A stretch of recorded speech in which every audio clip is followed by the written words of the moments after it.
Chapter 944. Yi Fan readily agreed and arranged a place to meet in 2 days. He wanted to see what kind of person this so-called master was and whether he could really manifest a miracle.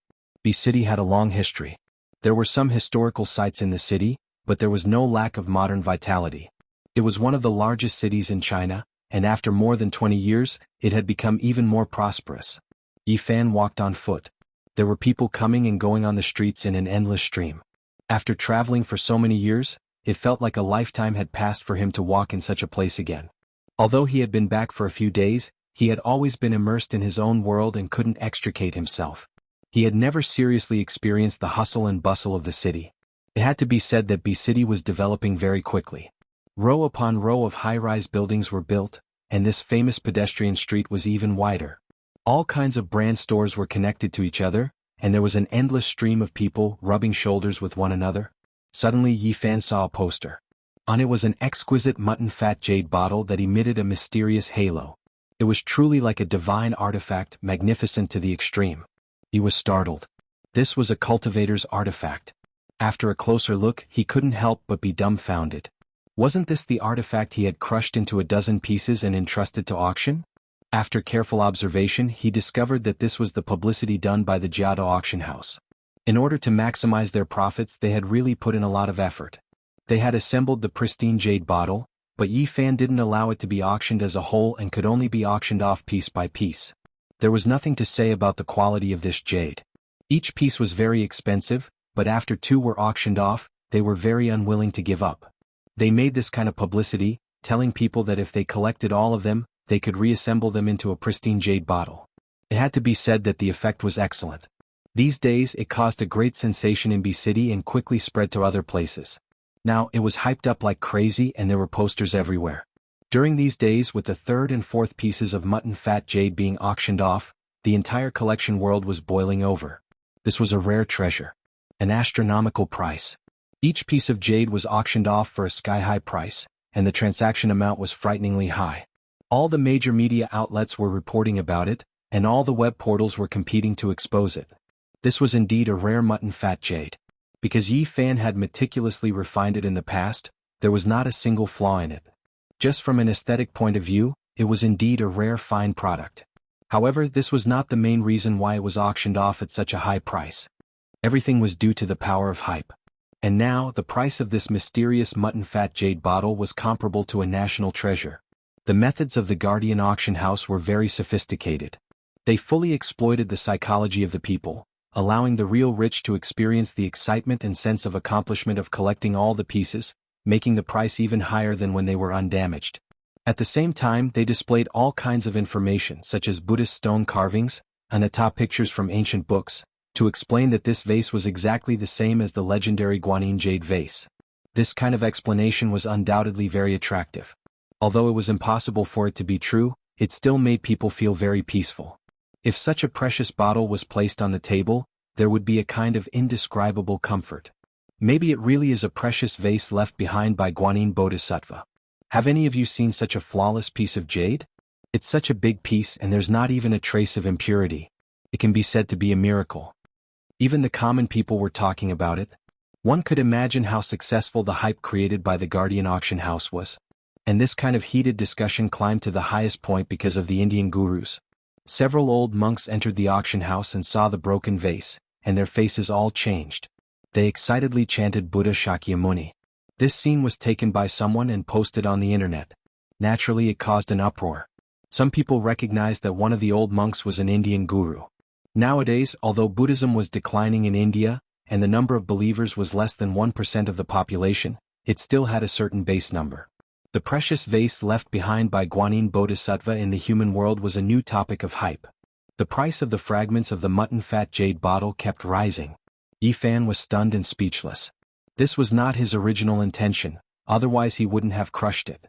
He didn't think that things would develop to this point, so he could only shake his head. 2 days later, Yi Fan met the 4 gurus in an antique tea house, accompanied by a group of people. This was the first time they met and Yi Fan was a little dazed. He found that one of the Indian gurus was proficiently using a mobile phone to talk to someone. It was very difficult to communicate with a cultivator. The translator explained that the gurus had encountered an extraordinary event and was urging India to send a large sum of money. They were going to bid for a jade bottle. Yifan was petrified. Even the things he created were international. This was really unexpected. After a little probing, he could tell that the 4 gurus could barely be considered cultivators. They had already opened the sea of bitterness, and only one of them had stepped into the life spring realm. He shook his head.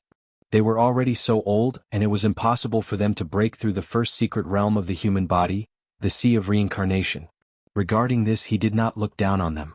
On the contrary, he respected them. Because in this age of chaos, it was really not easy to walk the path of cultivation. It was amazing to have such achievements. If it was in the Big Dipper Star region, these people would most likely have great achievements. They would be gurus in name and be respected by the people. Gurus, why are you interested in the jade bottle? Yifan asked casually. That is an enchanted item. Even though it is damaged and the technique is no longer there, it still makes us yearn for it, an old monk answered, and someone translated from the side. Yifan nodded.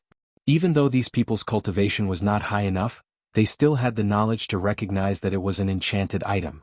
It seemed that the jade bottle might cause some trouble because of this. These old monks were already over 100 years old, especially the gurus who had stepped into the life spring realm. He was already 120 years old, but they were all hale and hearty. They were naturally different from the ordinary people. These people were very humble. They were monks in name and in reality. They did not talk about magical powers but rather about Buddhist scriptures. The so-called miracle was said by the translator. He said that when he was in India, he once saw a guru single-handedly stop an elephant's leg and save a child. He also saw an old monk sitting cross-legged in the air, not moving at all, even though it was only for a short moment. Other than that, he once saw an old monk's mouth and nose emitting white light that penetrated a steel plate. Yifan nodded and did not say anything. The age of chaos was a sorrowful one for cultivators. These people could be said to be a few ascetic cultivators among millions of people. They had reached this step completely through great perseverance. He sighed lightly.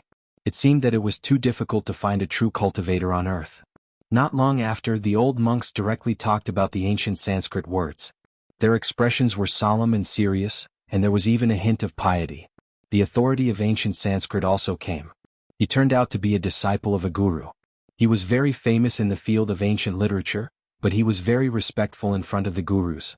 The gurus verified and asked Yifan where he obtained the ancient Sanskrit words. This was of great significance to them. You guys recognize these words, what do they mean? Yifan asked. The gurus did not speak, remembering that monks did not lie.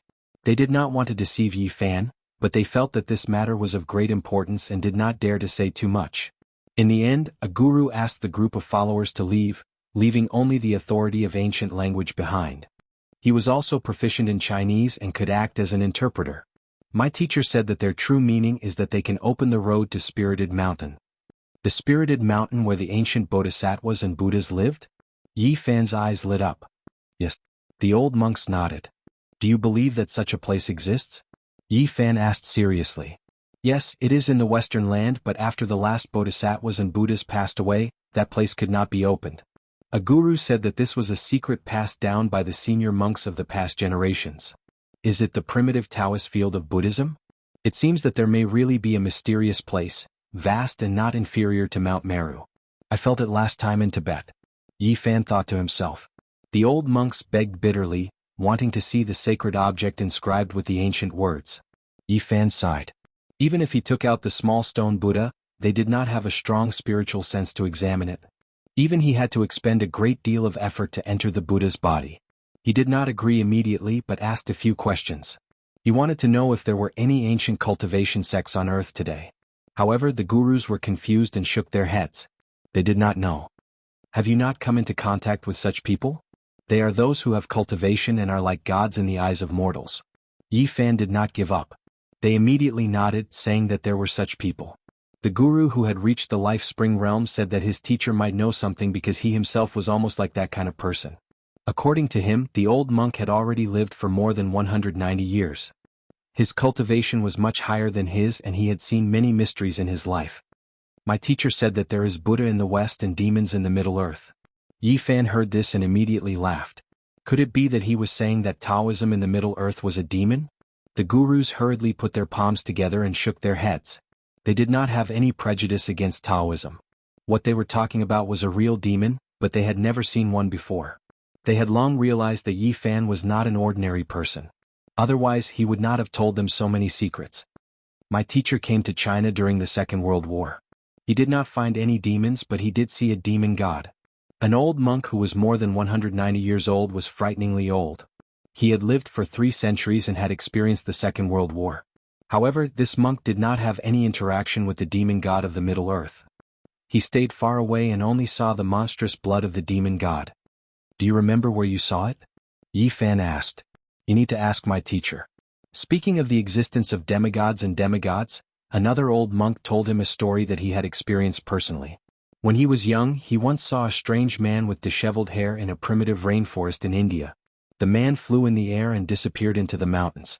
My granduncle said that there is a real powerful person in Jerusalem, another guru said. Another guru opened his mouth. His granduncle did not pass away until he was 230 years old. He once went to the West alone and encountered demigods when he was alive. Yi Fan thought of something. Jerusalem was the holy city of the West and had endless legends. It was the center of ancient religious activities. Every year, countless people from Christianity, Judaism, and Islam would go there on a pilgrimage. There might really be something there that would be worth a visit in the future. The old monks begged again, wanting to see the sacred object inscribed with Sanskrit characters. Yi Fan took out the small stone Buddha, which shocked the gurus. They were even more convinced that this young man was most likely a demigod. No matter how hard they tried, they could not see the secret inside the small stone Buddha. In the end, Yi Fan took out a stone slab and used his finger as a knife to carve the ancient words on it. At the same time, he branded the marks of Taoism. Yi Fan handed over the stone slab and said, "Take it back to India and show it to your Shifu. Ask him to come here or invite a few real Taoist masters to come to the Central Earth to discuss the little stone Buddha." The masters did not dare to hesitate. They solemnly put away the stone slab, bowed deeply, and then left. At the same time, in the Jianghu auction house, a demonic young man stared at the fragment of the mutton-fat jade vase. Then he sneered. Chapter 945.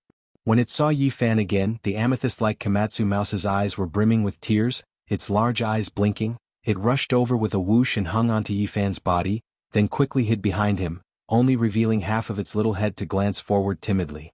Su Yi was a very lively girl. She rushed over like a little lunatic, baring her fangs and brandishing her claws, giggling non-stop as she grabbed the purple Komatsu mouse. For the past few days, Yi Fan had been constantly on the move, heading south for Pangbo's matter. He did not leave the Komatsu mouse by his side, leaving it at Su Qiong's house in B City. Without a doubt, no matter where this little fellow was placed, it would attract all eyes. Its fur was like silk, sparkling and translucent, flowing with purple splendor, directly captivating this little girl Su Yi. Whether it was eating or sleeping, she would hug this amethyst-like little thing, not taking a single step away from it. This kind of passion really scared the little fellow. Before Yi Fan left, he had warned it repeatedly not to reveal any divine abilities, not to reveal any of its cultivation. Thus the little purple thing did not escape the devil's clutches. It was in pain but also happy. It was not used to being hugged by others. It had always been alone under the moonlight, facing the ancient Buddha, inhaling and exhaling clear splendor. It had always been ignorant and pure. These days, the only thing that made it happy was that it ate a lot of delicious food, better than anything it had ever tasted before. If not for that, the little fellow might have already escaped without a trace. This was also the reason why its eyes were brimming with tears when it saw Yi Fan. It was truly afraid of that little demoness hiding behind his back, only leaving one of its large eyes to sneak a peek. Little Yi Zi, how did you mistreat Komatsu? Why did you scare it to this state? Yi Fan said. Komatsu was the name he gave the little purple thing. I treat Komatsu so well, but it doesn't appreciate it. It really pisses me off. This little girl was not considered young, 16 or 17 years old. Her body was slender, almost taller than her mother, but she was still extremely lively, jumping around to catch Komatsu.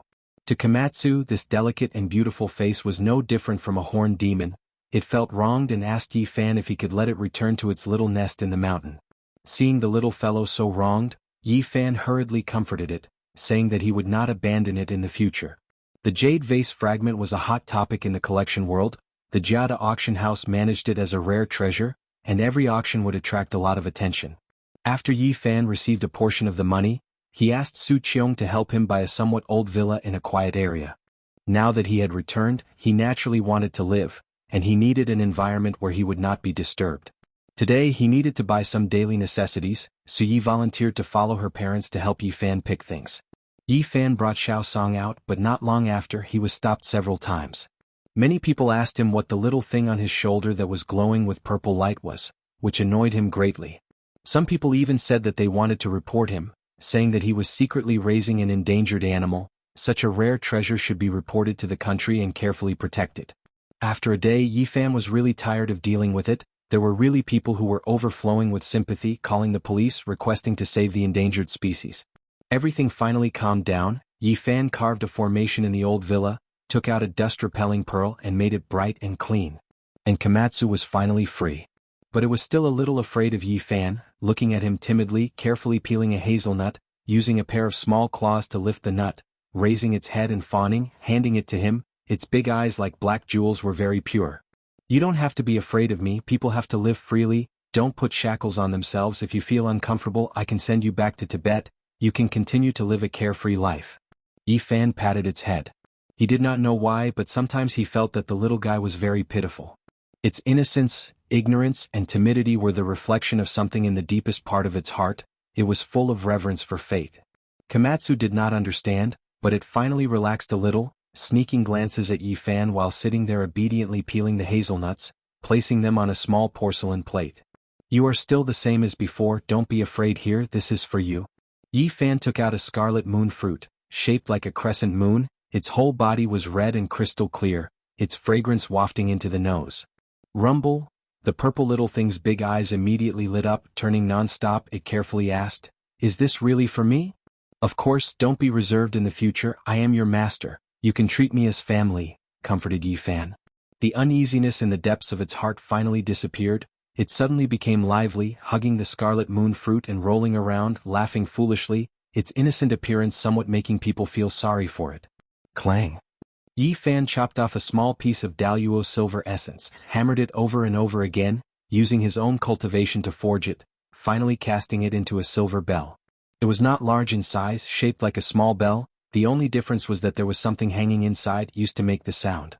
He was very attentive, using the Daluo silver essence to make the silver bell wall, only the size of a knuckle. Then he shrunk the small stone Buddha, refining it into a pendulum and placed it inside. The purple little thing had accompanied the small stone Buddha since it was young. It had long developed feelings for it. Now that Yi Fan had refined such a treasure for it and taught it how to put it into its body, it was naturally very happy. Not to mention Earth, even in the northern Dipperstar region, this treasure was a world-shocking divine treasure. Using the Daluo silver essence to forge the bell and the mysterious small stone Buddha as the clang, it was unparalleled in the world. Moonlight sprinkled down like water. The Komatsu spat out the treasure and stood in front of the window, borrowing the Buddha's light from the bell to guide the moonlight to cultivate. It was very intelligent, although simple, but it knew the benefits of this kind of cultivation. It was very persistent, not wasting time every night. Yi Fan did not spoil it by pulling it up. With his current cultivation, it was not difficult to make it advance by leaps and bounds, but he did not do so. The path of cultivation needed to be walked step by step. The foundation must be solid. This was the foundation. Otherwise there would be big problems in the later stages. A 10,000-meter tall building might collapse overnight because of its foundation. All he could do was guide the way and pass on the method. The cultivation still depended on the little fellow itself. Tonight, I will pass on to you a section of the Demon Monarch's ancient scriptures. Yi Fan had once discussed with Pang Bo, comparing ancient scriptures, so he knew a lot about the Qing Emperor's scriptures. He combined the Tao scriptures and the Demon Monarch scriptures to create a targeted method for the little fellow. It could be said that once the method was completed, it immediately triggered the sound of thunder. The great Tao felt it. This method is not weaker than any demon scriptures. The starting point is very high, the future depends on you. It had to be said that the little purple thing was extremely intelligent. It firmly remembered the method in its heart, and soon it was able to use this method to mobilize its own cultivation. Soon there was news from India. A few masters went back to report in detail. The 190-year-old old monk was moved, and 2 other people of the same generation agreed to come east together. The bidding for the mutton-fat jade vase reached a climax. The Indian master won 2 pieces, and then the 3 fragments were won by a young man. Naturally, the mutton-fat jade vase became even more mysterious. Many collectors didn't have such extravagant thoughts. It was simply impossible to collect all of them, it was too expensive, it was difficult to form a perfect vase, and now they were proud to have one. Fine, I'll try with the vase fragments, see if I can draw out some people, Yifan said to himself. Time could make everything fade away. So many days had passed. Yifan's heart was still sad, but he was not as immersed in it as before, unable to extricate himself. These days he would often make a cup of green tea, recite Huangting when he was free and read Nanhua when he was lonely. His heart gradually became empty. He often looked up at the starry sky at night. Severing the Tao. He knew it was not far. If he was willing he might be able to enter at any time, but after the recent ups and downs, he suddenly felt that erasing the obsession in his heart was not his Tao. Regardless of whether it is on this side of the starry sky or on the other side, I will not sever it, not even for a period of time. Although he had returned, his parents were no longer here, and the obsession in his heart was even stronger. And on the other side of the starry sky, there were so many old friends, so many past events, they were also unforgettable, but he could not return. If I sever any one of them I can immediately enter the third immortal, but I will not do that. Yifan shook his head. He had too many obsessions. It was easy to sever the Tao. He only needed to choose one, resolutely sever it, and step onto his own Tao. It was difficult to sever the Tao, but that was because he did not want to do it. He wanted to resolve everything to calm his mind, but doing this was equivalent to erasing himself. I will remember all of them. His gaze was resolute. He knew what he would encounter at this stage. It would be different from anyone else. The heavens severed the Tao, but he had to go against it, resist it. He wanted to sever the Tao that was blocking him. This was a path that defied the world. I am not waiting for you to sever me, but rather for me to sever you. Yifan was very calm. There were no fluctuations in his emotions when he said these words. He was not impassioned. He read Nanhua in loneliness, and when he was idle he recited Huangting.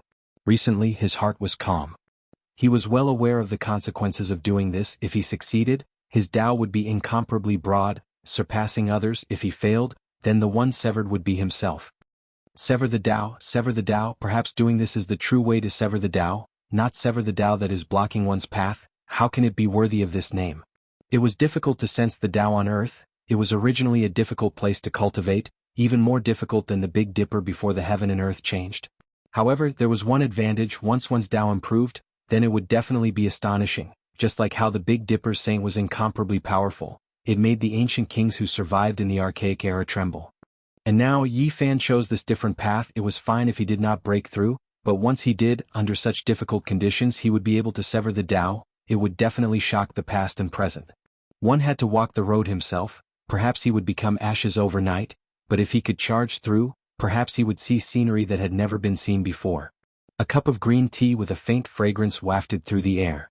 Yifan stood in front of the window looking into the distance. During these days he did not cultivate, but his heart became more and more tranquil. Brewing a cup of fragrant tea and reading the Taoist canon made his mind incomparably clear. Chapter 946. There was news from India, and several old monks attached great importance to it. Siddhartha, an old monk who was more than 190 years old, set off with two old friends.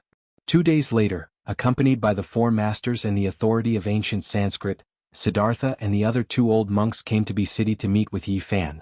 Even though medicine had made great progress, it was still a miracle for an old monk to live to more than 190 years old. Siddhartha was hale and hearty.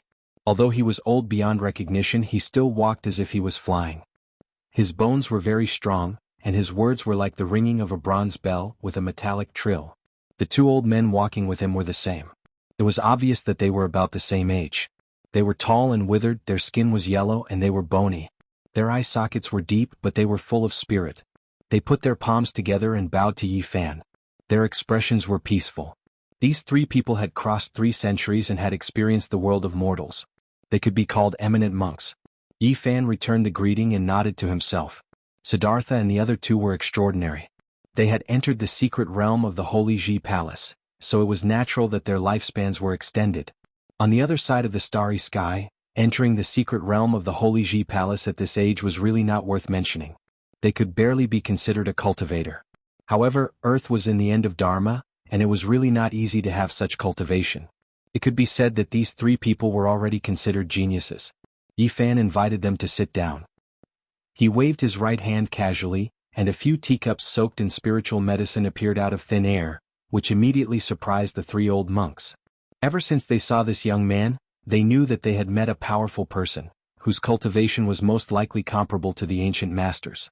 Whether it was the 3 old monks, the 4 masters, or the authority of ancient Sanskrit, when they received the spiritual medicine tea, their faces were full of shock. The world has changed. It is really unusual to be able to still have such treasures in this era. This kind of hospitality is too much. I can't bear it. They all put their palms together and sincerely expressed their gratitude. This kind of spiritual medicine could be said to be rare in their lives. Yifan had many things he wanted to ask. He went straight to the point and asked if there were still ancient sects on Earth and where they were located. He wanted to understand the cultivation world. In the ancient years there were many great sects and ancient sections. Experts were as common as clouds, and there was no lack of great divine abilities. However, everything has changed now. Shimodi said. In ancient India, Buddhism had once flourished and replaced Brahmanism. It had many followers in ancient temples, but it eventually declined. The current Hinduism was derived from Vedic and Brahmanism. It was like a reincarnation that had replaced Buddhism. Of course, the various religions merged with each other and all kinds of dharma coexisted. It was like a symbiosis.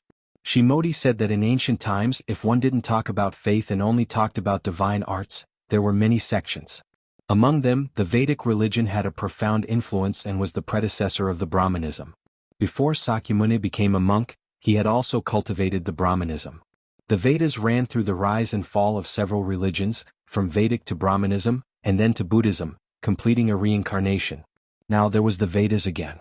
Shimodi talked a lot about the orthodoxy of ancient times. He said that there were many inheritances like 100 flowers blooming, competing with each other in beauty and experts standing in great numbers. Later on everything declined.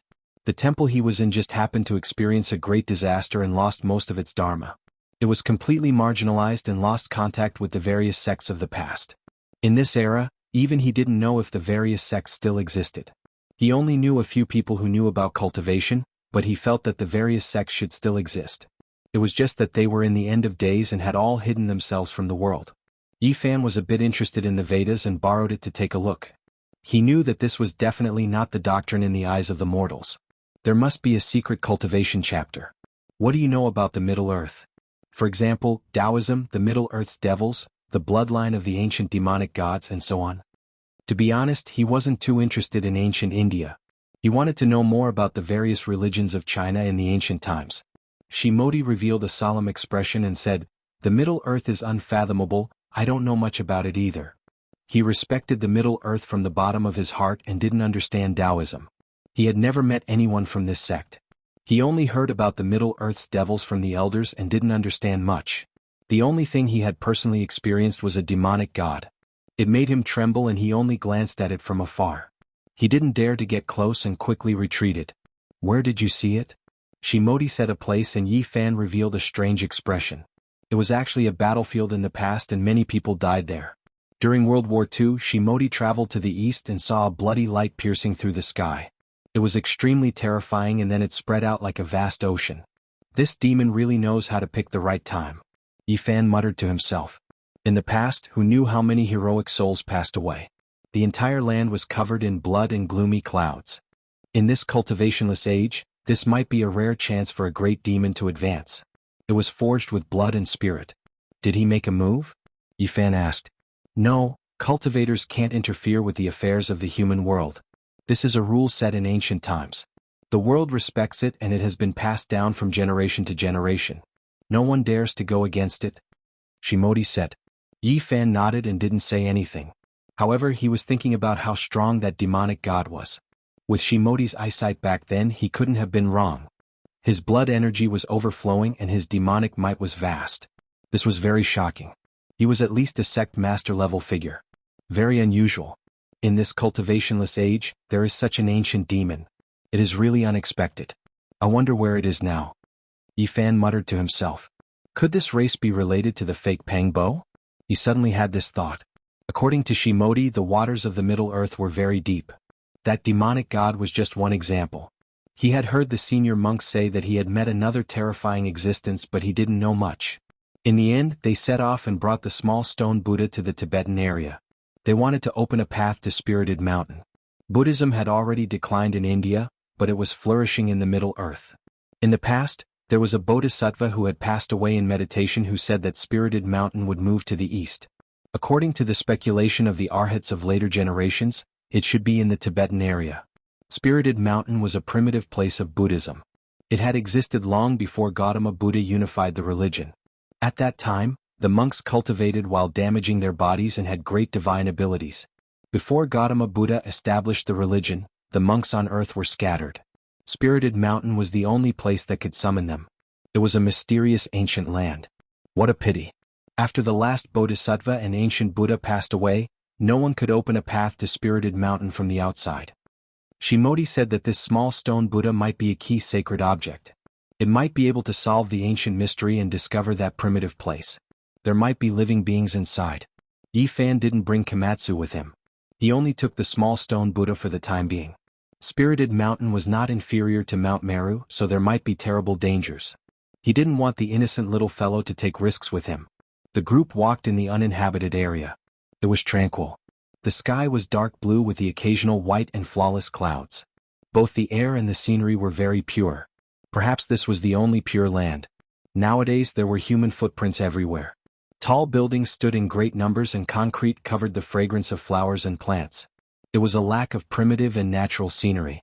Yifan held the small stone Buddha in his hand and supported it with his great magic power, causing it to burst forth with boundless light. In the end, several ancient characters appeared in its body while his own golden blood chi soared into the sky. These people were all trembling with incomparable reverence. This kind of great divinity almost never appeared in the world again, but today they had seen it with their own eyes. Shimodi and the other two old monks spoke a few Buddhist secret words, telling Yifan that it was left behind by an old elder. Perhaps he could use it to find the spiritual mountain. Yifan walked forward and silently chanted an incantation according to what they said. The small stone Buddha became more and more resplendent, and the divine halo behind its head completely materialized. Kungqiang sounds rang out as the pair of Buddha's eyes seemed like they were about to open. The heaven and earth are a bit different. Look, a few great mountains suddenly appeared in front of us. A master was astonished. This was an extremely strange scene. Quite a few great mountains appeared on the horizon. They were extremely tall and towered into the clouds. The pressure they gave off made it hard for people to breathe. It was a majestic sight. However, every single one of them was extremely indistinct and couldn't be seen clearly. They carried a type of faintness as they stood majestically at the end of the world. There is a path that has appeared, but it is disjointed. Another master was moved and pointed ahead. This was an ancient path that had never been seen before. Now it suddenly appeared and led to the distant depths of the great peaks. This is the path to the spiritual mountain. Shimodi's entire body was trembling. It didn't match his appearance as a senior monk because he was too excited. Yifan supported the small stone Buddha with great magical force while chanting those incantations. A boundless Buddhist force surged over from the distance. That kind of fluctuation made people want to bow down and worship it. It surpassed everything else. It really is the spiritual mountain. Yifan's eyes shone brilliantly. This was exactly the same feeling he had when he entered Tibet not long ago. However, this time it was incomparably long-lasting. An ancient path meandered over. Their group stepped onto this path and advanced step by step. This was extremely mysterious. There were many historical sites on the side of the road, and it didn't seem like the real world at all. The great mountain in the distance was too majestic. It was unknown which region it was hidden in the real world.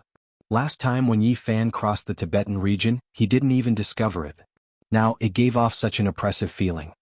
Ah, there's a corpse up ahead. A master quickly walked over. This path was very ancient, as if no one had walked it since ancient times. The rocks were engraved with the wind and frost of time. An old monk was all skin and bones. His entire body was yellow as he laid in front of them. What they saw wasn't an illusion. This was a real corpse.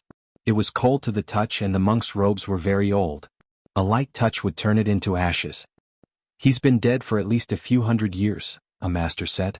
There was a row of ancient words carved on the rock in front of him. It seemed like the last words. The brush was hastily put down and it was written in ancient Sanskrit.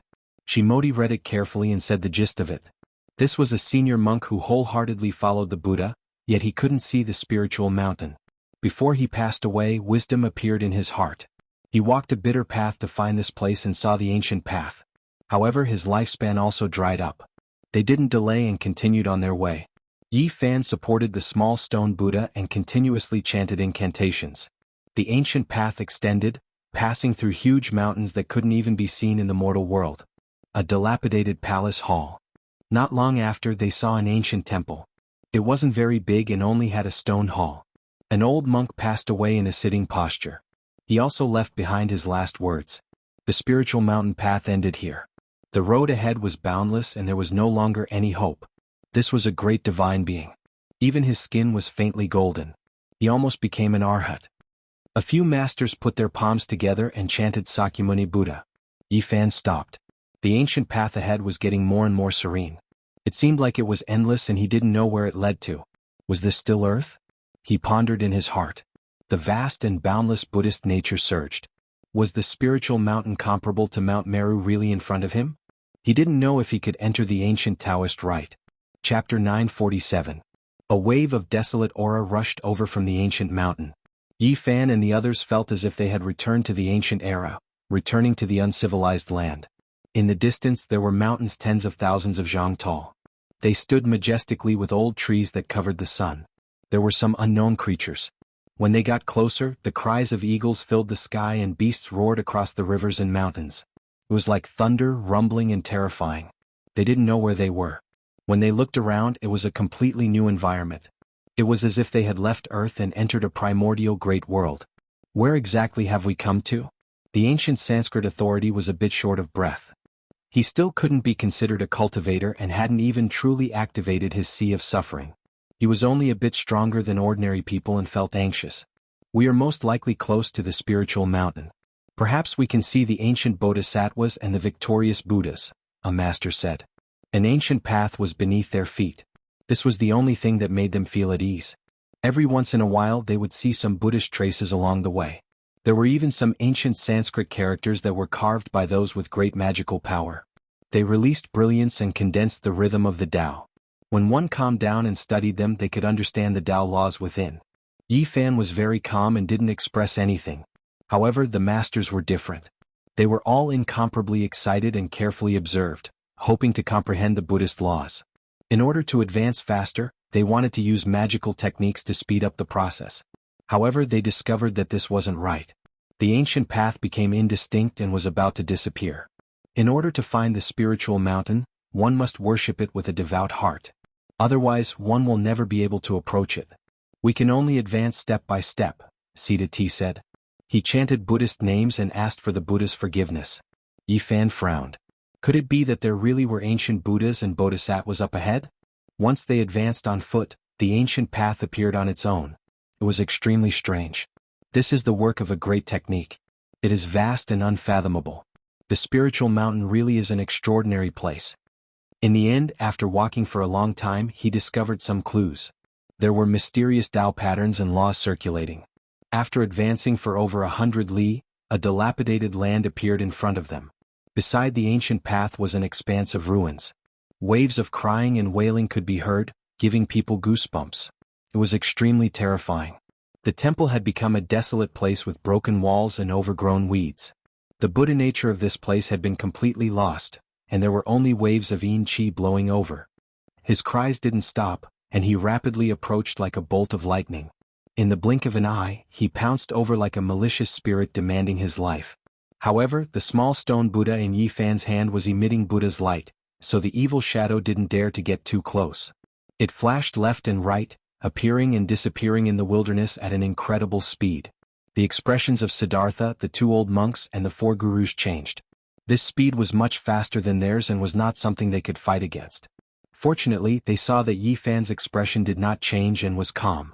Only then did they feel relieved. Wow!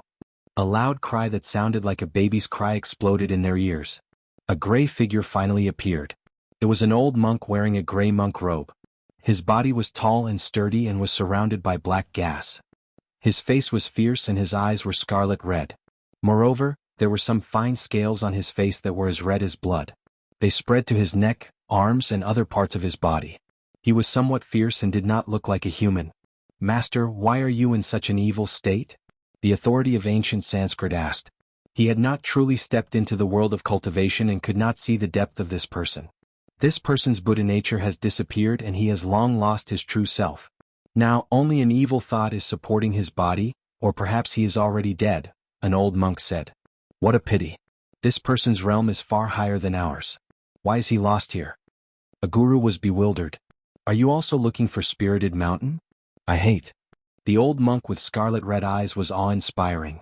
Black gas curled around him, making him look like a malicious spirit. He said in a mournful voice, You wholeheartedly seek Buddhism, but you can't see Spirited Mountain. You have searched for it 9 times out of 10, but in the end there is no result. What is the point of worshipping Buddha? Everyone immediately understood.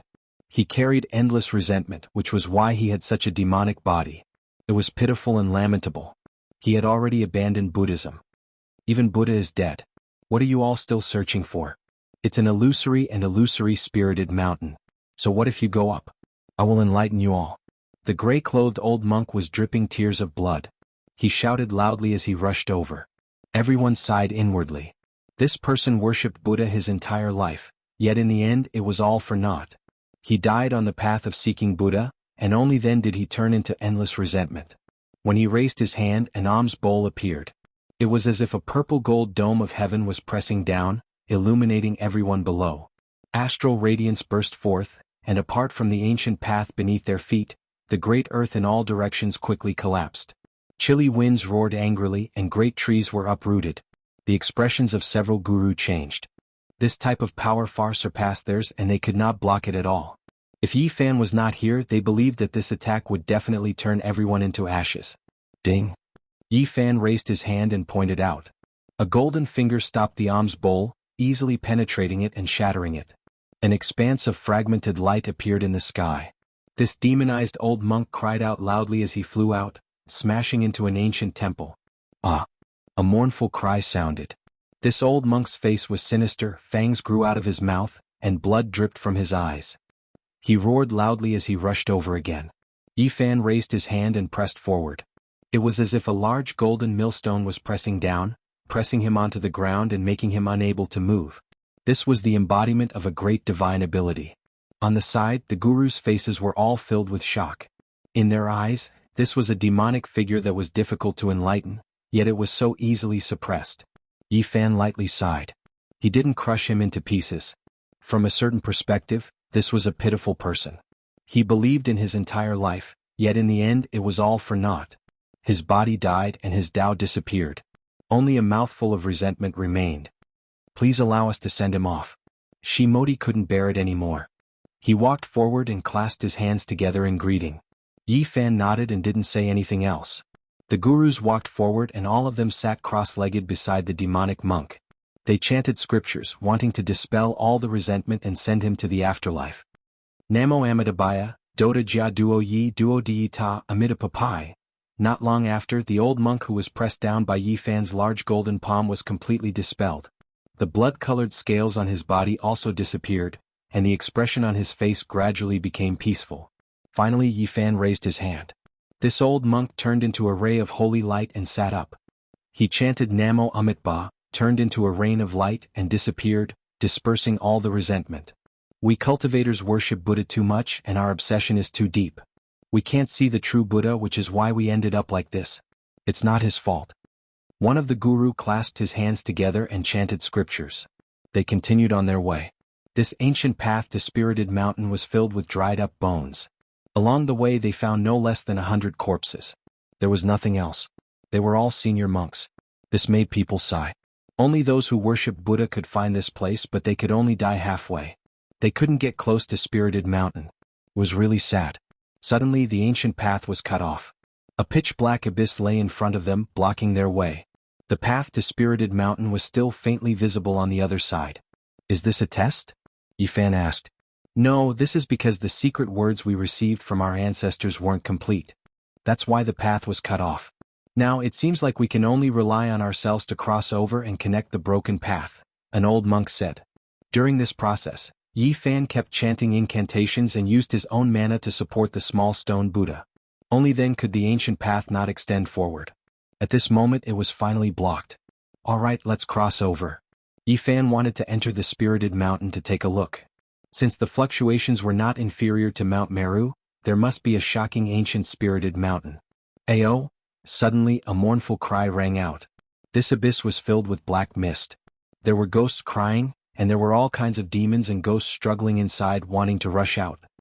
This is the Chaos Demon Abyss. Before Buddha achieved the Tao, he suppressed and killed all kinds of demons. Many of them filled this abyss, Siddhartha said in surprise. This abyss couldn't be flown over. It was condensed with the killing intent of countless demons, turning it into a killing field. One could only rely on one's own body to cross over step by step. Is that so? I also want to see what the demons Buddha killed were like. Yifan said. His body released golden light enveloping the few of them. He walked above the abyss, stepping on the evil spirits that rushed up one after another. Demons were dancing in disorder. Countless great demons and demons were formed from resentment. They rushed up into the sky. Although they no longer had the mana they had when they were alive, they were still incomparably terrifying. They rushed over while crying. Hong long long. Thunder and lightning rumbled outside Yifan's body. His gold saint domain spread out and he was like a god traversing hell. He walked above and in the process he really saw a few powerful characters. Bang! A sect master level demon was turned into black light by his finger and turned into nothingness, frightening away a group of evil spirits. Then, when a huge white skeleton appeared, the entire Chaos Demon Abyss was thrown into chaos. A demon with a skeleton. Yifan's eyes lit up. This was too rare. He was extremely powerful, and the skeleton didn't shatter after taking a blow from him. He fought a great battle with him. He was as fast as lightning, leaping like a dragon, jumping like a tiger, leaping like a monkey and striking like a snake. He struck out a total of 18 times, and with a boom that snow-white skeleton was shattered. At the side, a few Indian monks were all alarmed. After a long time one of them said, "If I'm not wrong, this skeleton belongs to a guardian Vajra of our Buddhist sect. He fell into the demonic path and his bones are immortal. How could he be shattered like this?" They couldn't understand. The guardian Vajra of Buddhism had an indestructible body, and even death couldn't injure it. Just how powerful was this young man in front of them? His corporeal body surpassed Buddha's. The Chaos Demon Abyss was really a dangerous place. Demons, devils, and ghosts would rush out from time to time. They were bound here and wanted to drag the living down with them. It was difficult for ordinary people to pass through. The few masters all knew that no matter how many people came, they would die. It was impossible to pass through. The evil spirits inside were all formed after the death of ancient divine beings. However, Yifan's battle strength was astonishing. Although he encountered a few fierce battles, he won all of them and killed his way through. The strength he displayed was close to that of a god in the eyes of these people. He kept suppressing all kinds of demons and was invincible. Not a single person could stop him. In the end, Yifan killed his way through the Chaos Demon Abyss and smoothly stepped onto the broken road. Boom! Waves surged into the sky, hitting high into the sky. It was a vast expanse. This was a vast and boundless ocean blocking their way. The sound of waves was deafening, making people feel like they were in a dream. They didn't know how many miles they had walked, but they actually came to such a place. The ancient road was blocked, and in front of them was a boundless ocean. How is this possible? Have we walked out of the Tibetan area? The ancient Sanskrit monk was stunned. This is the Sea of Bitterness. If we want to get close to the spiritual mountain, we have to cross it. This might be the real earth. What we see on a daily basis might only be a part of it, an old monk said. The Sea of Bitterness is boundless. Turn back to the shore before it's too late. Do we still want to cross it? Another old monk said. We won't turn back until we see the spiritual mountain, Yifan said softly. The few of them had seen his great divine ability. Hearing him speak like this, it naturally represented their unanimous decision to continue forward. Yifan stretched out his hand and pointed. A purple copper warship appeared in the void, allowing them to board it. It slowly rowed across the boundless Sea of Bitterness, advancing towards the shore. Boom! Raging waves beat against the shore and raging waves washed the sky. That black ocean was terrifying. Every time it surged, it seemed like the world was going to be turned upside down. There were actually living creatures in the sea whistling over. They were shocked. After traveling for hundreds of miles, densely packed white bone claws stretched out from the sea. There were even terrifying demons rushing up to attack the warship in the sky. It was much more terrifying than the chaotic demonic abyss. There were unfathomable evil spirits inside, emitting a monstrous aura. Yifan took out a copper lamp. He had a human body and a ghost face as he hung on the bow of the ship. In an instant, the wind and waves calmed down. All the demons and ghosts disappeared, no longer stirring up trouble. This was the copper lamp he picked from the ancient Mars. It was left behind by the Gautama Buddha in order to suppress the vengeful spirits with great divine physiques. It was a strange secret treasure that burned the oil of ancient saints. Everyone was shocked. This sea of bitterness was definitely incomparably terrifying. If they traveled normally, perhaps even the golden Arhat would fall. They never thought that because of the existence of a copper lamp, everything would be smooth sailing. The black sea of bitterness surged and there was no longer a trace of danger. However, they could feel that there were extremely terrifying demons swimming under the sea. They would peep above from time to time, but they didn't dare to approach. This copper lamp emitted a long green light, and its shape was vivid and lifelike. It had a human body close to the Tao, a sinister ghost face and a tongue as the wick. The flame danced, and it actually burned out ancient talismans that surrounded the entire copper ship. Moreover, a skinny little old man appeared. He squatted at the bow of the ship and smiled strangely at them. It was indescribably evil, causing the Indian gurus to feel a burst of fear. This wasn't the first time Yi Fan saw him, so his expression didn't change. It had to be said that this copper lamp possessed divine might that could suppress all evil spirits. An entire 9 days passed, and not a single demon jumped out along the way. Even the entire sea of bitterness had calmed down, intimidated by it. 9 days later they reached the other shore. When they looked forward again, a great mountain that was tens of thousands of zhang tall towered into the clouds. It was incomparably majestic. Spiritual mountain, we're about to reach the ancient spiritual mountain Tao, right? The old monks were all incomparably excited. Yi Fan didn't say anything. He felt a boundless, undulating fluctuation of Buddhist nature. He knew that they were truly approaching the legendary spiritual mountain. A day later they passed through one great mountain after another. Specks of light appeared in front of them, and the radiance of divinity pervaded the air. Yi Fan was also shocked. He cultivated the heavenly eye so he could naturally see even further. He had long seen the miraculous scene on the horizon. Divine light danced in the air, turning into a sparkling and brilliant rain of light. And there was an ancient Bodhi tree. Its branches were like horned dragons extending in all directions. Its leaves were verdant and glistening, and there were fluctuations of the great Tao.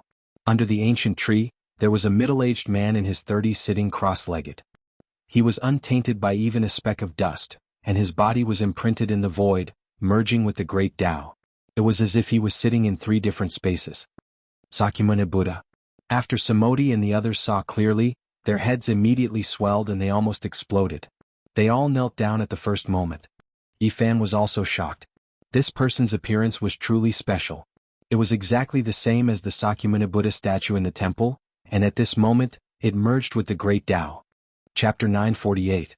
Sakyamuni at the end of the road. This was beyond everyone's expectations. Even Yi Fan was stunned.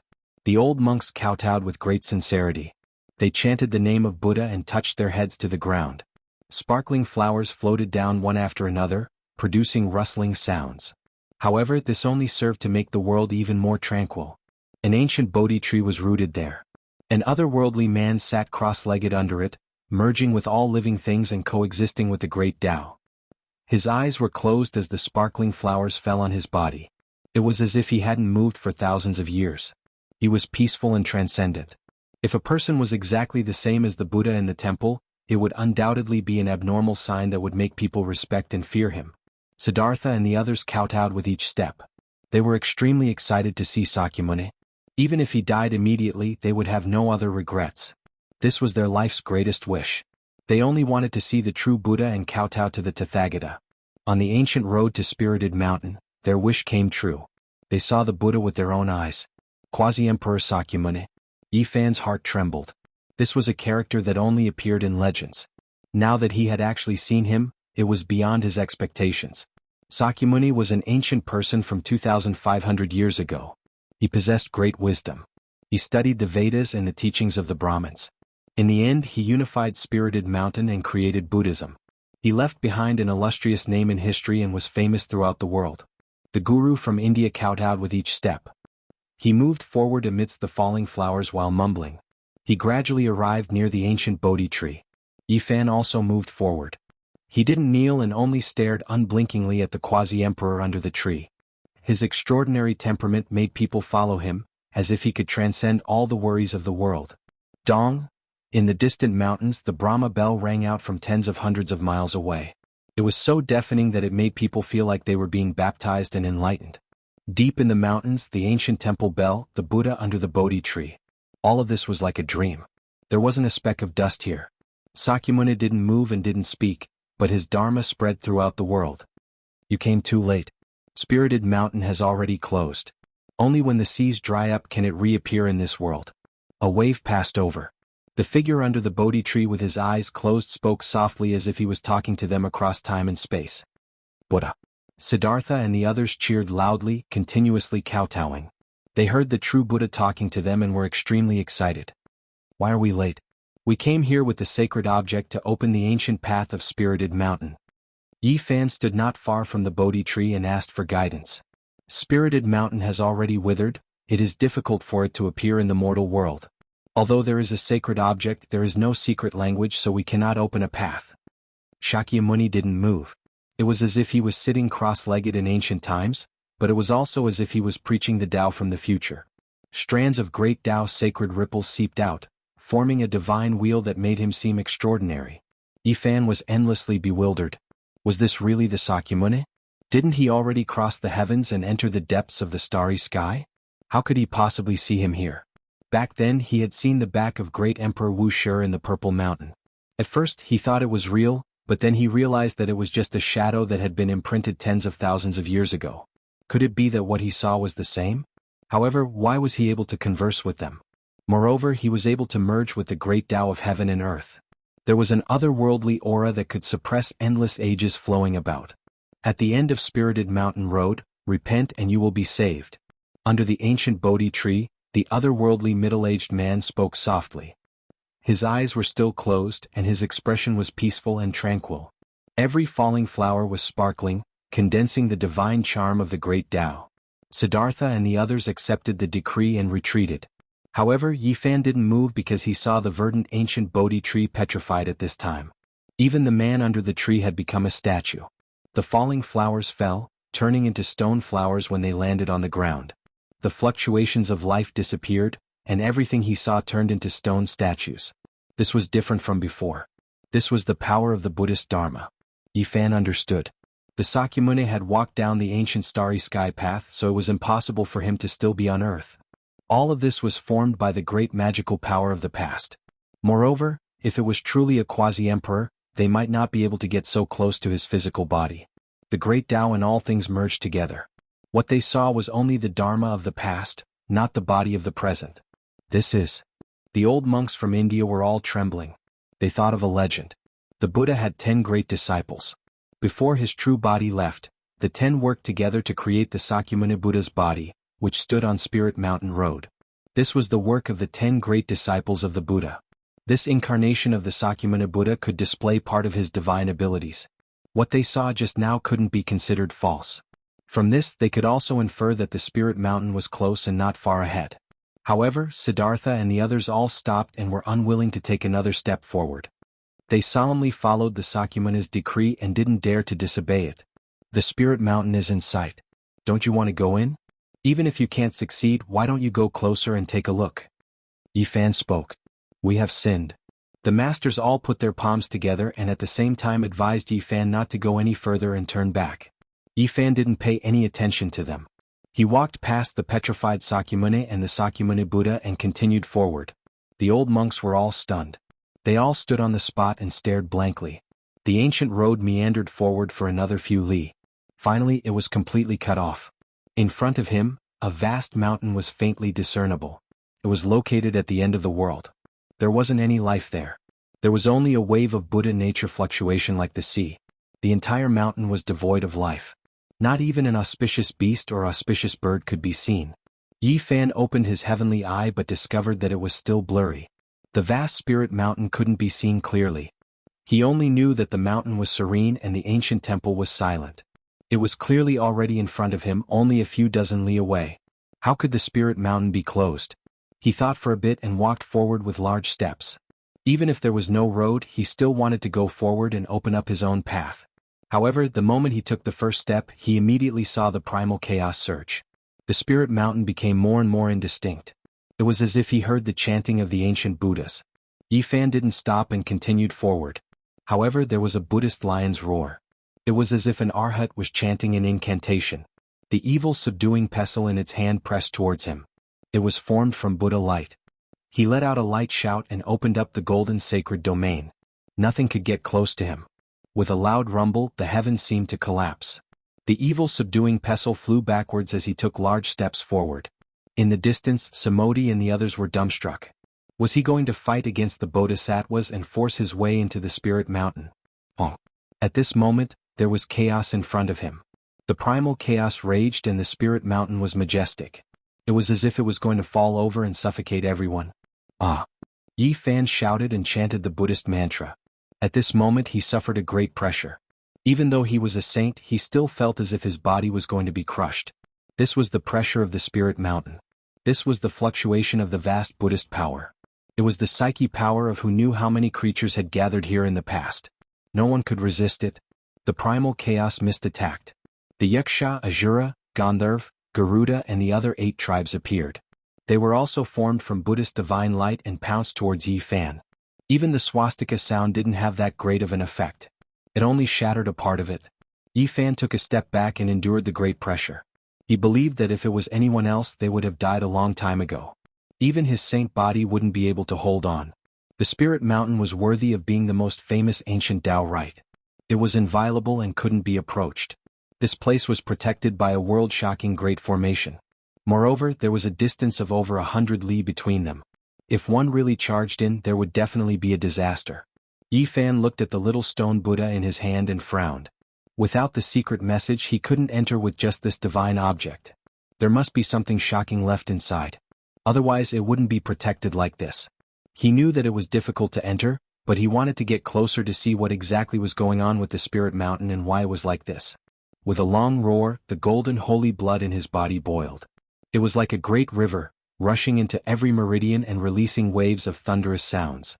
It shook the 9 heavens and resonated with the great Tao. Yi Fan's entire body shone. He used the travel formula and activated all kinds of phenomena. He directly killed his way over and finally got a bit closer. He vaguely glanced at the old monks sitting on the cliff and beside the Buddha platform.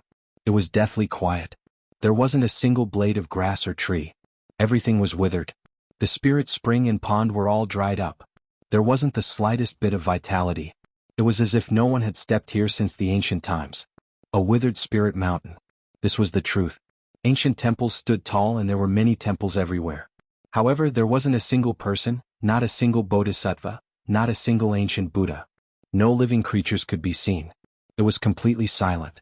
One could see Buddhist treasures and great artifacts covered in dust. There was no one alive. It was deathly quiet. The power of the mountain was boundless and immeasurable. It was even more terrifying than a true ancient star. Yi Fan couldn't get close and was forced back by the boundless fluctuations. A strand of golden blood flowed out from the corner of his mouth. He didn't force it and retreated.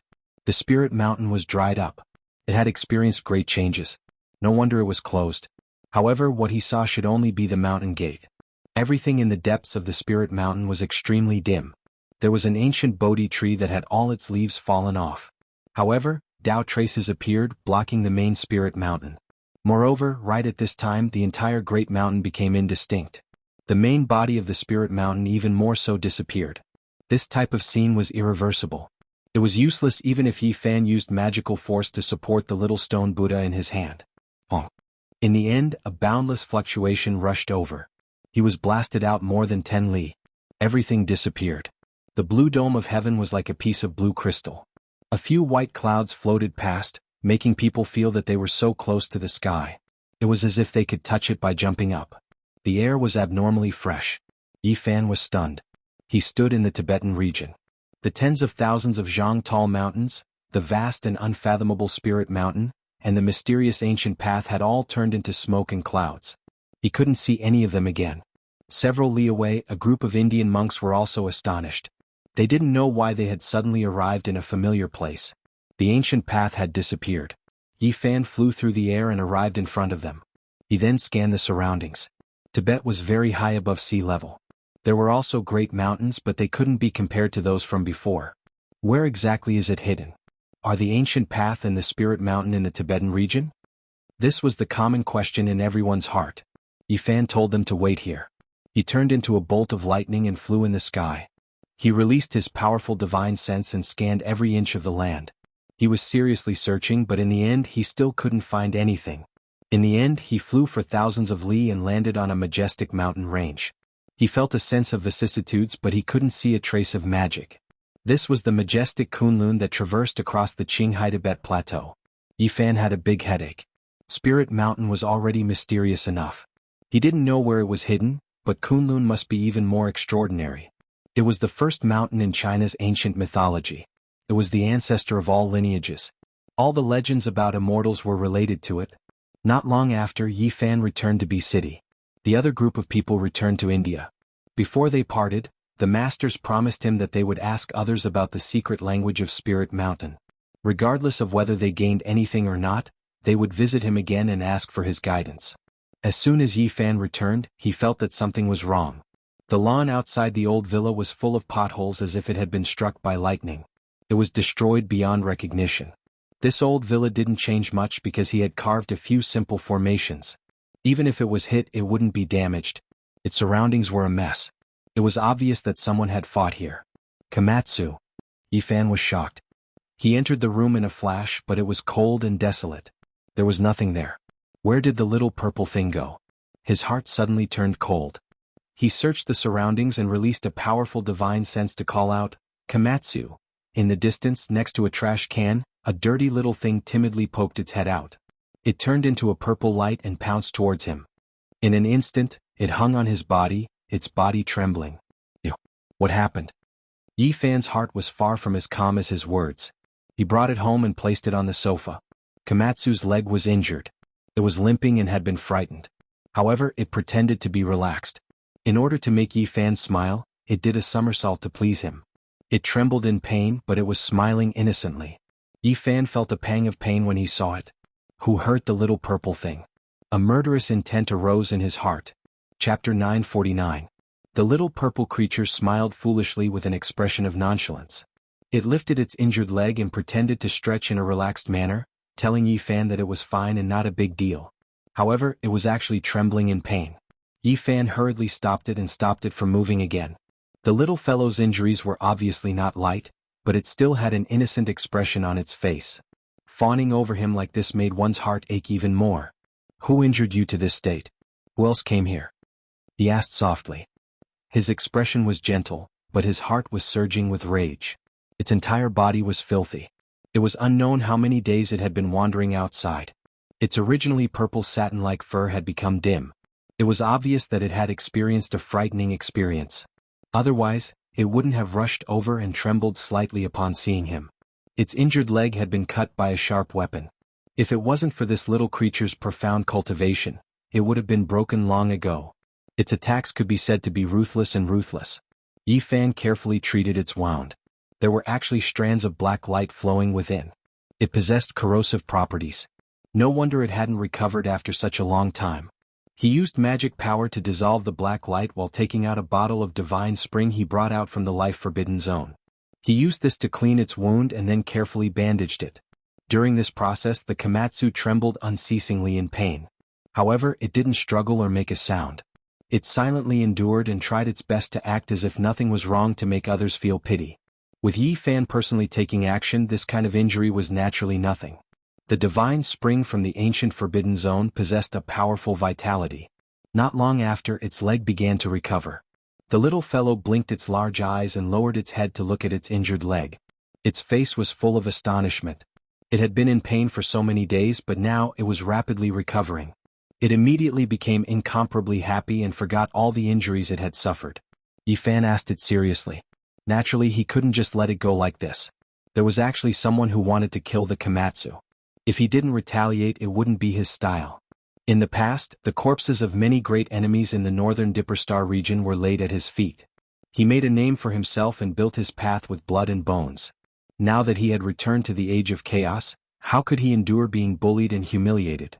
The Komatsu was very weak and kind as it recounted the events of that day. Yi Fan had been gone for half a month. During this time, someone had found this place. The little purple thing was very afraid of strangers. It hid in the room and did not go out. This was also what Yi Fan had told it before he left. telling it not to run around. The person who came was a demonic youth with cultivation. He seemed to be injured and spat out a mouthful of blood. Komatsu was very pure and kind. It bit out a small piece of the scarlet moon fruit that Yi Fan gave it and brought it to that person. It didn't think that it would almost be killed. That person spat out a divine all and injured the little purple fellow's leg. Then lightning struck down and blocked its way back into the room. Komatsu's fear of thunder and lightning was almost innate. In the past, its mother had been injured to protect it, and when she died, it happened to be struck by lightning and thunder. Once, it was almost struck to death on a stone mountain. Therefore, when it was ambushed by the strange young man, it almost suffered a great calamity. In its panic, it didn't know which way to go and left this place. It waited for many days, hiding beside the underground sewers and trash cans in fear, until Yi Fan returned. After learning of all this, Yi Fan did not say much. He gently rubbed its head. This little thing was as pure as a piece of white paper. In the past, it only had a small stone Buddha as its companion. It breathed under the bright moon alone and had never come into contact with humans. After it was led out of Tibet by Yi Fan, it had always thought that everyone was like it. It didn't know the sinister nature of the human heart and looked at everyone with its kind heart. Even at this time, the little thing was still confused. It asked Yi Fan in confusion, "Why did that person treat it like that? What did it do wrong?" "You didn't do anything wrong. The only thing wrong is that the human heart is too complicated. You will slowly understand in the future." The little purple thing made an "oh" sound and blinked its large eyes. Its heart was still full of confusion and confusion. Yi Fan decided that in the future he would bring it along to experience some things. Only then would it understand. Komatsu washed itself and drank some divine spring water. It finally recovered and became lively and quick-witted again. It peeled a plate of pine nuts and carefully handed it to Yi Fan. Yi Fan accepted it with a smile and handed it a jade snake orchid. Its essence energy overflowed and its fragrance filled the air. That day when he and Pang Bo left, they spent a great deal of origin energy to purchase many spirit medicines. The little purple thing's large eyes lit up. It was incomparably happy to be held in his arms. All of a sudden, it forgot all the pain it had suffered and laughed without a care in the world. It was very easily satisfied. Yi Fan didn't need to think to guess that it was most likely related to the holy jade bottle in the auction. Only it could attract a cultivator. As expected, there was soon a clue. It was a strange young man who had won 3 auctions in the past. The auction house had detailed information about him. After Yi Fan showed the photo to Komatsu, it was confirmed that he was the culprit. "You've already left B City. It's useless even if you run to the ends of the earth," Yi Fan softly said to himself. One day he traveled south and arrived at Jiangxi's Jiujiang. This was a villa district not far from Mount Lu. The mountains and rivers were interconnected and the scenery was beautiful. It could be said that ordinary people couldn't afford this kind of price. Any one of them would be astronomical. Yi Fan stood in the distance and revealed a strange expression. Not only was he a cultivator, but he also learned Genesis arts and was very familiar with the movement of mountains, rivers, and earth veins. There was a faintly discernible draconic aura in this place. It had drawn a wisp of essence energy from the rising purple dragon vein in the distant Mount Lu. It was too crucial in the end of days as it could help cultivation. Moreover, after a careful look, he discovered something strange. This villa district was built with a mysterious principle. If he guessed correctly, this area should belong to a clan.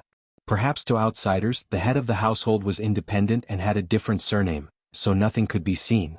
However, he believed that this should be a clan that lived in seclusion here. The layout was very particular. "There's a very faint wisp of demonic aura," Yi Fan muttered to himself and then walked in with large strides. Komatsu tilted its head and curiously sized up the villa district. It only felt that the scenery here was very beautiful. There were mountains on one side and rivers on the other. There was also the essence of heaven and earth that could be breathed in and out. Yi Fan disappeared with a step and came to the depths of the villa district. He stopped in front of the villa with the thickest demonic aura in the center. This place had the best view and the purple dragon underground was the thickest. "The owner of this place, come out and meet me." His words immediately alarmed the villa district. With his powerful divine sense, he could naturally clearly sense that there were at least 10 pairs of eyes sweeping over and spying on him in the dark. And someone immediately walked out from the villa in the center. It was an old man with a face as rosy as a baby's. His hair was like snow and his complexion was very good. He was full of energy. Yi Fan's expression didn't change. This was definitely a person with cultivation. His cultivation was at the 3rd small realm of the 1st secret realm, the Sea of Reincarnation, Divine Bridge. Little brother, is there anything I can help you with? He asked with a smile. You and I are both cultivators. There's no need to hide anything. Since I was able to find this place, all lies are useless, Yi Fan said. The old man's expression immediately became solemn. He gestured for Yi Fan to enter the house and talk. He also seriously looked at the purple Komatsu mouse on Yi Fan's shoulder. Yi Fan's expression was calm as he walked in. Through this corner of the place, he understood where those with cultivation were. This place was close to Mount Lu, which made cultivation a possibility. His heavens, I could directly see the source of this old man. There were a few wisps of demonic blood flowing in his body. It wasn't very pure. This bloodline was a descendant of the primordial demon race. After entering the hall, the old man invited Yi Fan to sit down and had someone serve tea. His tone was very polite as he asked him why he was here. I think you should know why I'm here. Let that young man come out. There's nothing more to say, Yi Fan said indifferently as he sipped his tea. Taoist friend, please calm down. The old man saw that Yi Fan had come with ill intentions and was so forceful, so he hurriedly put on a flattering smile. He said that the young man was his good-for-nothing grandson who did something reckless and caused such a disaster. He already knew his mistake and was willing to compensate. He asked Yi Fan to be magnanimous. What a nice way of putting it. Reckless? For no reason at all, he suddenly attacked and wanted to take Komatsu's life. What's the use of keeping someone with such a temperament? Let him come out and meet me, Yi Fan said with a solemn expression. Komatsu was very curious. He jumped around the house with an innocent expression and couldn't stop looking at the antiques. The old man immediately revealed a troubled expression and said, I hope Taoist friend will forgive us. We were in the wrong, but please be magnanimous and forgive us. Can we let this go? I only want to ask one more time. Are you going to let him out or not? Are you waiting for me to do it myself? Yi Fan took a small sip of fragrant tea and put down the teacup with a cold expression. That grandson of mine saw a spirit beast and was naturally curious, so he tried to subdue it. But he didn't hurt anyone. That's just a beast pet. Taoist friend, you're making a big deal out of nothing. The old man was also a bit displeased. Are you talking about Komatsu? In my opinion, many people aren't as humane as him. I'm a bit curious. What did your grandson use to hurt Komatsu? You know him so well. He's not qualified yet, Yi Fan said coldly. You are being too overbearing. The old man's expression sunk. Then with a schwa sound he revealed a divine awl. It shone with an eerie light and carried traces of time. A sect master-level magical treasure. Yi Fan was astonished. It was truly rare to see such a powerful weapon in this cultivationless age. Soon after, he understood that during the ancient times, there were many sects on Earth and experts were as common as clouds. Naturally, there were many powerful beings, so it wasn't a big deal to have weapons left behind by them. This is the weapon, said the old man. It was clear that he didn't display this weapon without the intention of intimidating others. After Komatsu saw this flickering divine awl, its body immediately trembled. It clearly remembered its encounter that day. Yi Fan gently rubbed its head and said, I'll refine it into a small knife for you to trim your nails in the future. The old man's expression immediately changed. He said, Young man, you don't know the immensity of heaven and earth. You're too presumptuous. At the same time, the door was pushed open and another old man walked out. It was a cultivator from the Holy Palace's secret realm. He said coldly, You should know that in this world there are some people you can't afford to offend. My clan has existed since the ancient times and has never fallen. Who dares to be presumptuous here? So, you guys are considered immortal inheritances from ancient times? Yi Fan laughed. How many years has it been? No one has dared to come here and cause trouble. Young man, you're too young and too ignorant. Have you not heard of Jianghu? It's not a place you can provoke. The old man who came out later shook his head. At the same time, a young man walked out. It was the bewitching young man Yi Fan was looking for. He sat down casually to the side. Komatsu's body suddenly trembled. The last time it was injured, it clearly remembered. It was kind enough to take out a spiritual medicine to save someone, but it was almost killed. It still didn't know what it did wrong. Yi Fan pointed with his finger and the young man was immediately fixed to the wall. Yi Fan waved his hand in the air and 5 finger marks appeared on the young man's face. There was a crisp sound. You've gone too far. How dare you behave atrociously in Jianghu? The two old men's expressions changed. Is that so? I just don't know the immensity of heaven and earth. I just wanted to provoke you. Let's see what you can do. If you anger me, I'll turn Jianghu upside down. You can't leave today. You'll regret it." The two old men shouted and rushed outside, asking their disciples to invite people. They had obviously realized that Yi Fan was not someone to be trifled with. Chapter 950. A group of people rushed into the hall and surrounded Yi Fan from different directions. They were all wearing iron robes that flickered with a cold metallic luster. They held all kinds of sharp weapons in their hands and emitted divine radiance. In this day and age, if people saw such attire, they would definitely be shocked. All of this was too primitive and incompatible with the present. Yi Fan didn't get up. He still sat there and looked at them calmly. Although the armor on these people was shiny, there were traces of time. They had been through many generations. Back then, the ancient demons that could roar through the world and capture the stars and moon had either passed away or left this world. However, they had left many ancient weapons for their descendants. This was a shocking treasure. "You almost killed Komatsu. Do you want to attack me now?" Yi Fan asked calmly. "Have you forgotten what this place is? Jianghu is not a place that anyone can barge in and do as they please." The elder of the Divine Bridge Realm said coldly as he held the glowing divine awl. He waved his hand lightly and a dozen people in armor shook their weapons. Ripples rushed out of the ancient weapons and spewed out sword chi, slashing towards Yi Fan. They laid out a matrix. These ancient weapons were all ritual implements. They weren't that shocking, but when used together they were very useful and could kill extremely powerful opponents. The strongest among these people was the elder of the Holy Ji Palace's secret realm. They naturally couldn't create such a matrix. All of these were left behind by their ancestors. The sword energy was sharp, cutting through the void, interweaving into a blinding formation, trapping Yi Fan within. The sword radiance hacked over, but it was shattered by a flick of his finger. "What ritual implement do you have?" The elder of the Divine Bridge Realm was shocked and couldn't help but fall back. In this day and age, he didn't believe that someone could shatter such a powerful matrix with one finger. With a flick of Yi Fan's finger, golden blood energy turned into golden divine radiance. It was as if he was holding an ancient divine artifact, inadvertently misleading them. It was because in these people's eyes, it was almost impossible for this type of great divine ability expert to exist in this world, or it could be said that even if there was, he wouldn't come to their family. As expected of an ancient lineage. Such a temper. "Do you want to kill me too?" Yi Fan raised his hand and summoned the young man pinned to the wall. "Brother, let's talk. We had a misunderstanding before, and I am willing to make it up to you." He had been careless and didn't care at all. He thought that the other couldn't do anything in his clan, but now he was scared. "Komatsu saved you out of kindness and you want to kill him? Are you heartless?" Yi Fan's palms slapped down, causing all the bones in his body to creak and crack, instantly breaking dozens of them. Of course he did not use his full strength. Otherwise, the attack of the human clan's sacred physique could even turn a sect leader into meat paste, let alone him. "Ah!" The bewitching young man screamed in pain and rolled around on the ground. Yi Fan was surprised. There was purple blood in this person's body, and his demonic aura was very strong. Although he wasn't old, he was already in the life spring realm, which was considered extraordinary on Earth. It was no wonder that the clan protected him and gave him the sect master-level divine cone nail to protect him. In this day and age, such talent was rare, and it was worth spending energy to cultivate him. "Brother, please stop. Everything can be discussed." The elder from the Holy Palace stepped forward and looked worried. He still couldn't see what the golden ritual implement in Yi Fan's palm was. Just now, they laid a matrix and trapped Yi Fan in the center, thinking that they could kill him.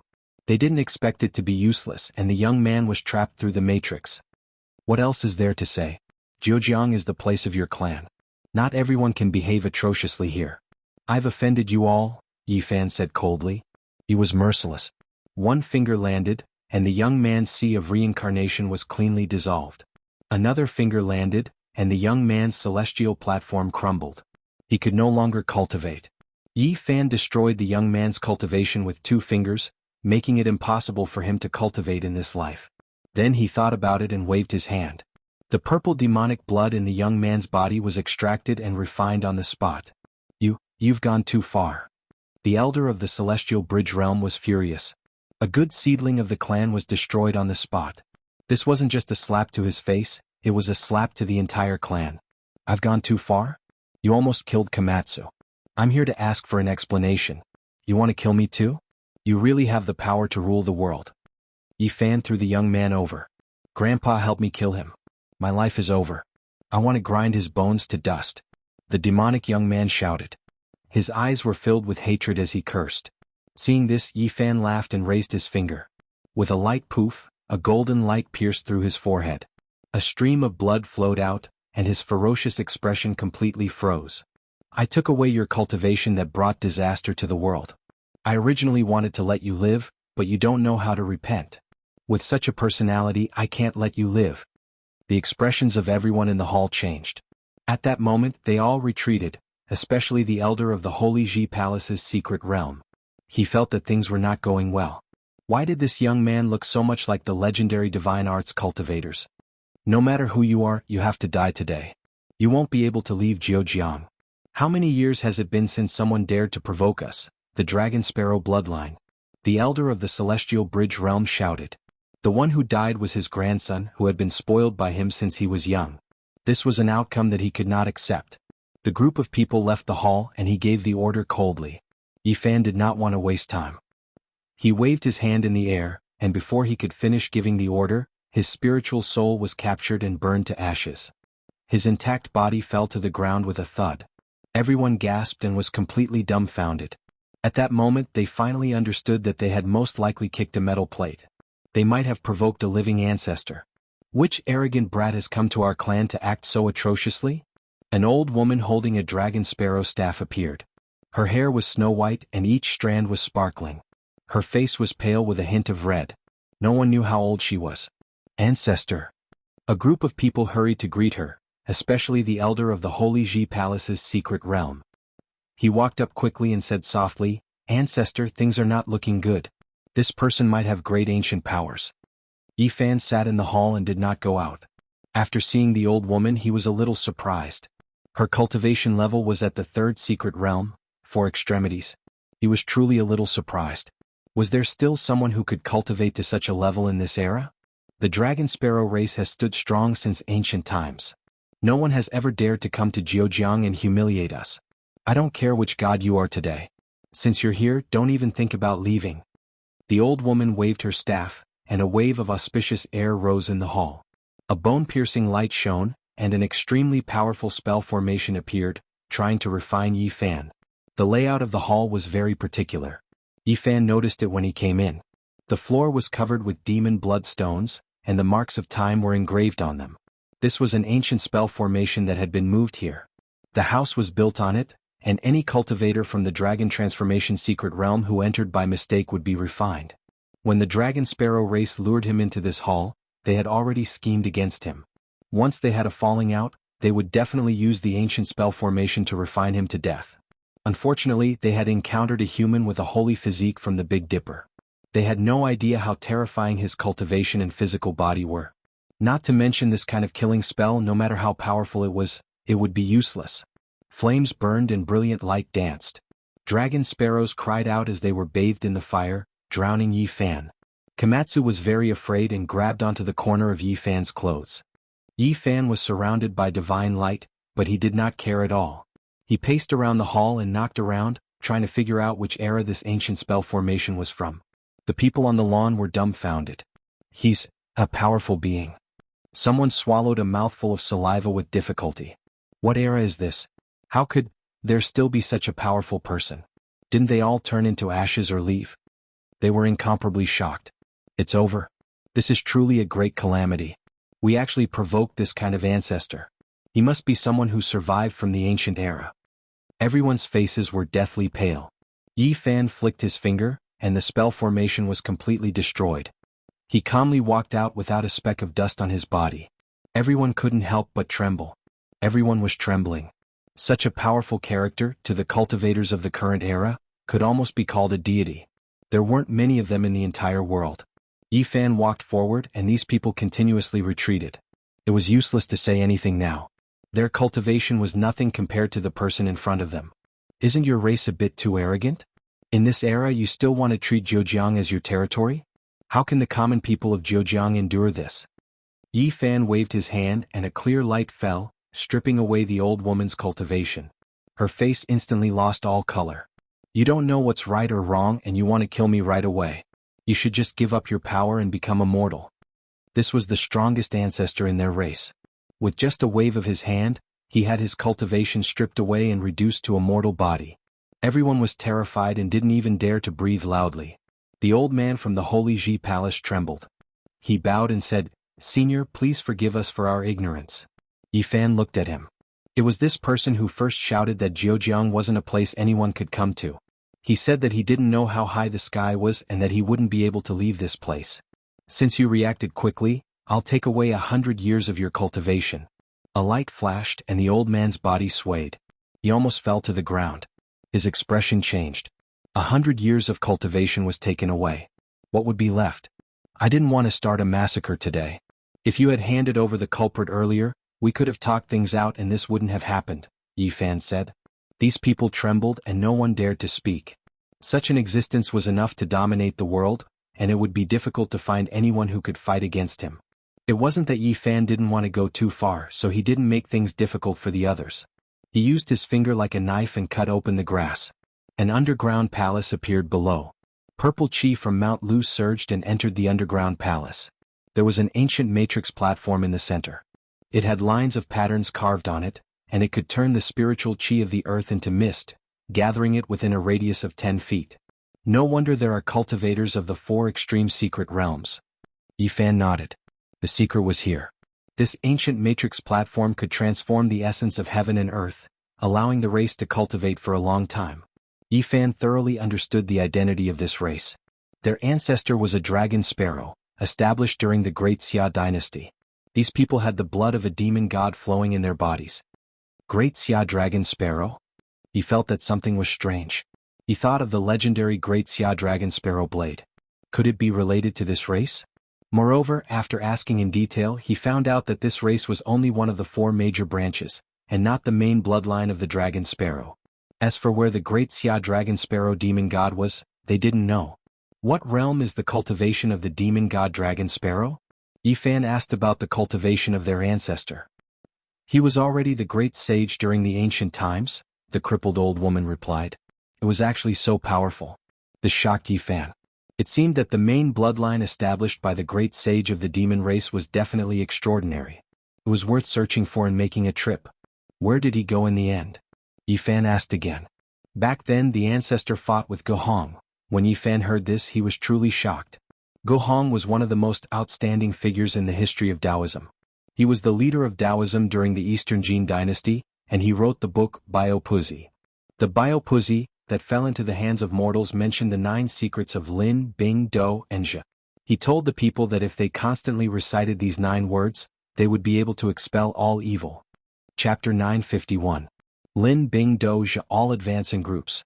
All the 9 characters should always be given secret blessings. There is nothing they cannot avoid. To be free from trouble, this is what it means. This passage was recorded in Biopuzi, written by Gohong, the leader of Taoism in the East Jin dynasty. He mentioned the 9 secrets in it, but he did not explain their true meaning. He only told people to recite them to avoid evil. In this day and age, most people did not know about the 9 secrets. They thought it was passed down from Japan. They did not know that it originated from China, and Dongmi made a mistake when copying it. He wrote Lin, Bing, Do, Zhe, Jia, Zhen, Lai, Zai, and Qian.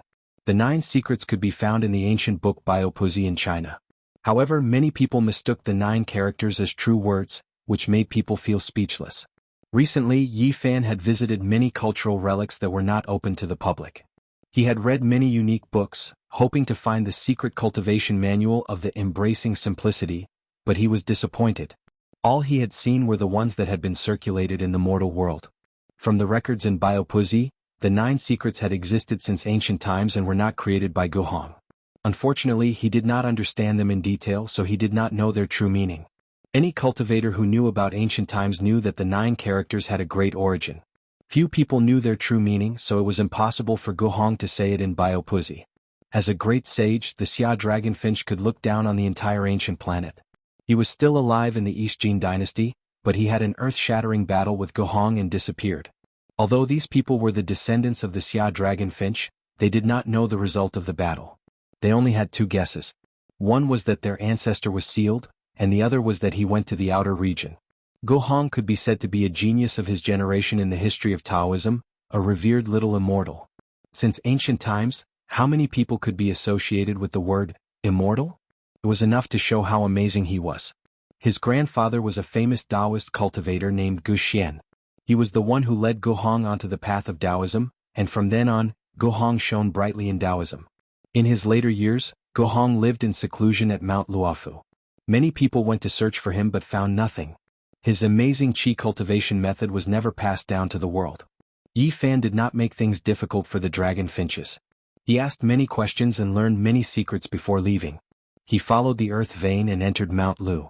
From his point of view, the great Xia dragon sparrow's seclusion in Jianghu was just a stream of dragon aura from the purple dragon vein.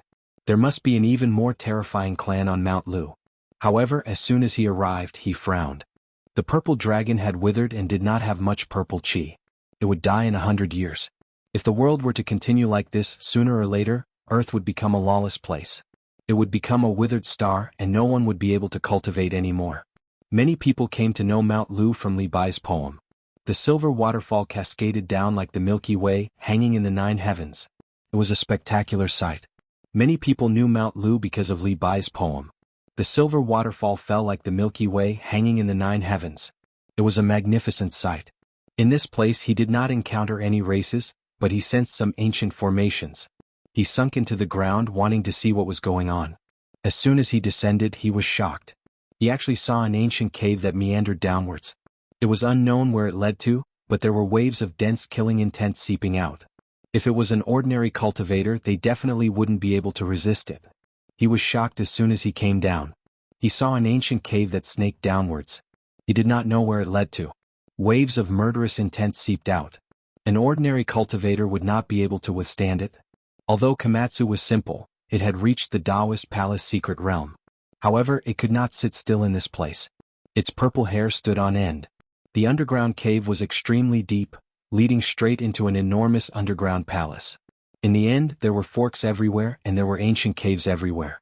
Ordinary people wouldn't be able to walk very far before getting lost. Moreover, the murderous intent was even stronger. He guessed that even the dragon transformation realm cultivators would not be able to withstand it. Staying here for a long time would harm them. There are no ancient races cultivating on Mount Lu. It's most likely related to this.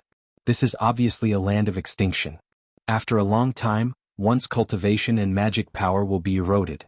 To ordinary people it's harmless. Yi Fan went several more miles. The underground palace was even more vast. It was deathly silent. The ground was dry and hard and the rocks were mottled. It was unknown how many years it had been since someone had come here. Finally, he arrived at the depths of the underground palace. This was the heart of Mount Lu. Here, flames surged and the atmosphere was lifeless. There was a huge sacrificial altar in front of him locked down by iron chains. At this place, the murderous intent had materialized like ringing killing swords. Even sect master level figures could not withstand it and could not approach. Moreover, there were blazing flames pouncing over. It was actually a flame essence that would turn anyone who touched it into ashes. Were it not for the Bodhi seed in Yi Fan's body, he would not have been able to stay here for long even with his divine physique. Komatsu grabbed the corner of Yi Fan's clothes nervously. His large eyes darted about in fear. Yi Fan did not stop. He took a few more steps forward and finally saw what was on the sacrificial altar at the end of the underground palace. His expression changed in an instant. The iron chains made of unknown materials flickered with an ice-cold black light. Even this kind of flame essence could not melt them. A person was chained to the blood-colored sacrificial altar. An ancient aura rushed over as if it had existed for tens of thousands of years.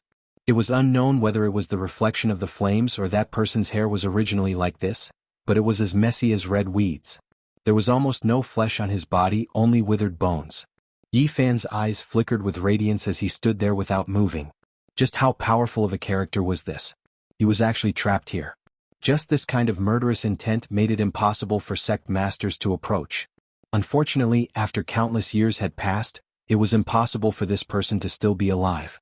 The flame essence had burned him until he was as thin as a match. Upon closer inspection, his torso and head had already been chopped off. Back then, his enemy seemed to be afraid that he would revive and locked him here. He suffered tens of thousands of years of torture and was chained to the sacrificial altar to use the flame essence to erase his spirit. Yi Fan did not approach any further. It was not worth it for a dead person because he discovered that there was a killing formation carved on the sacrificial altar. It was most likely a saint-level formation, so there was no need to take the risk. Suddenly Yi Fan was shocked. When he stood in the air and looked down from above, he saw that there was a stone diagram carved on the sacrificial altar.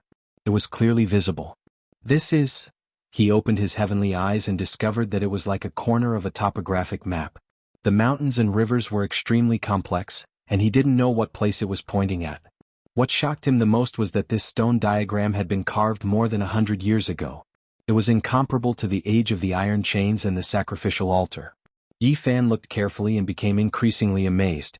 It was left behind by the person whose torso, limbs, and head had been separated. It was precisely the right arm that was chained and forcefully carved. Just what kind of person is this? At the very least, he has been trapped here since the ancient times and has lived until more than 100 years ago. Yi Fan was convinced that he was already completely dead at this time and had long since lost the slightest trace of vitality. It was most likely that he had finished carving the stone diagram and fulfilled his final wish. Back then he was chained here. Could it be that someone wanted to force him to hand over this secret? He carefully memorized the stone diagram and didn't stay for long. This was a danger zone laid down during the ancient times, so there might be some unknown dangers. A moment later he arrived on the surface and left. Yi Fan was currently in Jianghu, located in the Jiangxi province. He wasn't in a hurry to return and wanted to go to another place in the province, Mount Longhu. Mount Longhu was the ancestral court of the righteous Tao. In the history of Taoism, it had a position and role as a link between the past and the future. However, at this time Yi Fan's cell phone rang, interrupting his journey. He had no choice but to return to B City. Su Qiong had an uneasy expression on her face. She asked for his help because Xianxia was going south to explore the Tomb of the Warring States period. Can't you just tell him not to go? I've already said that, but this bookworm is usually very slow. Once he really makes up his mind, even 9 bulls won't be able to pull him back. He said there's no need for him to go deep underground and only wait outside to verify those relics. Upon hearing this, Yi Fan nodded and told her not to worry. He would go south with this team of archaeologists and make a trip to Jiangling County. It was said that during this period of time, many strange things had happened in that ancient tomb, causing a wave of panic in the local area. The higher-ups had issued a strict order for them to investigate thoroughly this time. They didn't hesitate to use the army to help with the excavation, so they had enough manpower. The 8-Ling Mountain was formed by 8 mountain ridges. In ancient times, it was called the Dragon Mountain. There were many tombs of kings buried here, and it was said that one could become an undead immortal here. When Yi Fan arrived at this place, he sensed that something was wrong. The 8 dragons coexisted together as if they were going to soar into the sky and pull the tomb into the 9 heavens. The ancients had indeed chosen this place for a reason. The 8-Ling Mountain was majestic and serene. The pine trees rustled and the clouds were verdant. The mountain was extraordinary. Although it wasn't tall, there was the chi of soaring dragons rising from it. Yi Fan carefully observed and discovered that this tomb was very strange. The terrain was like a Taoist sleeping soundly, about to ascend to immortality. The 8 dragons were the guide, pulling him to ascend to immortality. The tomb had already been excavated and large amounts of soil and stones were excavated. They piled up into a small mountain in the distance, and the surroundings were lush with ancient trees that reached into the sky. Just as Yang Xiao had said, there was enough manpower, and they were all equipped with modern tools. Cart after cart of soil was carried away. This ancient tomb had caused a bad influence in the local area, and it had to be resolved as soon as possible. Apart from a few excavators and archaeologists, there really was an army. They were armed and on guard, quietly waiting for the ancient tomb to be completely excavated. Not good, it's the same as last time. Another person died mysteriously. Someone was frightened. The entrance to the tomb was pitch black and led straight underground. It was like a bottomless abyss. Stretchers were sent down and soon a few black corpses were brought up. Seeing this, Yi Fan sighed. He had come a step too late and couldn't stop them or save them. They found a pair of giant stone doors underground, but they couldn't open it no matter what. A few people even died, and in the end the army went down. Boom. A loud sound rang out as the pair of stone doors were forcefully blasted open by explosives. Instantly, an extremely cold and gloomy aura rushed up, causing everyone to involuntarily retreat. Yi Fan secretly made a move and used his magic power to stop that aura. Waves of indescribable sounds came from underground. All of the archaeologists retreated, feeling waves of fear. Not long after, celestial music rang out. It seemed to come from the underworld, making everyone feel that it was unimaginable. At this moment, an old Taoist and a few others took advantage of the chaos to sink underground and enter the tomb. The Tomb of the Warring States is related to ancient Qi practitioners. Yi Fan flashed in and saw a stone door that had been blasted open. On top of it, the words Longevity Immortal Manor were actually carved. It was a large seal from before the Qin dynasty. Chapter 952. The Qin unified the 6 states and also unified the written language. The written language of the 6 states was almost extinct. What was seen here was a large seal script that looked like the Oracle Bone script. Yi Fan didn't stop and strode in. He saw many people enter before him, not because he was afraid of their strength, but because he was afraid that they would act rashly and destroy something valuable. Clang! A ray of sword light was particularly dazzling in the darkness of the tomb, lighting up a large part of the void. It pierced towards Yi Fan like a rainbow. Someone was trying to kill him. It was the same everywhere. Where there were people, there would be Jianghu. The cultivators who entered the tomb were naturally here for arts and divine weapons. Everyone was a competitor. Clang! Yi Fan flicked his finger and a sharp sword like autumn water was shattered into dozens of pieces, falling to the ground like a pile of sparkling glass. He waved his hand and a figure in front of him was sent flying. His bones were all broken and his flesh was a bloody mess as he fell onto the tomb wall. Yi Fan didn't stop. He had even killed a Dao-severing king before, so he wouldn't care about the life and death of a life-spring cultivator. His intuition told him that this tomb was not ordinary. Celestial music sounded, not from the 9 heavens but from the depths of the earth. It was like the 9 nether soul song shocking the soul. After a while, a white jade staircase appeared, leading to the depths of the underground palace. Mortals couldn't afford to use this kind of material. Who would use jade to pave the road? Every piece would fetch a sky-high price in an auction, but here, there was a large amount of it leading to the underground. The people who went down earlier were all impatient, wanting to enter the main point. Now that they could confirm that this was a burial ground for Qi practitioners, they all wanted to get their hands on the pre-Qin weapons. The pre-Qin referred to the mysterious period before the Qin dynasty, including the Warring States period, Spring and Autumn period, Yinxiang period, and Western Zhou period. Clang clang, the sound of swords rang out as a stone wall blocked the way. It was filled with sword marks and clanging sounds, as if there were peerless masters fighting with their swords. Sword sharpening stone. Yi Fan was astonished. He had heard that this was a stone used by peak experts to sharpen their swords. Even after tens of thousands of years had passed, sword cries could still be heard. It was because this stone was infused with their sword intent. For many people this was a rare treasure. There were 4 people standing by the grindstone as if they were comprehending something. When Yi Fan walked over, he found that they were all bleeding from their mouths and noses, their 7 apertures cracked, and they had died a violent death. These people were all celestial bridge realm cultivators and none of them had broken through to the second secret realm of the human body. They couldn't even withstand the sound of the ancient sword whetstone and died here. This was the sorrow of the cultivationless age. If one could cultivate now, then even if one's natural talent was extraordinary, they couldn't even stop a grindstone from the ancients. It truly made one sigh with regret. Yi Fan thought for a while and used his fingers like a sword to dig out the stone. He sealed it and threw it to Komatsu. It put away the bell made from Daluo silver essence and the small stone Buddha to be studied in the future. The sound of celestial music was melodious and clearer. When it entered one's ears, it would cleanse one's soul. It would make one's soul tremble and feel comfortable at the same time. Yi Fan walked down the stairs and stepped on the white jade stairs. He felt a kind of Yin coldness.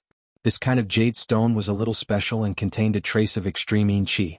He came to protect Xianxia this time, so he naturally had to eliminate all dangers. He operated the lunar scripture and refined the wisps of Yin coldness. Not long after, he entered a vast underground palace and felt a cold wind blowing against his face. As soon as he raised his head, he saw a creature flapping its demonic wings and swooping down to grab the top of his head. Pfft! Yi Fan pointed with his finger and a sword wave blasted out. Blood splashed and the creature was slashed into a bloody mist on the spot. It was actually a bat over 2 meters long and looked like a demon. What a big bat. This underground world is sealed. How did it survive? Could it be that there is another exit to the outside world? Yi Fan didn't care. There was no need to think about such trivial matters. He walked forward a few meters and found 2 corpses with blood all over the ground. Their skulls were opened and they died a miserable death. They had been killed not long ago. A large tomb from ancient times without any special mechanisms had already taken the lives of 6 cultivators of later generations. Their deaths were not worth it. Yi Fan walked to the end of this underground palace and white jade stairs appeared again. They continued to go deeper underground as if they were approaching the legendary cave residence step by step. The project was huge. During this process he sent out sword ripples several times, killing dozens of bats. They were all 2 to 3 meters long and their bodies were terrifying. They looked like monsters but they were all burned to ashes after they died. Otherwise the archaeologists would definitely be in chaos when they came down. Yi Fan went even deeper. Immortal music was playing in this place. There was a row of chimes in front of him. They were all ringing on their own without anyone striking them. He spread out his palm and released strands of multicolored light. They flew towards these chimes and fixed them in place. They no longer made any sound. These chimes were extremely ancient, but they were well preserved without the slightest damage. Yi Fan carefully examined them and found that these were things tempered by cultivators over and over again. However, there were no Tao marks inside and only something similar to essence, energy and spirit. It could be assumed that the tomb master loved musical instruments back then. The chimes were unconsciously produced by his imprint after the tomb saw the light of day again. At this moment, after Yi Fan fixed these chimes in place, the imprint no longer existed and finally dispersed. Because this wasn't a magical artifact, its will couldn't exist forever. He continued forward and walked inside. Suddenly he felt a dense killing intent. There were streaks of sword radiance that hacked out like waterfalls. Golden, scarlet, purple and blue flying swords tore through the air. Unparalleled killing intent. Before he even got close, Yi Fan's body was already covered in a layer of goosebumps.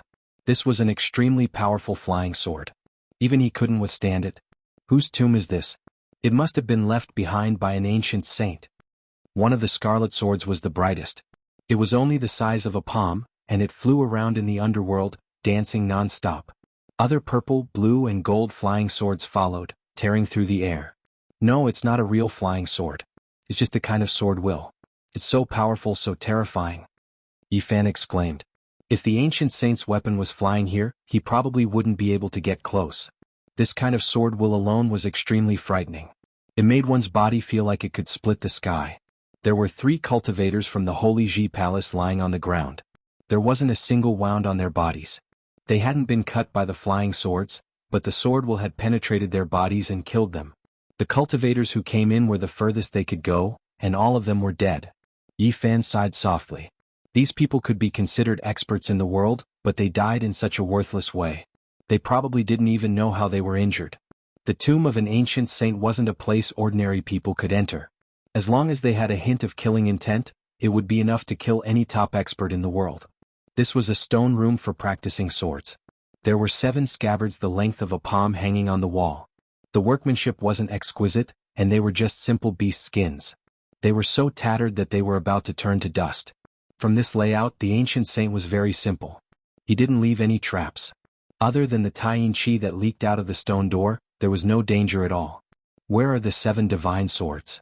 Yi Fan searched. He activated his cultivation, wanting to take the 7 scabbards. But with a slight movement, the 7 beast skin scabbards all turned to dust. It wasn't because they had been here for too long, but because there was a kind of sword will within them. These materials couldn't withstand it. After the scabbards were destroyed, the 7 streaks of sword light that were slashing through the stone room also disappeared.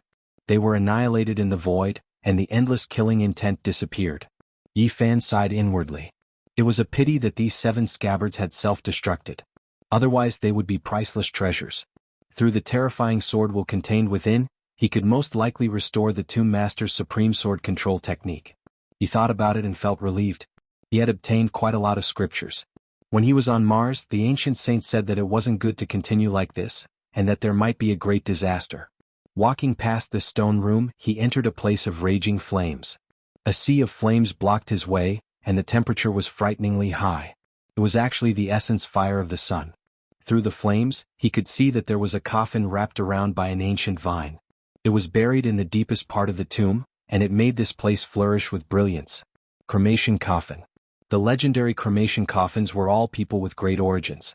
Ordinary people didn't have the ability to set them up, because they needed the essence of the sun and a fire vine raised from the essence blood of a saint. That ancient vine seemed to be thousands of years old.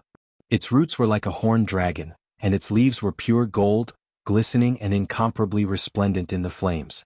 It took root in the essence fire of the sun and absorbed the essence fire's nutrients to grow. It could be called a dreamlike spiritual vine, and it was a treasure used to forge weapons. The seeds of the fire vine were extremely rare, especially those that could take root in the essence fire of the sun. They were as rare as phoenix feathers and unicorn horns, and they were the favorites of the ancient saints. Why did they choose this kind of cremation? There were many legends. The most accurate explanation was that the saint knew that he was about to die, so he used the fire vine's extreme yang essence to hang on to the last strand of yang energy in his body, waiting for his resurrection. That was why the cremation coffin was so extraordinary. A piece of essence fire of the sun, a fire vine, a coffin, and an ancient saint. Yifan was extremely shocked. He had actually seen such a thing. Could it be that this ancient saint could be resurrected? Could it be that he was a stunning character who left his name in history? Komatsu was very nervous. The purple fur on his body flickered, and a pair of black gem-like eyes blinked gently. He obediently followed Yifan and didn't dare to go forward. This ancient saint didn't set up a trap to kill intruders in the tomb, so he must be very kind. There shouldn't be too much danger here. Yifan cultivated the sun scripture, so he wasn't afraid of the sun's true flames. He entered the blazing flames and circled around the coffin to carefully examine it. This kind of flame was extremely terrifying. Under normal circumstances, even a Tao-severing king wouldn't be able to approach it. Touching it would inevitably turn them into ashes. The flames were terrifying. The fire vine was thick and strong, and each leaf made a sonorous sound upon contact. It seemed to be forged from phoenix blood and gold. The thick, dragon-like vines wrapped around the ancient coffin and lifted it into the air. The coffin carried death, and it was originally an inauspicious thing. However, this place was accompanied by the golden fire vine, and it was full of vitality. Yifan silently sensed it, and then he sighed softly. The person in the coffin had died. He couldn't use the yang flame essence to support the last strand of yang energy, so he didn't revive. Then he noticed a tablet beside the coffin. It was actually forged from bronze, and it was extremely heavy and sturdy. There were a few ancient characters on it, and they were Zhongding characters. After Yifan returned, he had always been enriching himself. He read Huangting Nanhua and entered various great libraries. He read unique books, consulted authorities, and learned various ancient characters such as oracle bones. He recognized some of the ancient characters on it. At this moment, his heart was greatly shaken, and heaven-overflowing waves surged. This was indeed an outstanding and famous character from the ancient times. Xianxia was recorded in the Taoist scripture. It was recorded in the legends of immortals, and it was said that he was an ancient immortal. Moreover, there were also records in other ancient texts. The Huainanzi was the earliest, and there were traces of it that could be examined. The origin of this ancient tomb could only be described as terrifying. Yifan was incomparably shaken. Through the heavenly eye, he saw an extraordinary thing inside the coffin. Chapter 953. Yifan opened his heavenly eye and could clearly see that there was something inside the coffin. There were some Tao patterns fluctuating within. It was an old jade box with an extremely ancient appearance. It lacked luster, but it was still stored inside the precious and heavy coffin. He was greatly moved. Xianxia's origins were too great. He was revered as an immortal by the Taoists, so how could the things he left behind be ordinary? Xianxia exhaling and breathing, expelling the old and taking in the new. Losing the form and losing the wisdom, embracing the plain and reversing the true. Traveling through the profound, ascending to the heavens. This was a passage recorded in the Huainanzi. It described Xianxia's miraculousness and that he was an ancient immortal. Xianxia, the rainmaster of Shenong. Using the water jade to teach Shenong, he could enter the fire and burn himself. This passage came from the legends of immortals. It was said that he was someone from Shenong's era. Before Shenong achieved the Tao, he had even taught him techniques. It could be said that he was one of the most famous cultivators of the ancient era. What kind of person was Shenong? Yifan had already stepped onto the path of cultivation. He had reason to believe that he was definitely one of the most powerful individuals in ancient China. Xianxia was from the same era and had passed on his techniques. His status was extremely high and left others shaken. Moreover, there was another one. In the ancient era, before the Yellow Emperor achieved the Tao, he had also asked for guidance. It was recorded in Xianxia's admonition scripture. It was an extremely long conversation that involved many issues. It wasn't an exaggeration to say that Xianxia was the most famous cultivator of the ancient era. His status and cultivation were terrifyingly high, and no one could fathom his depths. The ancient era was too distant, and no one could say for sure how long it was. However, the people of the present world speculated that 4,000 years had passed since the Yellow Emperor's era. Some people discovered that there were many periods of time that had been destroyed or that there was a vacuum, making it difficult to deduce the true date. It was precisely this kind of person whose name shook the ancient era and was revered as an ancient immortal by the Taoists. Now he saw his coffin here, so how could Yi Fan not be shocked? Komatsu was extremely curious. When Yi Fan dissolved the surrounding extreme yang flame essence, it also moved forward and touched the ancient vine. It then touched the bronze tablet, causing chong-chong sounds to ring out. How to open the coffin? This was a headache. They couldn't destroy the fire vine, right? That would be too disrespectful to the deceased. He did not want to do anything outrageous to the most famous cultivator of ancient times. He did not want to destroy the coffin, but he definitely had to take out the jade box. The fiery vine's entire body shone brightly like scarlet multicolored clouds. Every single leaf was like blood-colored divine gold, releasing clanging sounds with a light touch. Moreover, it was incomparably sharp, able to cut through fine iron. Its trunk was as thick as a water bucket. It was like a blood-colored true dragon lying dormant, bold and powerful. It coiled around 49 times, one of which firmly wrapped around the coffin and lifted it into the air. Yi Fan tried a few times, but even with his godly strength, he couldn't move the ancient coffin down unless he used the Six Paths reincarnation fist to shatter this ancient vine. This was a spiritual plant nurtured with a saint's blood essence. Whether or not it could be destroyed was another matter. Otherwise, it wouldn't be called a divine material for refining tools. Komatsu's entire body flowed with purple light. It pulled the corner of Yi Fan's clothes and blinked its big eyes. It pointed at the base of the bronze tablet. It was buried underground and there were actually words under the stone. The purple little thing was very careful. It dug up the stone and found those scribbled words that were between the oracle bone script and the bell cauldron script. Yi Fan rejoiced that he was respectful and didn't act rashly. The records under the bronze tablet described the method of opening the coffin. It clearly stated that if one used force, the spiritual vine could even kill a half-saint. The fire vine planted by Qi Songzi himself had a powerful spirituality. It had been soaked in his blood and was a coffin guard spirit. It needed to be fed with powerful blood essence before it would lower the coffin. Yi Fan carefully read and found that there was a condition that the fire vine couldn't be fed with the blood of a Dao-severing king. Otherwise, the blood wouldn't have enough spirituality and would be useless. He cut his finger.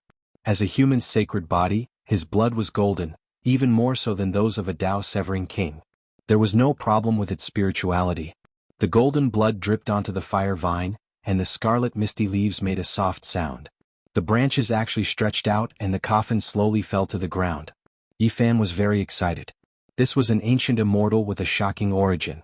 What kind of jade box would he leave behind? Could it be the secret of immortality or the opportunity to become an immortal? He carefully opened the coffin lid, and a mysterious Dao pattern rippled out, revealing the scene inside. He looked inside and Komatsu also jumped up to take a look. Yi Fan let out a sigh. It was impossible for Qi Songzi to come back to life. He had already passed away and left a human-shaped imprint at the bottom of the coffin. His flesh and bones had completely melted away. Even ancient immortals have to die? Yi Fan muttered to himself. Were there really people who could live forever? The ancient immortals of the Taoist venerables all had their lifespans come to an end and couldn't coexist with the world. After passing away, waves of Dao ripples spread out. He was shocked. He knew Qi Songzi's cultivation. He should be a great sage. In that case, he wasn't a true immortal, but one of the most powerful humans in human history. Yi Fan frowned. It seemed that the ancient immortals mentioned by Taoism were only an achievement and not a true immortal. They were still in the category of humans, just that their cultivation was profound. Are there really immortals in this world? Is immortality an illusory goal that can never be achieved? Yi Fan let out a long sigh. The great sage of the human race had to die, and the ancient emperors had to ascend to heaven. Until now, not a single person had survived. There was no real example of someone becoming an immortal. Immortals were only legends. Everything was fabricated and guessed by later generations. There was no proof at all. The more one understood the truth, the more helpless they felt. Qi Songzi was the best example. He was the most famous immortal of the ancient times. His true identity was the great sage of the human race, but he still passed away here. Beside the human-shaped imprint, there were 7 palm-sized ancient swords that had already turned to dust. They had been cleansed along with Qi Songzi, leaving not a single fragment behind. Yi Fan knew that those were definitely divine weapons. The 7 flying swords flickered with scarlet, purple, gold, and blue lights. In the stone room where he was training, just by looking at the sword light imprinted on them, one could tell that they were all divine grade. It's really a pity. These 7 weapons were all made by the great sage of the human race, but they have all followed him. He was incomparably regretful. At the same time, he remembered that Xianxia was born in Sichuan and used flying swords as his weapons. There were many legendary swordsmen of Mount Shu in later generations. Could it be that they were of the same origin? Yi Fan took out the only item in the coffin, the jade box. He solemnly took it out. Even Xianxia treasured it so much. Even though he had passed away, he did not want to destroy it. This was enough to show how mysterious and precious it was.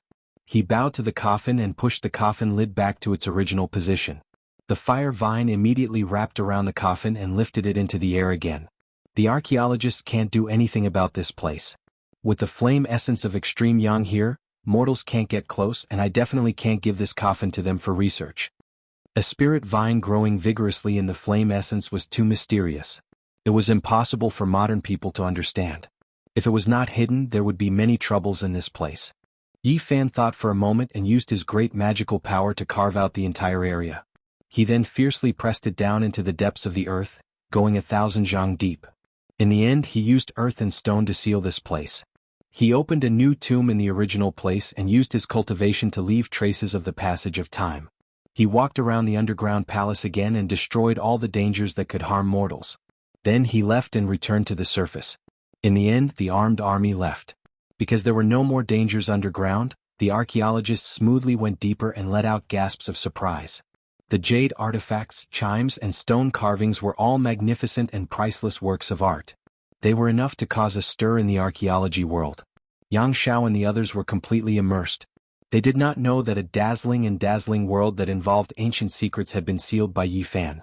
At this time, he stood under an ancient tree on Mount Ling and carefully opened the jade box.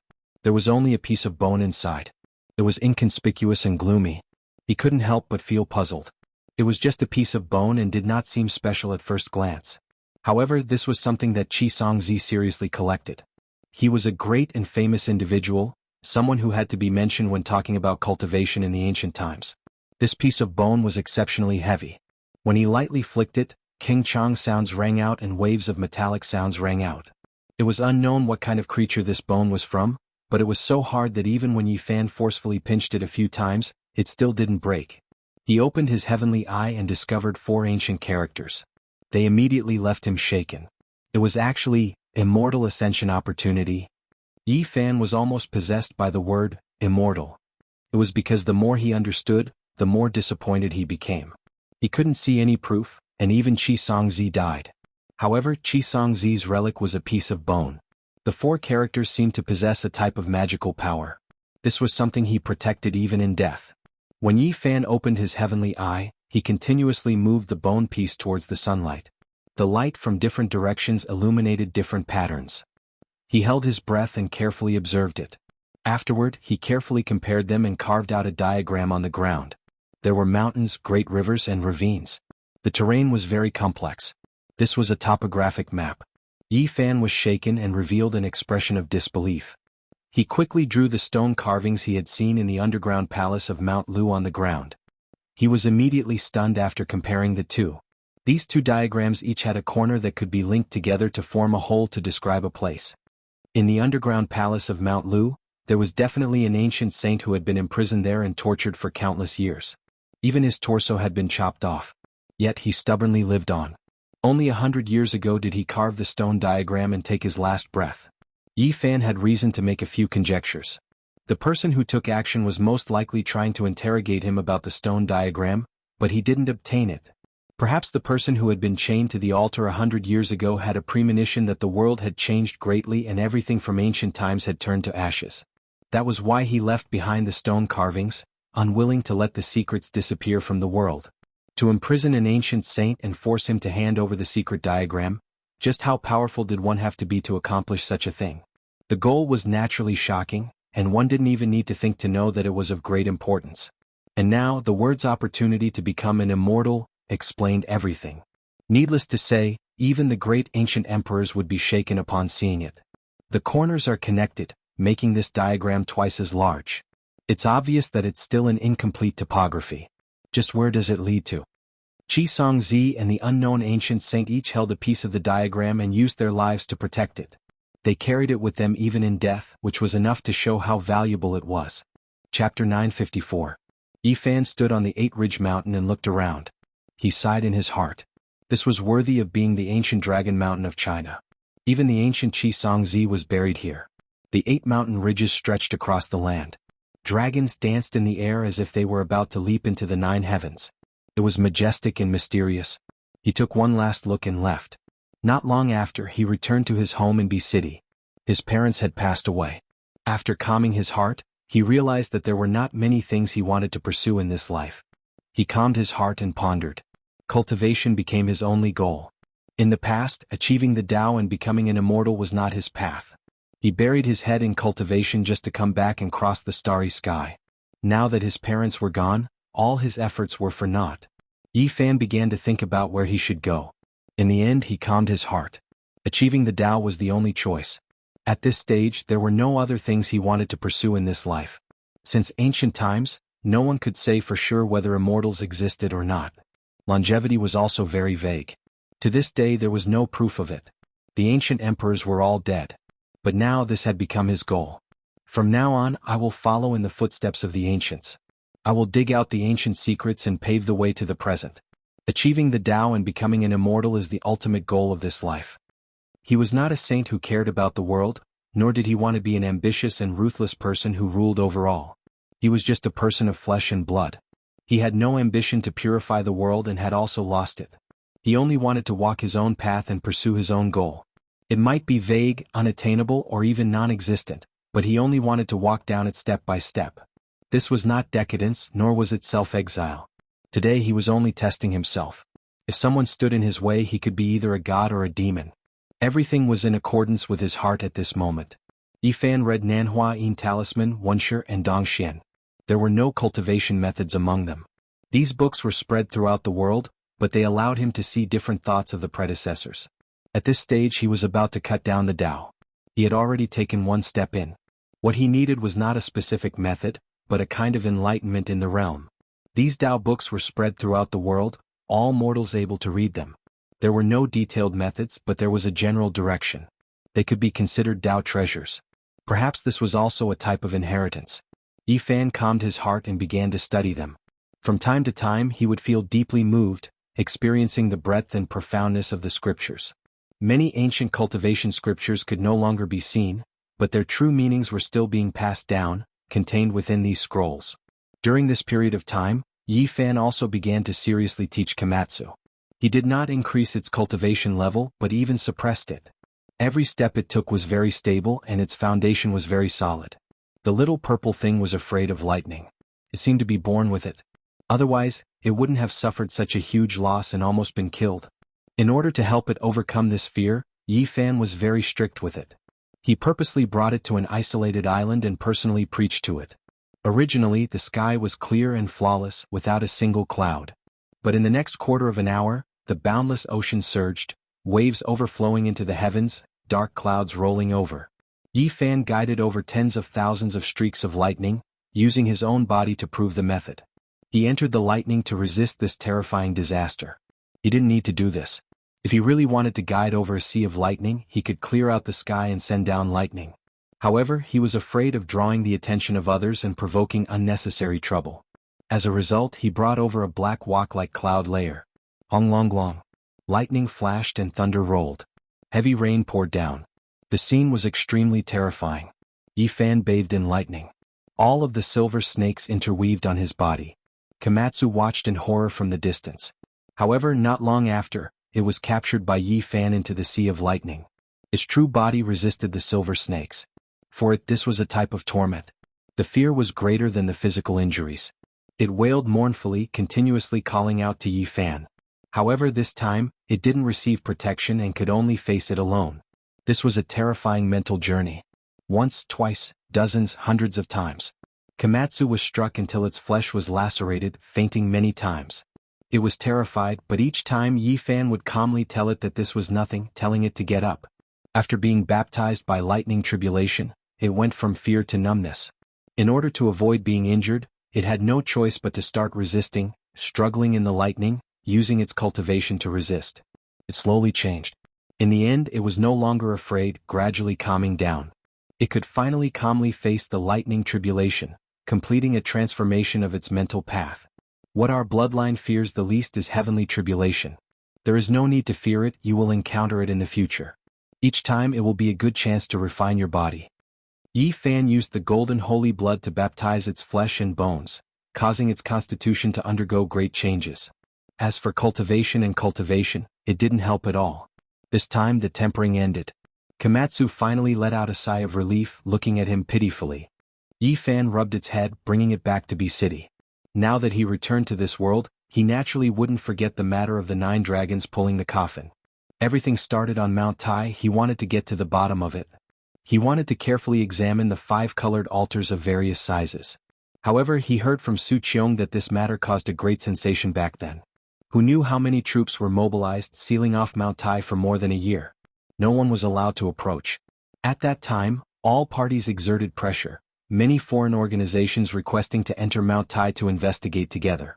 Moreover, it was said that dozens of elders from the Muslims came, and the Roman Pope even personally came from the east, bringing a large group of people.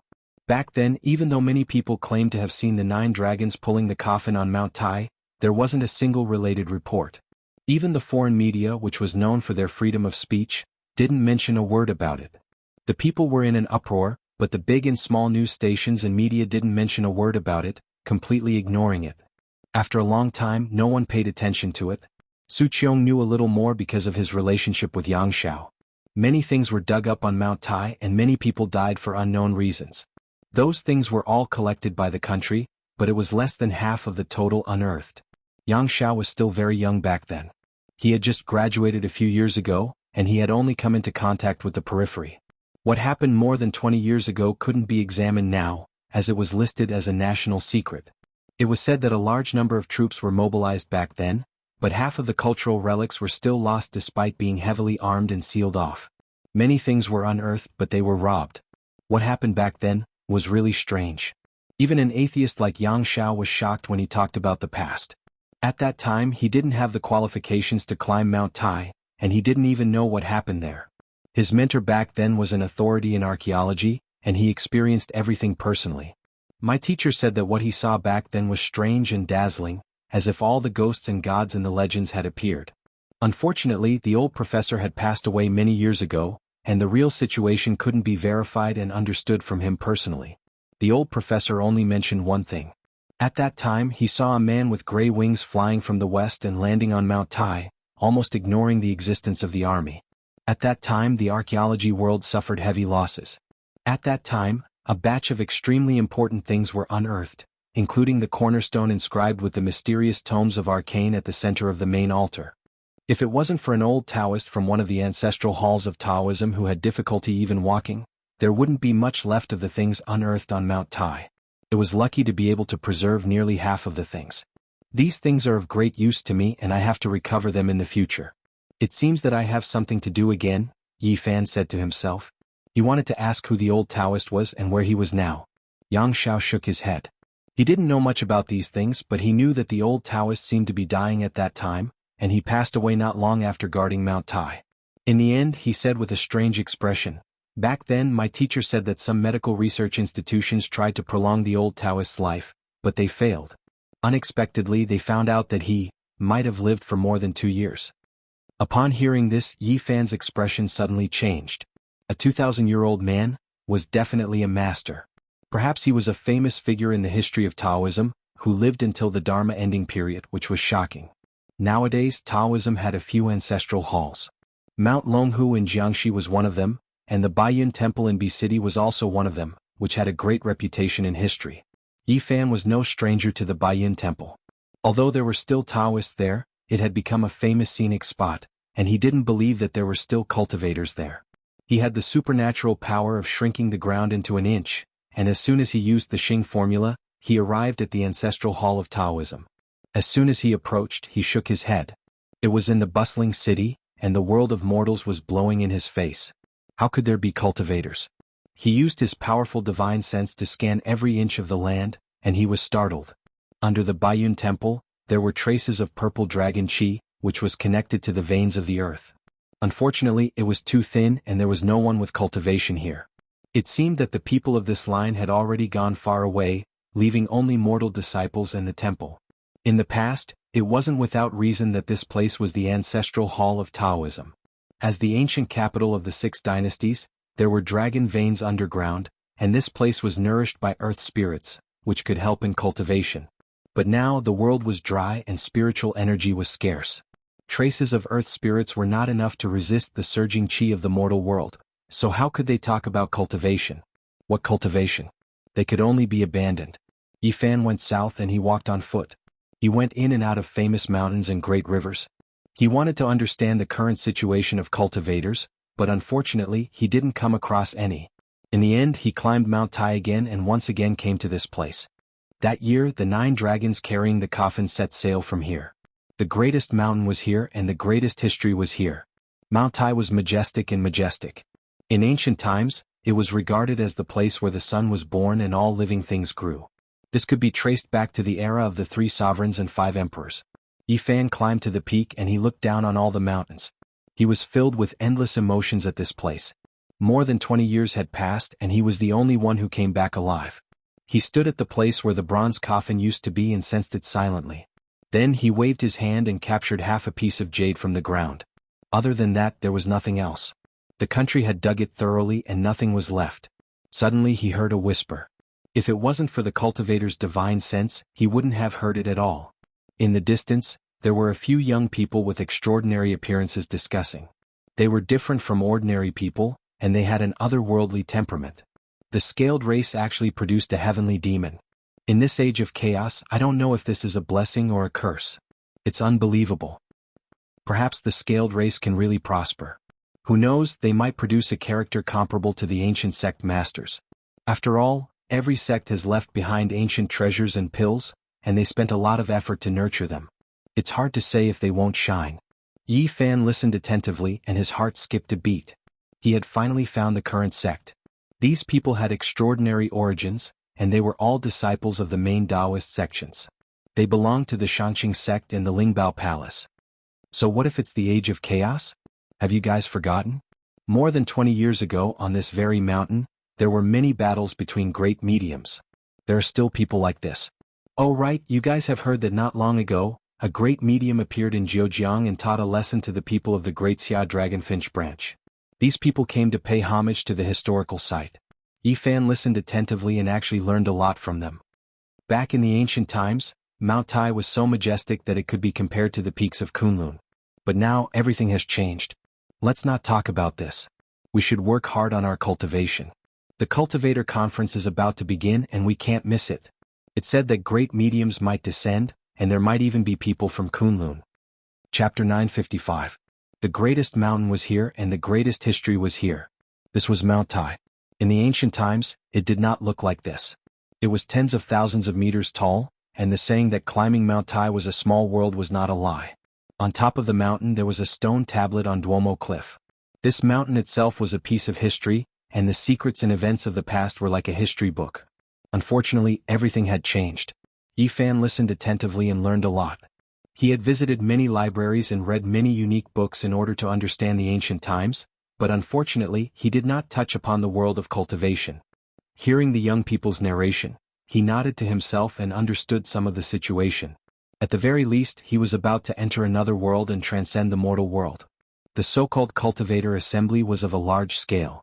Seeing how these people cared so much, they all wanted to make a name for themselves and enter the secret grounds of the prime clear and numinous treasure sects. Yi Fan was speechless. Although these people were Taoist disciples and could be considered outstanding, they were still far from the core. The world of cultivation had its own rules, and no matter where one was, there would be ranks. Whether it was the Xianxia sect or the Lingbao sect, they both had their own secret places.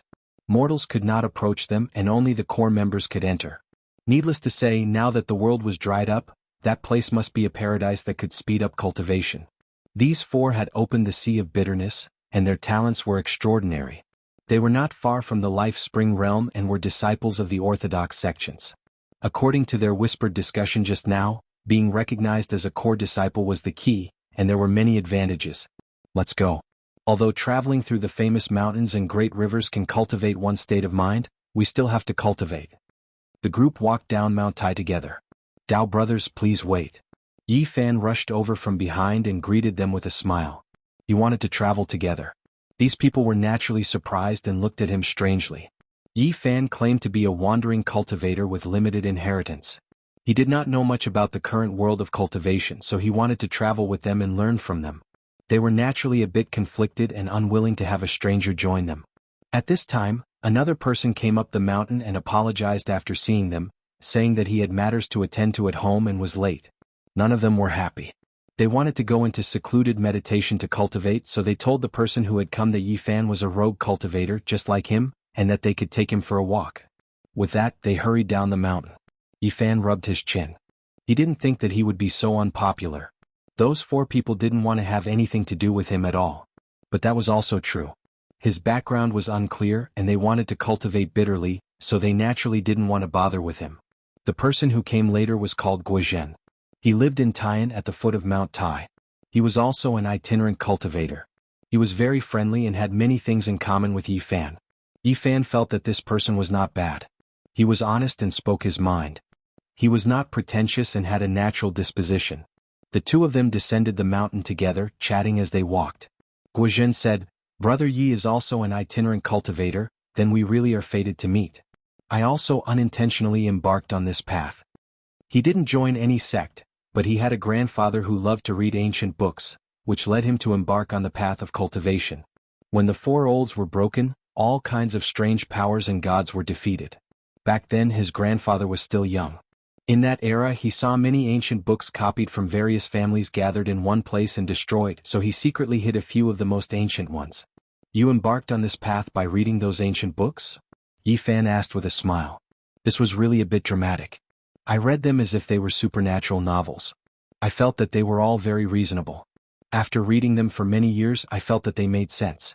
There was one time when I was half asleep, and I really saw the sea of bitterness in my body." Guozhen's path of cultivation could be said to be really uneventful.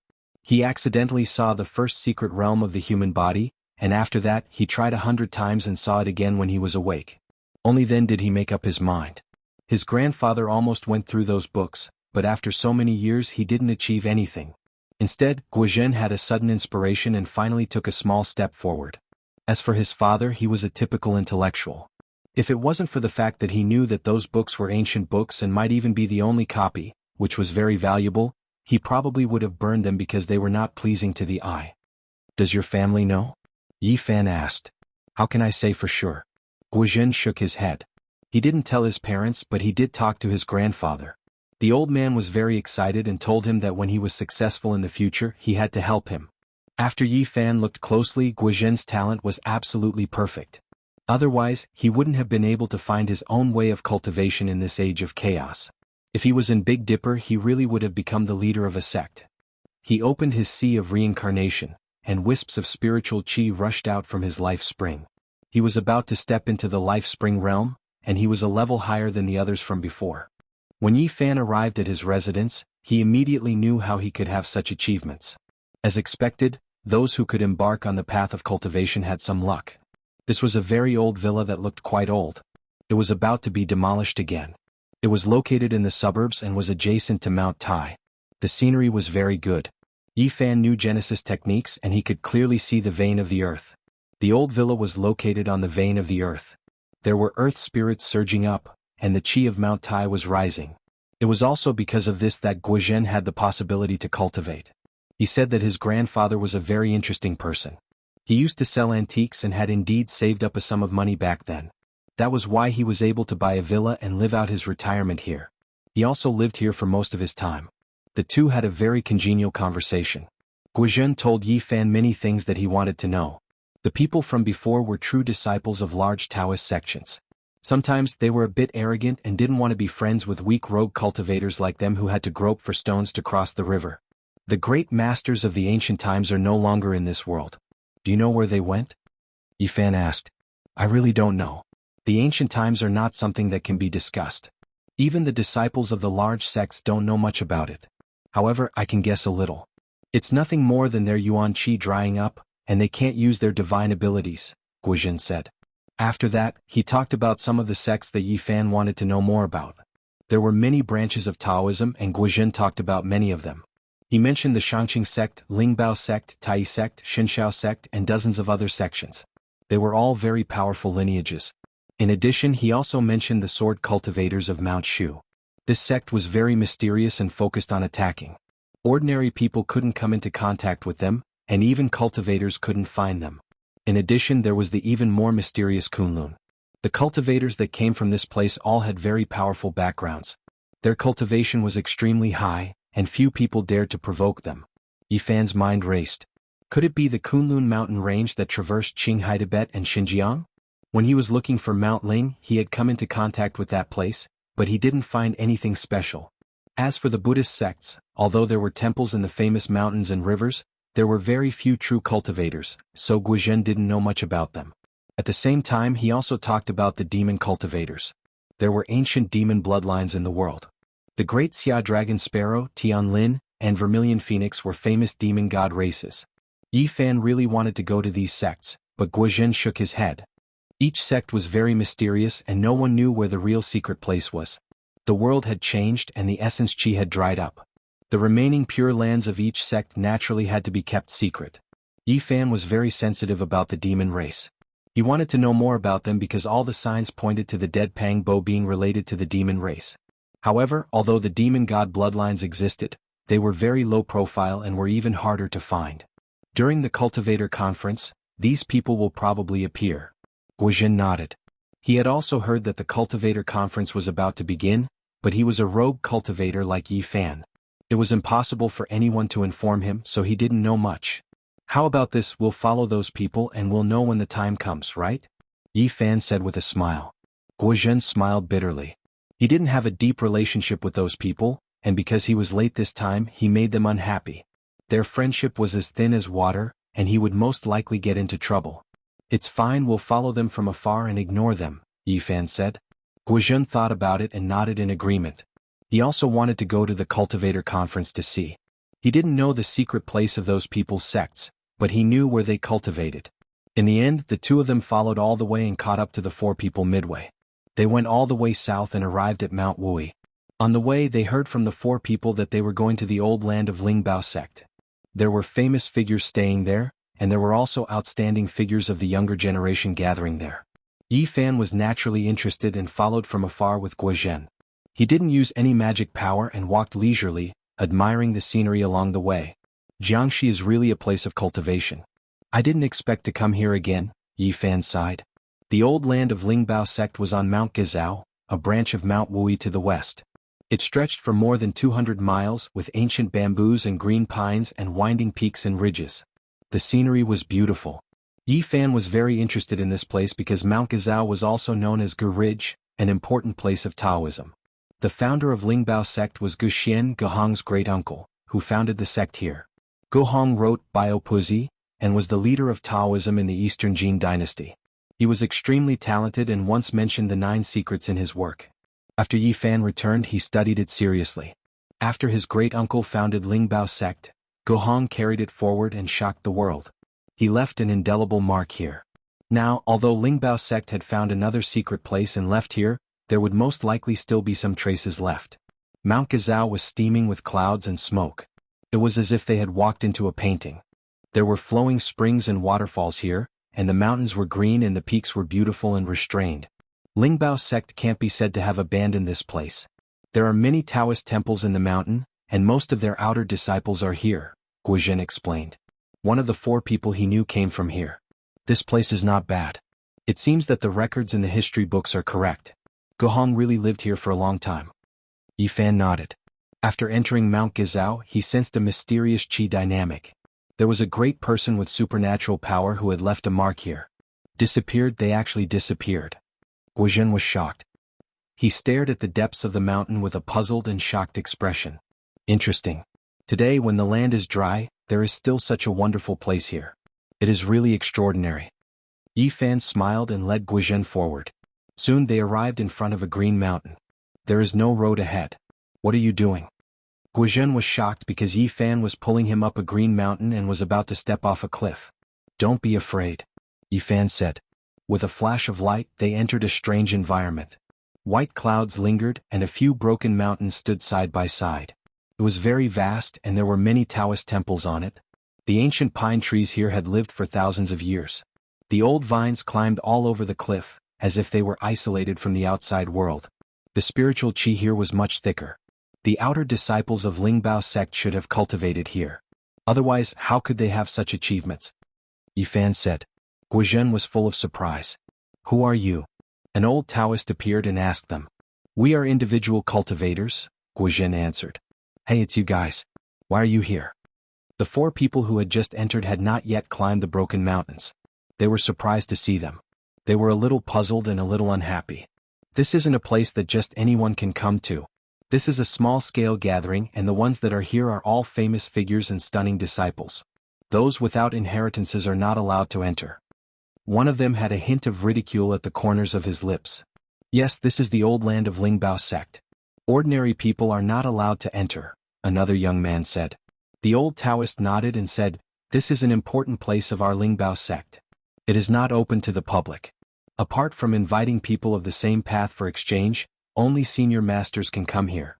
Ordinary people are not allowed to enter. Chapter 956. I have long heard that the spirit treasure old ground is a pure land that cultivators look up to. Back then, Immortal Master Guohong shocked the Middle Earth and was one of the strongest cultivators in the history of the Tao sect. We came here in admiration and wish to pay our respects to the Holy Land. Yifan said. Guozhen also came forward to pay his respects and ask for an exception. They came here because of the respect in their hearts, hoping to satisfy their wishes. If you want to view the saints' ruins, you can go to the temple outside. This secret land is never open to the public. A disciple from the Spirit Treasure Gate said coldly with a displeased expression. As expected, the 4 youths' friendship with Guozhen was as shallow as water. Guozhen had already followed them here, yet he was so heartless. Not only did he not speak up for them, he even spoke so coldly with a hint of contempt. Even though we are acquaintances, this place does not allow outsiders to enter. Another person was very direct, categorizing him and Yifan as outsiders. His tone was full of contempt. What kind of people are not outsiders? Yifan saw that Guozhen was in a difficult situation and asked. He would not leave no matter what. Guohong was sitting there, so he had to take a look no matter what. Could it be that you all really think of yourselves as seniors? Another youth could not help but laugh loudly. The old Taoist at the side had said that only seniors could come here to lecture on the Tao and enter the spirit treasure old ground. There are 33 steps at the mountain gate, representing the sky of becoming an immortal. If any of you can cross 8 steps, then you will barely pass and can enter. The old Taoist said. A few ancient pines were like dragons lying down at the foot of the mountain. It was said that they were planted by Guohong himself. They were evergreen and strong like dragons. There were 33 steps there, and they were different from the other limestone steps leading up the mountain. It was said that in the ancient times, this was the most common test. Even the Taoist children who served the Taoist masters had the ability to walk over it.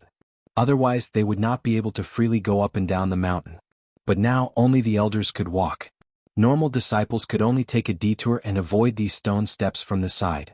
It was incomparable to the ancient times. Yifan originally wanted to walk up in one go, but Guozhen was very stubborn. He insisted on giving it a try. After being repeatedly looked down upon by someone he knew, he couldn't help but feel some anger in his heart. It was difficult for him to calm down. 1 step, 2 steps, 3 steps. With Guozhen's own cultivation, she could only take 3 steps before she found it difficult to take the 4th step. Due to the environment of the world, compared to the ancient cultivators, the cultivation of the Tao-seeking cultivators was generally low, and it was difficult for them to improve. On the side, the 4 youngsters chuckled, all of them shaking their heads. Even they didn't dare walk the stone stairs, believing that Guozhen didn't understand this place and would only make a fool of himself. Whoosh! A sphere of green and blue light shone. A thin sheet of blue and gold appeared in Guozhen's hands. There was a symbol engraved on it that was extremely ancient. It released streaks of blue and gold radiance that surrounded him. Bang, bang, Guozhen took 6 steps in succession. In total, he had taken 9 steps, exceeding the old man's standard. His forehead was beaded with sweat. Then he leaped off the stone steps with all his might and retreated. The 4 youngsters at the side were all astonished as they stared at the thin sheet of blue and gold in his hands. The symbol on it was extremely mysterious, and it could actually make Guozhen perform like this. Under normal circumstances, These 4 people couldn't do this at all. They could only take 3 steps at most, but they didn't expect Guozhen to be able to do it. The old Taoist was also astonished. He stared at the blue and gold symbol continuously and said, "Even though you borrowed the help of a spirit weapon, it still counts as a pass. You may go up." Guozhen let out a long breath and wiped away the sweat on his forehead. He carefully put away the thin sheet of blue and gold. At his realm, he still couldn't accept weapons into the sea of reincarnation within his body. Just relying on external objects. What kind of ability is that? A youngster said in a low voice. The 4 felt that they had lost face, so they didn't stay any longer and quickly went up the mountain. Guozhen seemed to be exhausted after walking 9 steps. After returning, he hurriedly sat cross-legged on the ground to recover his essence energy. Yi Fan glanced at the 33 stone steps. He walked up step by step until he reached the end and came back down. Below, the old Taoist was almost terrified. He was so shocked that he was tongue-tied. Even he could only walk halfway up, but this youngster seemed to be taking a leisurely stroll. He knew that when he saw a true expert, he had to call him senior and salute him. Yi Fan stopped him and shook his head. He then came to Guozhen's side and sent a stream of pure divine power over. Immediately, Guozhen's exhaustion was swept away. His entire body felt comfortable and recovered to its original state. "Brother Yi." He was naturally astonished and quickly opened his eyes. "It's just a small Taoist. I usually store an extra stream of inner yuan in an artifact," Yi Fan explained with a smile. Guozhen was relieved. Otherwise, he would really think that he had met a senior expert. Transferring origin chi to others like this was very exhausting. If it was stored in an artifact, it would be a different matter. The old Taoist respectfully watched them walk up the mountain along a small path that led to the Taoist temple on the rooftop. Meanwhile, he himself didn't move. He shook his head forcefully and continued to guard the mountain gate. Along the way they saw green pines and green cypresses. Cranes flew in the sky and circled from time to time. The place was steaming with clouds and looked like a fairyland. The spiritual chi here was many times denser than that of the outside world.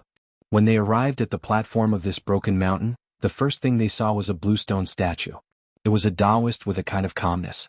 He had the air of a celestial being and gave off a feeling of being carefree as if he had seen through everything in the world. This was a statue erected by later generations to commemorate immortal Master Guhong. It was vivid and lifelike as if it was about to become immortal and ascend to heaven. The Lingbao sect was founded by Gu Xian and carried forward by Guhong. It played an important role in the history of Taoism and its influence was unparalleled. Mount Gazao also became one of the 3 mountains of the great sage of Taoism in the south. Yi Fan stood on the rooftop and looked down at the surroundings. He saw clouds rolling and mist, towering mountains and beautiful peaks and valleys. He couldn't help but sigh. This place was really amazing. In the distance there were several broken mountains standing side by side. Although the spiritual chi had dried up, there was a kind of remnant ripple of the great path of creation, which made his heart tremble. Was it left by Guhong? One reason he came to the old land of the Lingbao sect was to search for Guhong's legacy. In addition, he wanted to verify a somewhat illusory secret to see if it was true. In Taoism, the reason why the Lingbao sect played an important role was because of the Lingbao celestial being, one of the 3 pure ones which Taoism respected. In the history of Taoism, it was recorded that the sect participated in the positioning of the 3 pure ones. Rumor has it that in the ancient times, there was a celestial being called Lingbao. I don't know if it's true or not, Yi Fan said to himself. The Lingbao celestial being was respected by all branches of Taoism. For the world of cultivation, whether it really existed or not was already impossible to verify. The fact that the Lingbao sect chose such a name was enough to explain everything. It also indirectly proved its supreme status in Taoism. Yi Fan captured the traces of the creation of the great Tao and pondered seriously. When he was on the other side of the starry sky, he had heard of the origin of the 9 secrets. Some said that it was created by the deceased celestial being of Taoism. Some said that it was a secret technique left behind by the supreme figures of different periods in the ancient times before they passed away, which was then combined by the later generations. Others said that the 9 secrets were the result of countless people perfecting it. Guhong might have mastered 1 or 2 of the 9 secrets. From the name of the sect, it's not hard to make some connections. Could it be that the Lingbao celestial being was one of the few celestial beings who created the 9 secrets? On the broken mountain these temples were all very old. Although the great practitioners had all passed away, everything here proved their former glory. The remnant marks of the Tao and the incomplete sage formations were shocking. However, the spiritual chi of heaven and earth was too thin, and these things were difficult to operate. Moreover, for some reason they were slowly destroying themselves. If this went on for a long time they would all be destroyed. Is this the senior expert you were talking about? A young girl stood in front of a temple and smiled lightly. She was beautiful and looked at Yi Fan and Guo Zhen. There were also a few young people beside them. Yes, this is someone who passed through the 9 bluestone steps. You guys should learn from him later. One of the 4 young cultivators who knew Guo Zhen before said. A few people immediately laughed after hearing this. They were all juniors who came here with the elders of their sects, so they clearly knew each other. Yi Fan patted Guo Zhen's shoulder and told him to calm down. There was nothing to fuss about, so he pulled Guo Zhen towards the temple. You guys really went in. That's the place where the elders take the Tao.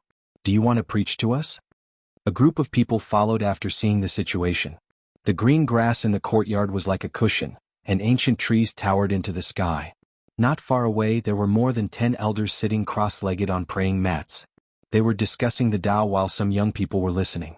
Yi Fan pulled Guo Zhen to the edge of the courtyard and found 2 praying mats to sit on. Some of the young people immediately revealed strange expressions and looked over.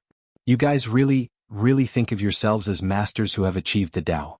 You guys really dare to sit here? The 4 young people who knew Guo Zhen no longer looked at him with contempt. Instead, they revealed expressions of pity. Many people looked over, and even those older generation figures noticed this place. They were all a bit shocked. What's wrong? Guo Zhen was a bit confused. Look at us. Who dares to sit down? Aren't we all standing here respectfully to listen to the true method? One of them said with a look of schadenfreude. Aren't they also young people? They're also sitting there. Guo Zhen pointed at the dozen or so young people in front of him in confusion. Guo Zhen, you're really naive. How can the 2 of you compare to them? Those are all core genius disciples who came from the secret land. The young people standing were both envious and jealous of those people. They shook their heads at Yi Fan and Guo Zhen. The 4 people from before even revealed a sneer and looked like they were watching the show. Guo Zhen did not know what to do and was about to stand up. Yi Fan pulled him back and said that he had already sat down and there was no need to stand up. Who are you guys? Why are you sitting here? Who invited you in? A core disciple sitting on a praying mat opposite them asked. Yi Fan looked closely and found that these young people were quite impressive. They were all above the life spring realm. Compared to the others, they were indeed extraordinary. They stepped over the 9 stone steps and came up here on their own. Someone quickly explained what happened. The dozen or so elders were all shocked and looked at the 2 seriously, which made Guo Zhen feel uncomfortable. At the same time Yi Fan looked at them. These masters were all above the Holy Ji Palace secret plane. In the current era they were indeed very powerful. There were even 3 of them in the 4 extreme secret planes. Is that so? They came up here on their own. Then let me see if I have the right to sit here. A core disciple of the Spirit Treasure sect stood up from his praying mat. He was in the late life spring realm. Didn't I already test the way down there? Why do you still want to continue? Guo Zhen felt a headache coming on. He was a lone cultivator, and the people here were all disciples of big sections. It was said that there could be living great mediums in some secret lands. Disciples of such sects could not afford to offend them. The test at the mountain gate is too easy. Those with decent cultivation can make it to the 8th or 9th step. It's nothing. If you can make it to the 4th step, I have nothing to say. I'll even worship you as my senior for the rest of my life. The young man pointed to the tallest platform. There were also 33 stone steps there that led directly to the platform. Everyone's expression changed. What was this place? It was the place where the headmaster of the sect went up to the platform and preached. Could anyone still go up there? Even those who could walk up a few steps were rare. I once heard that the Spirit Treasure sect's celestial master Guhong once wrote a Taoist book that discussed the 9 secrets. If we can go up there we won't force them. We just need to tell them the origin of the 9 secrets, Yi Fan said. He had come for the 9 secrets. His goal was clear. He wanted to confirm if the Spirit Treasure sect really had 1 or 2 secrets. Many people laughed. Only a dozen old Taoists' expressions changed. But when they looked at Yi Fan and the others they relaxed again. They did not sense any profound cultivation. Do you really think that you can compare to the headmaster of the ancient times? Even if there are great mediums today, they may not be able to walk all 33 steps. Do you think you can? Many people laughed with mockery. They felt that they were too unreliable. Those who knew Guo Zhen shook their heads.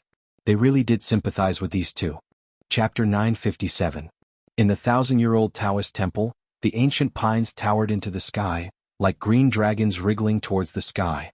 Under the trees, a group of old Taoists sat cross-legged on praying mats, looking over. Guozhen had a guilty conscience because the person he was facing was not someone else, but one of the strongest sects of Taoism, the Spirit Treasure sect. He was a lone cultivator and had never seen such a scene before. To him, this was a group of earth immortals. Yi Fan patted his shoulders, saying, "Nothing, it's just a few stone steps. Go up 4 steps.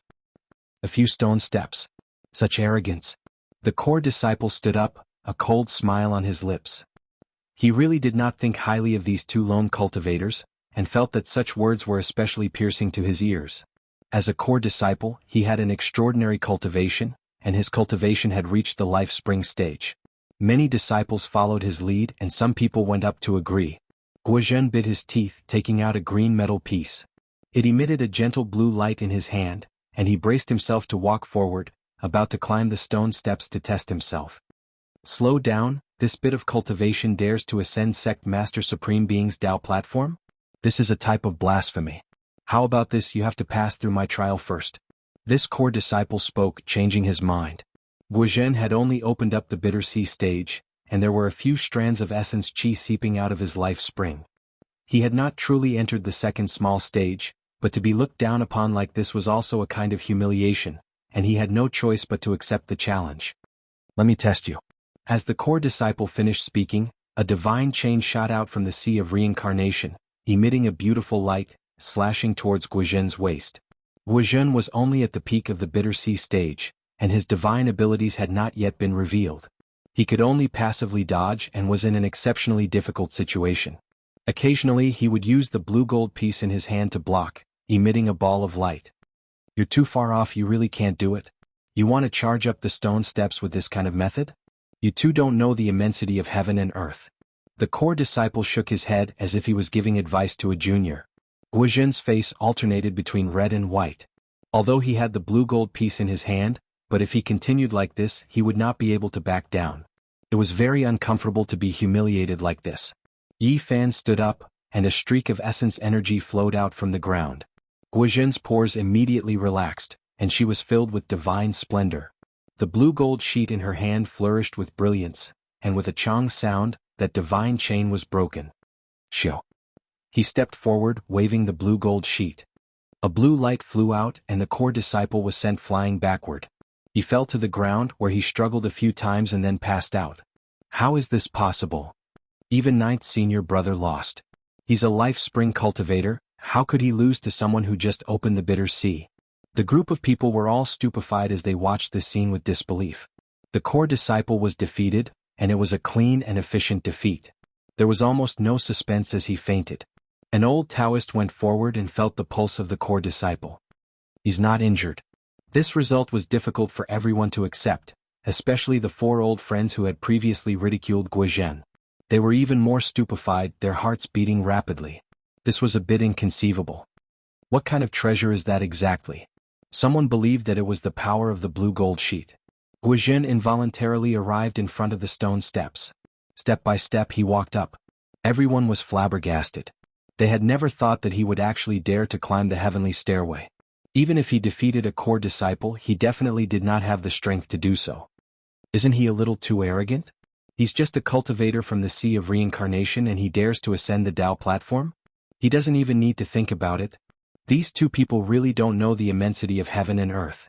Could it be that they really think that they can be compared with the sect masters of the ancient times?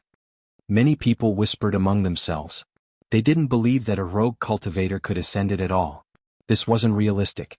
However, Guozhen's following actions left them dumbstruck. He took 6 steps in succession, and with each step he ascended 6 steps in succession, shocking many of the older generation figures. What's going on? Everyone was dumbfounded and extremely puzzled. The jaws of those who were waiting to see a joke almost dropped to the ground. A few people who were preparing to mock him immediately shut their mouths. At the same time, they forcefully swallowed a mouthful of saliva and wanted nothing more than to rub their eyes. This was just too inconceivable. He's merely a rogue cultivator who opened up the sea of bitterness. What qualifications does he have to ascend 6 steps? The core disciple who just woke up just happened to see this scene and almost fainted again. Half of it was due to anger and the other half was due to shock. How could he endure this? Guozhen seemed as if he was sleepwalking. Both his legs were not under his control and he once again retreated. Even he himself was baffled and felt dizzy. When he landed on the ground, his legs were a little unsteady. On the other side, Yi Fan had already stood up and wandered around the Taoist temple. He released his powerful divine sense and scanned every inch of the land, searching for the Tao marks left behind by the ancient sages. He didn't want to miss out on anything in this kind of treasured land. How did you do it? Who are you? An old Taoist stared at Guizhen. When the group of young people heard this, they looked at each other in dismay. They were all shocked and no longer dared to have a trace of contempt. They all stared at Guizhen, wanting to understand what was going on. However, even Guizhen himself couldn't figure it out. He stood there in a daze and didn't know how to explain. He looked absent-mindedly at the faint blue metal piece in his hand and then at his own feet. Hey, what's going on with you?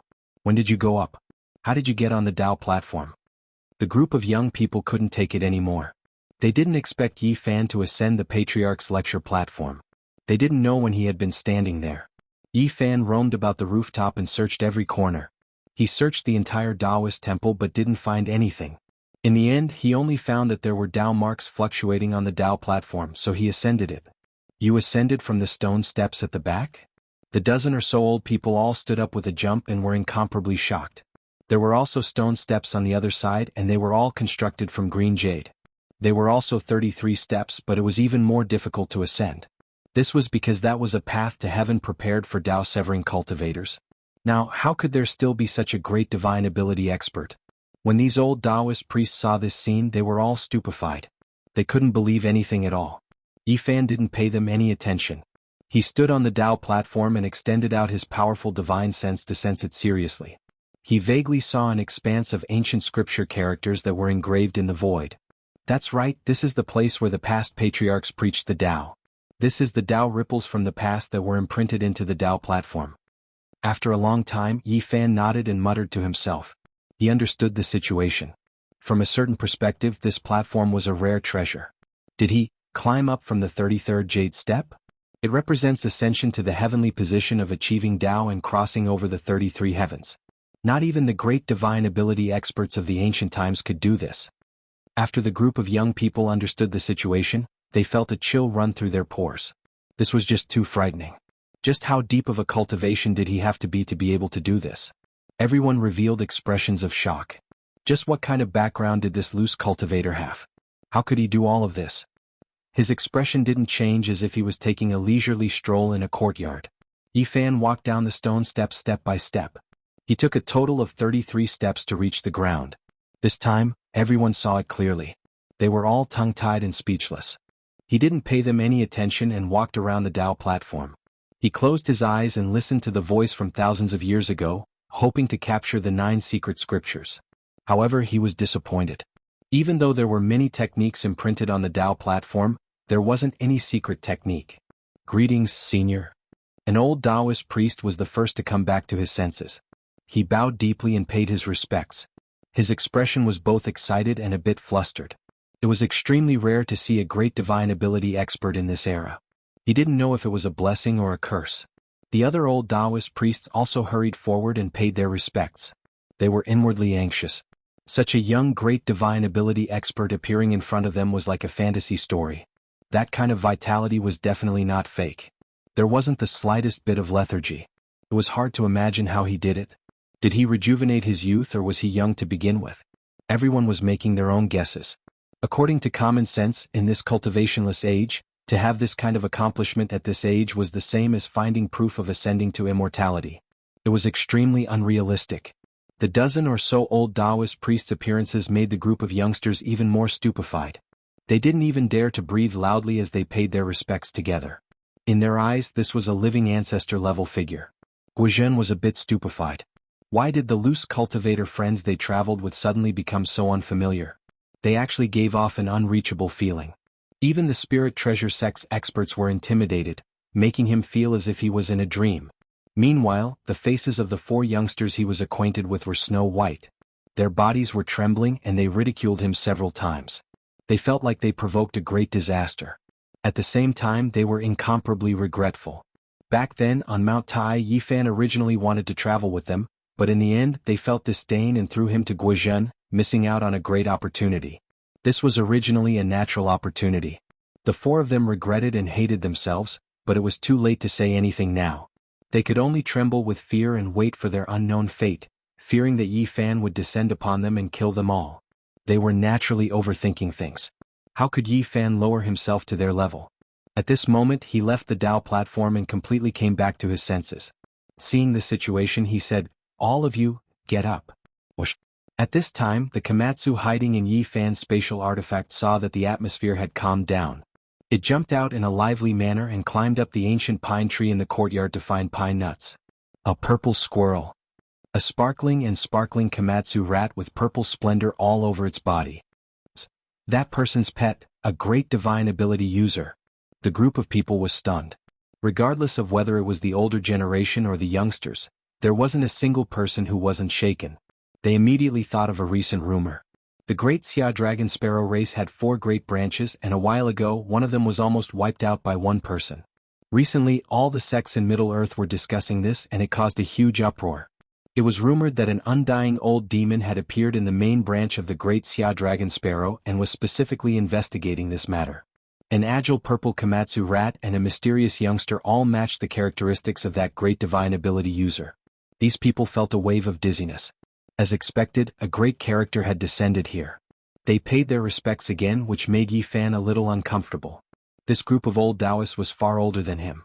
When he was in the Big Dipper zigzagging sect, he had never enjoyed such treatment. He told them to get up and then told Guozhen to continue befriending them like before and not to fear anything. He wasn't some old antique that had lived for a long time. When everyone heard this, they immediately understood. This was clearly a modern person and not a great divine ability user that had survived since ancient times. It was even more shocking for him to have such achievements. Guozhen slowly relaxed while the 4 people who knew him sighed in their hearts. They deeply understood that sometimes fated chances were just a turn's distance away, and they missed it just like that. More than 10 old Taoists came forward in unison to ask Yi Fan to preach the Tao, dispel their doubts, and impart some cultivation methods. Yi Fan was called senior again and again, especially by these 200 to 300 years old people. Even he himself felt apologetic. Thus, he ascended the Tao platform and earnestly preached the scriptures. He used the materials on the spot and carved the marks of the Tao he had just captured into the void. The scriptures filled the sky, and every word flickered with divine splendor. Could this be the 5th volume of the Crimson Jade Book? Wonderful scripture? Why is it even clearer than the records in our sect's secret land? It's truly flawless. The people of the Spirit Treasure sect were astonished. Torrential waves surged in their hearts and it was difficult for them to calm down. Yi Fan said frankly that this was an imprint he found in the Tao platform. All of this originally belonged to them and was left behind by the ancient sect venerables when they preached the Tao. Senior, please come to our sect's secret land and impart the lost method. A few Taoists bowed in excitement. Yi Fan nodded. He had the same intention. This place didn't have the 9 secrets and he had already searched carefully. Perhaps there really was one in the secret land of the Spirit Treasure. At the same time, he wanted to ask these people about the demon god's bloodline. This time, no matter what, he had to completely unravel the mystery of whether Pangbo was real or fake. Chapter 958. The secret land of the Lingbao sect was in the middle of Mount Gezao. In ancient times, it was the seclusion place of the retired headmaster and the supreme Taoist protector. Ordinary disciples couldn't enter at all. Today, however, it was very different. There were almost no conditions for cultivation on earth. Only this kind of secret land had spiritual essence overflowing. In order to ensure the continuity of the inheritance, all core members could enter. The secret land of Lingbao was only a few miles in radius. A mysterious formation separated it from the outside world. Everything retained a primitive and ancient aura. The spirit mountain was very short. Spring water gurgled, old trees were strong, and strands of auspicious energy lingered. In the past hundreds of years, Yi Fan was the only one who didn't belong to the Lingbao sect. He was treated with great courtesy. The headmaster welcomed him personally and the elders waited respectfully. There weren't many people here because the spiritual essence was limited. It couldn't support too many people to cultivate here, and they were all important figures. They were very respectful and polite. They wanted to invite Yi Fan to preach and complete the lost scriptures of the Lingbao sect. They ordered people to bring the Tao platform into this secret land. Yi Fan was amazed. The great Lingbao sect had produced a peerless master like Guhong in the past. How did it fall to this state? He didn't sense the immortal scripture here, nor did he find the 9 secret Tao marks. He had many questions in his heart and couldn't help but ask them all. The headmaster sighed and told him everything he knew. After the earth's spiritual essence dried up and was no longer suitable for cultivation, the masters of all sects chose to travel far away. No one knew where they went. Back then, almost all the great masters left. Once they left, many inheritances were almost severed. Now there were no complete ancient scriptures in the sect. They were organized by a few people who didn't want to leave. It couldn't be mentioned in the same breath as the past. Yifan was startled. He finally understood why the Lingbao celestial being who had produced Guhong and was suspected to be one of the 3 pure ones had declined so much. The true orthodoxy was almost extinct. Are the other sects like this too? It's more or less the same. The great masters left, the orthodoxy was lost, and the earth's ritual grounds were abandoned. The headmaster sighed. A group of great divine ability users disappeared from the face of the earth, and soon after they entered the cultivationless age. It was difficult for powerful individuals to be born, and the younger generation couldn't take over, so the various sects declined from then on. The Spirit Treasure sect has suffered heavy losses. Almost none of the scriptures are complete. It's impossible to sort out all the books with just a few young disciples. The Spirit Treasure sect master sighed. Now they couldn't be considered the leading supreme great sects anymore, because they had lost too much, to the point where there was no way to recover. As long as there were any old sects, their ancient books and records were still intact. Those old seniors who loved their homeland and didn't leave had made great contributions to the continuation of the orthodoxy. Now, is there still such a person? Yifan asked. Even if there were, there wouldn't be more than a few.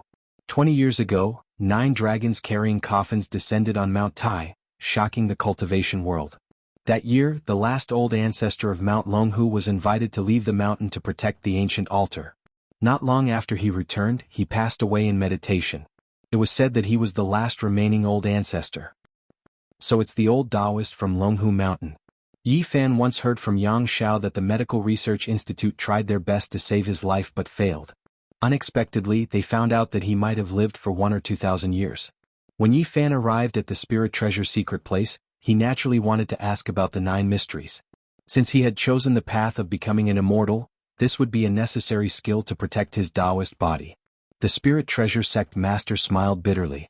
Not to mention the modern world, even back then it was a top secret. It was obtained by Celestial Master Guhong by accident and was only passed on to a few disciples. Yifan was extremely disappointed. During the Age of Chaos, not only did the Qi of heaven and earth dry up, even the Dharma access had declined, and the ancient skills were nowhere to be found. The Spirit Treasure sect master had 1 foot in the Dragon Transformation secret realm and was considered a top master in the current world. His cultivation was all thanks to the spiritual eye in the Pure Land. Auspicious Qi gushed out from that place. Komatsu curiously ran over to take a look and almost fell in.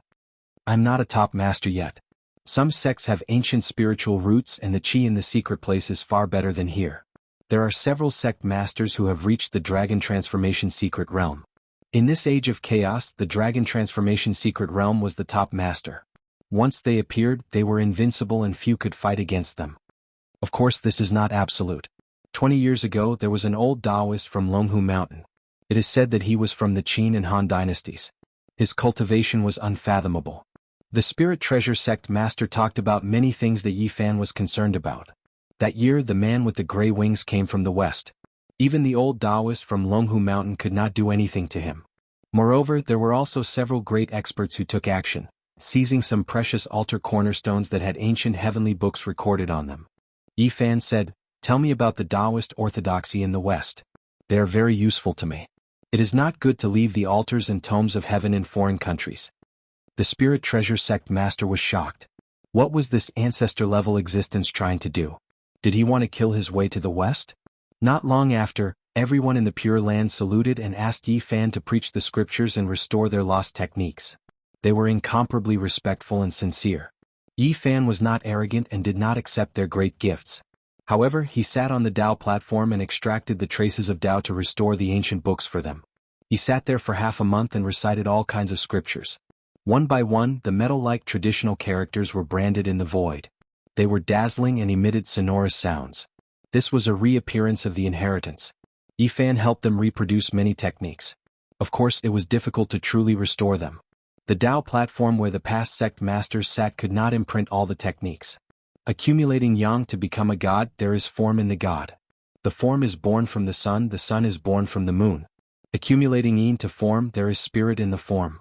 There was only one, and Yi Fan helped him complete it. He himself also benefited greatly, and that was the numinous treasure immeasurable expiation miraculous scripture, also known as the expiation scripture for short. Back in the day he obtained a portion from the old blind man in the Big Dipper. He never thought that there would be a complete one here. If he researched the history of Taoism, he would discover that the expiation scripture really originated from the numinous treasure sect. Of course, this scripture was different from the one passed down among mortals. It had the true power of expiation, comprehending the laws of heaven and earth. It was profound and abstruse and had endless wondrous uses. Back in the days in the immortal mansion world, even the undying heavenly emperor feared the expiation of this scripture and did not dare to harm the chanting crowd. What a pity the main part of the numinous treasure scripture cannot be reproduced. All that is left are incomplete. The sect's elders were all full of regret, but they were still extremely grateful to Yi Fan. Yi Fan used half a month's time to restore many scriptures for them. He asked about the demonic race before leaving and directly told them about Pang Bo's family. You actually returned. The numinous treasure sect master turned pale with fright. He had always felt that Yi Fan was familiar, and now he finally recognized him and understood the reason. Yi Fan's gaze immediately became fierce, releasing a wave of intimidating might. Everyone in the secret land was horrified and their expressions changed. Don't misunderstand. The numinous treasure sect master already knew that this great expert in front of him was much younger than him. He had cultivated for at most 20 years, which was truly astonishing. He hurriedly explained that the people who were carried away by the 9 dragons pulling the coffin were noticed by all sections. Afterwards, everyone was investigated thoroughly, including their families. On the day of the 9 dragons pulling the coffin, even the experts of the West rushed over, not to mention the cultivators of the Central Earth. The various sects quickly reacted. Almost on that day, the various sects dispatched their experts to understand their backgrounds. Pang Bo's family was definitely targeted by one of the ancient demonic gods' bloodlines that day. Yi Fan nodded and asked him to explain in detail which great demonic god clans were in the world today. The Great Xia Dragon Sparrow bloodline, the Celestial Qilin clan, the Vermilion Phoenix Orthodoxy, and the Myriad Demon Valley. On the surface, there are 4 great demonic god clans, but we don't know if there are any that are hidden from the world. The numinous treasure sect master thought about it and felt that only the powerful demonic god clans could respond so quickly and enter Pang Bo's family on that day. Alright, you must be careful. The numinous treasure sect master seemed to have thought of something and sent someone to fetch a wooden box. After opening it, there was actually a very old black and white photo. During World War II, there was once a demonic god who appeared on various battlefields and used this opportunity to cultivate. His blood chi overflowed and shocked the Taoist world. This black and white photo was taken by Immortal at that time. It was taken by a cultivator and spread to all the major sects, causing people to be horrified. In the dark photo, although the monstrous blood chi was very blurry, it was enough to shock people and make them shudder. It was as if a wave of blood was about to rush out through the paper. Yi Fan stared at the photo for a long time and then nodded in silence. This was most likely a great ancient demonic god who was extremely terrifying. So many heroic spirits had died in the past, so this photo would definitely make his cultivation level rise to another level. He thought about it and told the numinous treasure sect master to tell his disciples not to reveal anything about him, especially his cultivation level. Then he asked about the location of the 4 great demonic god clans. Don't worry, I've already told them, and the guests not sent by me have also been informed. They won't leak it out. The numinous treasure sect master only knew the general area, but he didn't know the real secret places of the 4 great demonic god clans. Because these places were all taboo, getting too close might cause a great disaster. Although he didn't get the 9 secrets on this trip to Mount Gizao, Yi Fan learned about the current cultivation world on Earth and gained a lot. Before he walked out of Mount Gizao, Yi Fan stopped in his tracks. In the distance, a man with gray wings landed, releasing waves of black mist. Behind him, the numinous treasure sect master's expression suddenly changed. This was a powerful figure from the 4 extreme secret realms. He had gray hair and gray eyes as if he had come from hell. He directly stated his purpose of coming and mentioned the story of the 9 dragons pulling the coffin. He said that the numinous treasure sect must have also brought back something important and wanted to borrow it today to take a look. Why do I feel that they look a bit like the Fallen Wing clan? Yi Fan said. They are from the Western Orthodoxy, the numinous treasure sect master said. Who are you and why are you here? The man with gray wings had eyes that were as dark as dead ashes. They were dim and lifeless as he swept his gaze over mercilessly. Who I am is not important and I don't need to tell you. Yi Fan walked around him and said, I don't have time now, but I will go to Jerusalem in the future. You want to go to our ancient holy city? It's been a long time since a cultivator has come. The gray-haired man suddenly stretched out a big hand and grabbed the top of Yi Fan's head as fast as lightning. Poof! Yi Fan drew a line in the air with his finger. There was still some distance between them, but the arms of the strange man were all cut off. Gray blood splattered everywhere. You, who are you? The man with gray feathers on his back was shocked. He didn't expect to kick such a terrifying iron plate. It was obvious that he was a great medic. Yi Fan waved his hand and restrained him in an instant. Fear was written all over his face. He struggled with all his might but he couldn't break free. At the side everyone was horrified. This was an expert of the 4 extreme secret realms. Ordinary sect masters were only at this level, but he was carried away by Yi Fan like a dead duck. Yi Fan extracted a ray of light from the center of his brows. That was his consciousness. He read the memories and revealed a cold smile. I really thought that a fallen angel had come. So this is the result of a successful cultivation of the Western Orthodoxy. Who are you?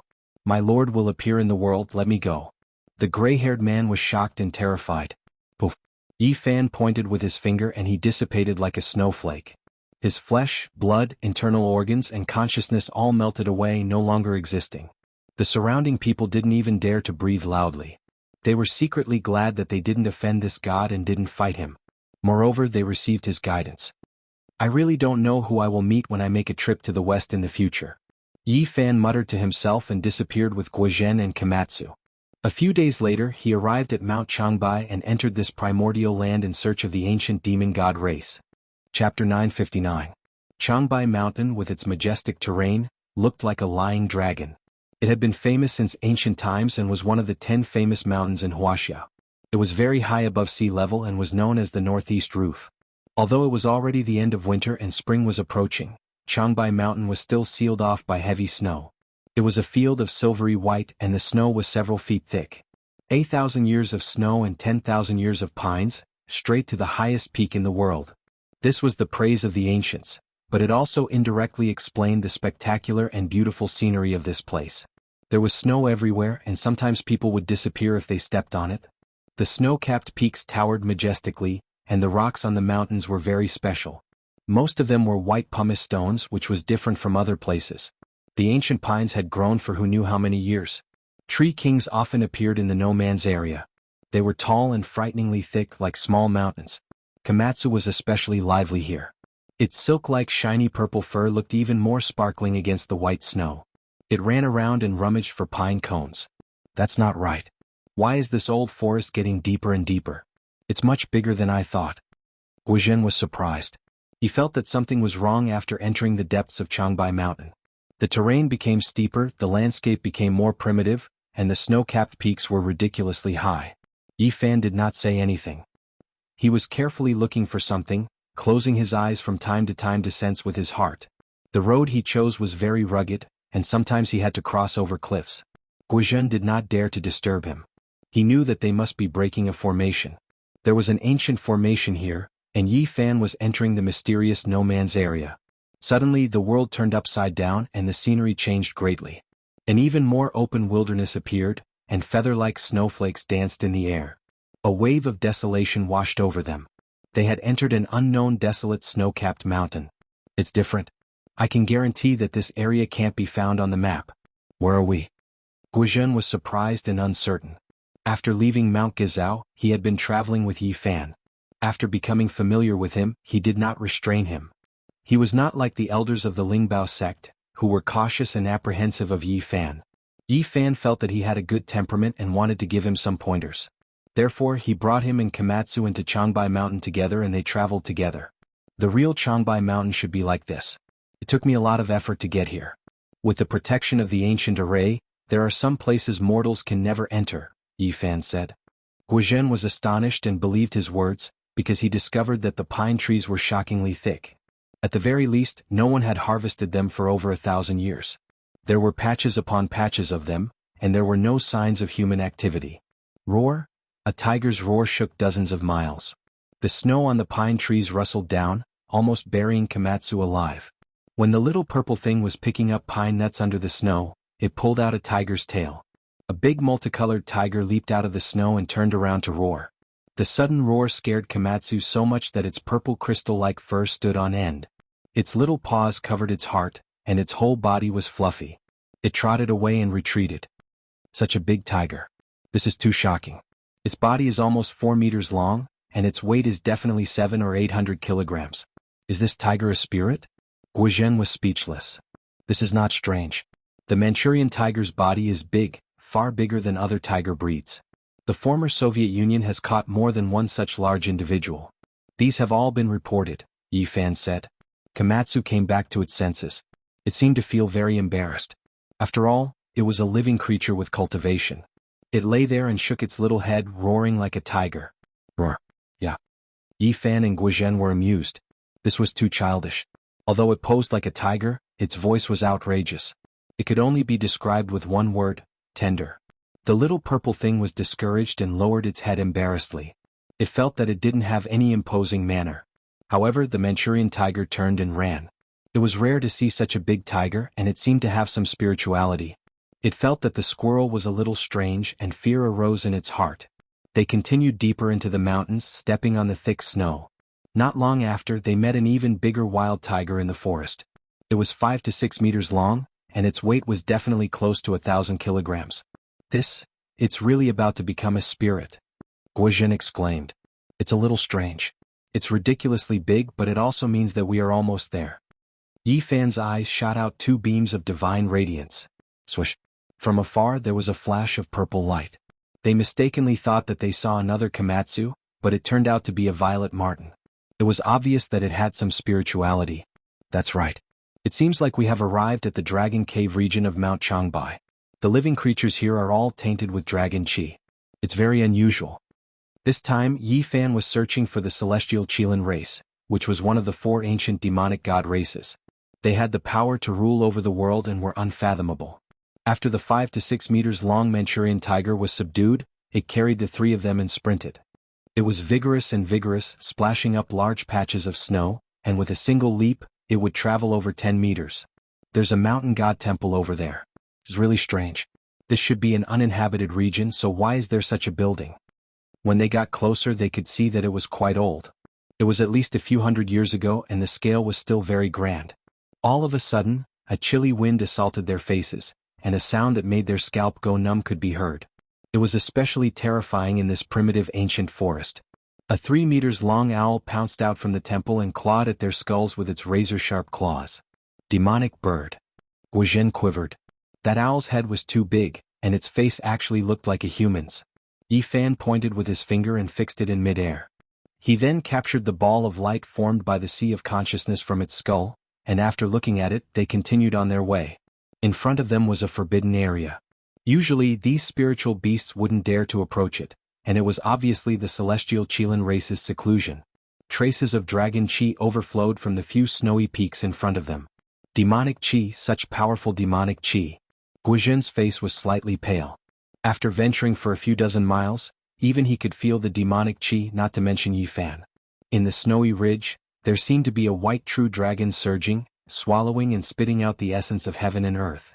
It was faintly discernible, just like a mountain ridge. That can't be a dragon, right? It should be a flood dragon with a profound cultivation. No wonder the Jin dynasty and Qing dynasty regarded Changbai Mountain as the place where their ancestors rose to power. They really paid attention to it. Yi Fan muttered to himself. It was recorded in the history books that when the Qing dynasty's divine ancestor was patrolling the east, he led the crown prince, various kings and ministers to the Songhua River's bank, facing southeast, and looked at Changbai Mountain. They knelt down 3 times and kowtowed 9 times, personally declaring that this was the place where the ancestors rose to power. Furthermore, the Qing dynasty's divine ancestor had conferred the title of Changbai Mountain as a god and worshipped the 5 sacred mountains. In the end, he even pushed Changbai Mountain to a higher position than the 5 sacred mountains. Later generations had dug out ancient tablets from Changbai Mountain more than once. The later ones were from the Qing dynasty, the earlier ones were from the Jin dynasty, and there were even earlier mysterious dragon tablets that couldn't be verified. The Qing army entered the pass, claiming that the ancestors rose to power Changbai Mountain. It seems like a lot of things happened back then. Yi Fan advanced. With his cultivation at this realm, he would even dare to barge into a dragon's pool or a tiger's den. They walked into the legendary place where the ancestors rose to power. A stretch of majestic snowy peaks stood erect, and the one in the middle was especially huge. At the base of the mountain, there was an ancient cave that spurted out strands of dragon chi. A few ancient pine trees stood upright, making this place seem ancient and mysterious. Who are you people? How dare you trespass into my race's forbidden area? Someone shouted. More than 10 people walked out. They were wearing armor that flickered with cold light.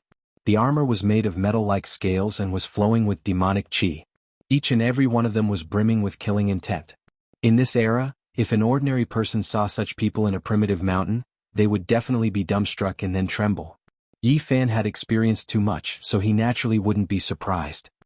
His expression was very calm as he said that he was here to pay a visit and request to meet the owner of this place. What race is Celestial Qilin?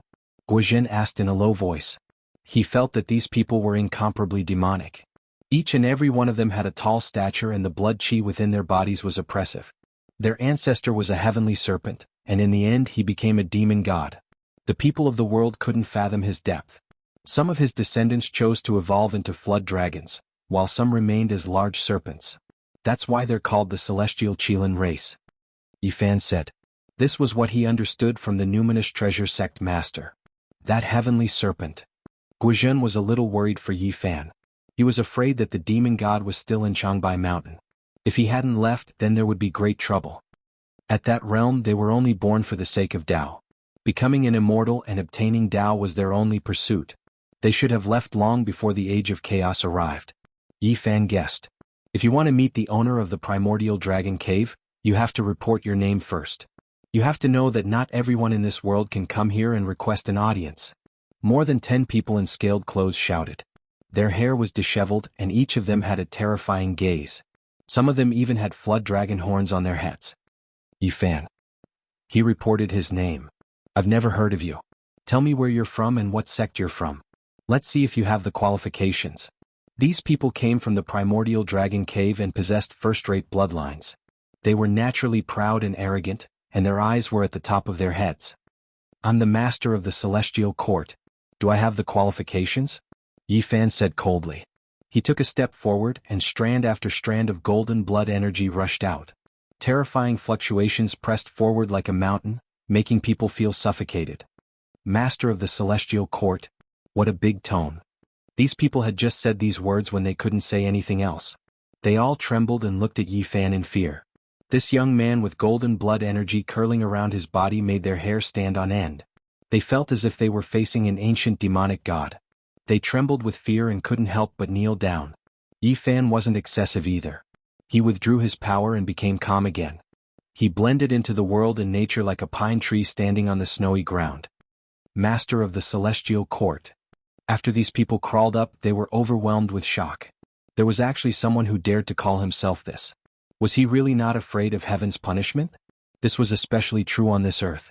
According to ancient legends, there were many great characters who wanted to establish the celestial court and use it as their name. However, all of them died with grievances. These people didn't say anything else. Reverence appeared on their faces and they didn't dare to be negligent. They bowed deeply and quickly went to report. Esteemed guests have arrived at our door. Please forgive us for not going out to greet you. A middle-aged man with snow-white hair walked out from the snowy ridge. A group of people followed behind him. Yi Fan was astonished. This person had reached the dragon transformation realm. According to the numinous treasure sect master, he was a peerless expert of the present age and could run amok under the heavens. He also went forward and bowed, saying that he had taken the liberty to visit and that he had disturbed them. Since the other party was being polite, he naturally wouldn't use force against them.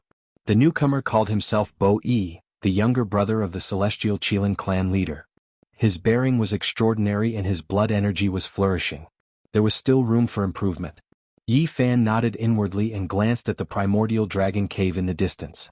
Propitious chi gushed out unceasingly. It was indeed a wondrous place and it wasn't surprising that he had such a cultivation. My brother is in seclusion and hasn't come out for many years. Please forgive us for not being able to welcome you, said the younger brother of the celestial Qilin clan leader. Brother Bo-yi is too courteous. It's my fault for disturbing everyone's meditation, said Yi Fan. Bo-yi led some clansmen to welcome Yi Fan into a cave residence. It was built within a huge snowy mountain, and it wasn't the primordial dragon cave. As soon as he entered, Yi Fan was shaken and horrified. He sensed a supreme aura. Komatsu was even more nervous and immediately grabbed onto the corner of his clothes. After walking forward for several dozen zhang, a huge space appeared. The entire mountain was empty and there were spatial laws. Therefore this place was extremely vast. That is, Yi Fan saw a huge heavenly serpent that coiled into a huge mountain. It completely filled up the belly of the mountain. If there wasn't a spatial formation, this serpent mountain would be several times taller than the snowy mountain. Guizhen was completely dumbfounded. Just how big was this serpent? It was too shocking. The huge serpent opened its mouth and it was extremely terrifying. It looked down like a demonic god, pressuring people to the point of suffocation. Wisps of saint might were faintly discernible as it covered the heaven and earth. Those who weren't supreme experts wouldn't be able to truly feel that kind of terror. It was obvious that it had been sealed.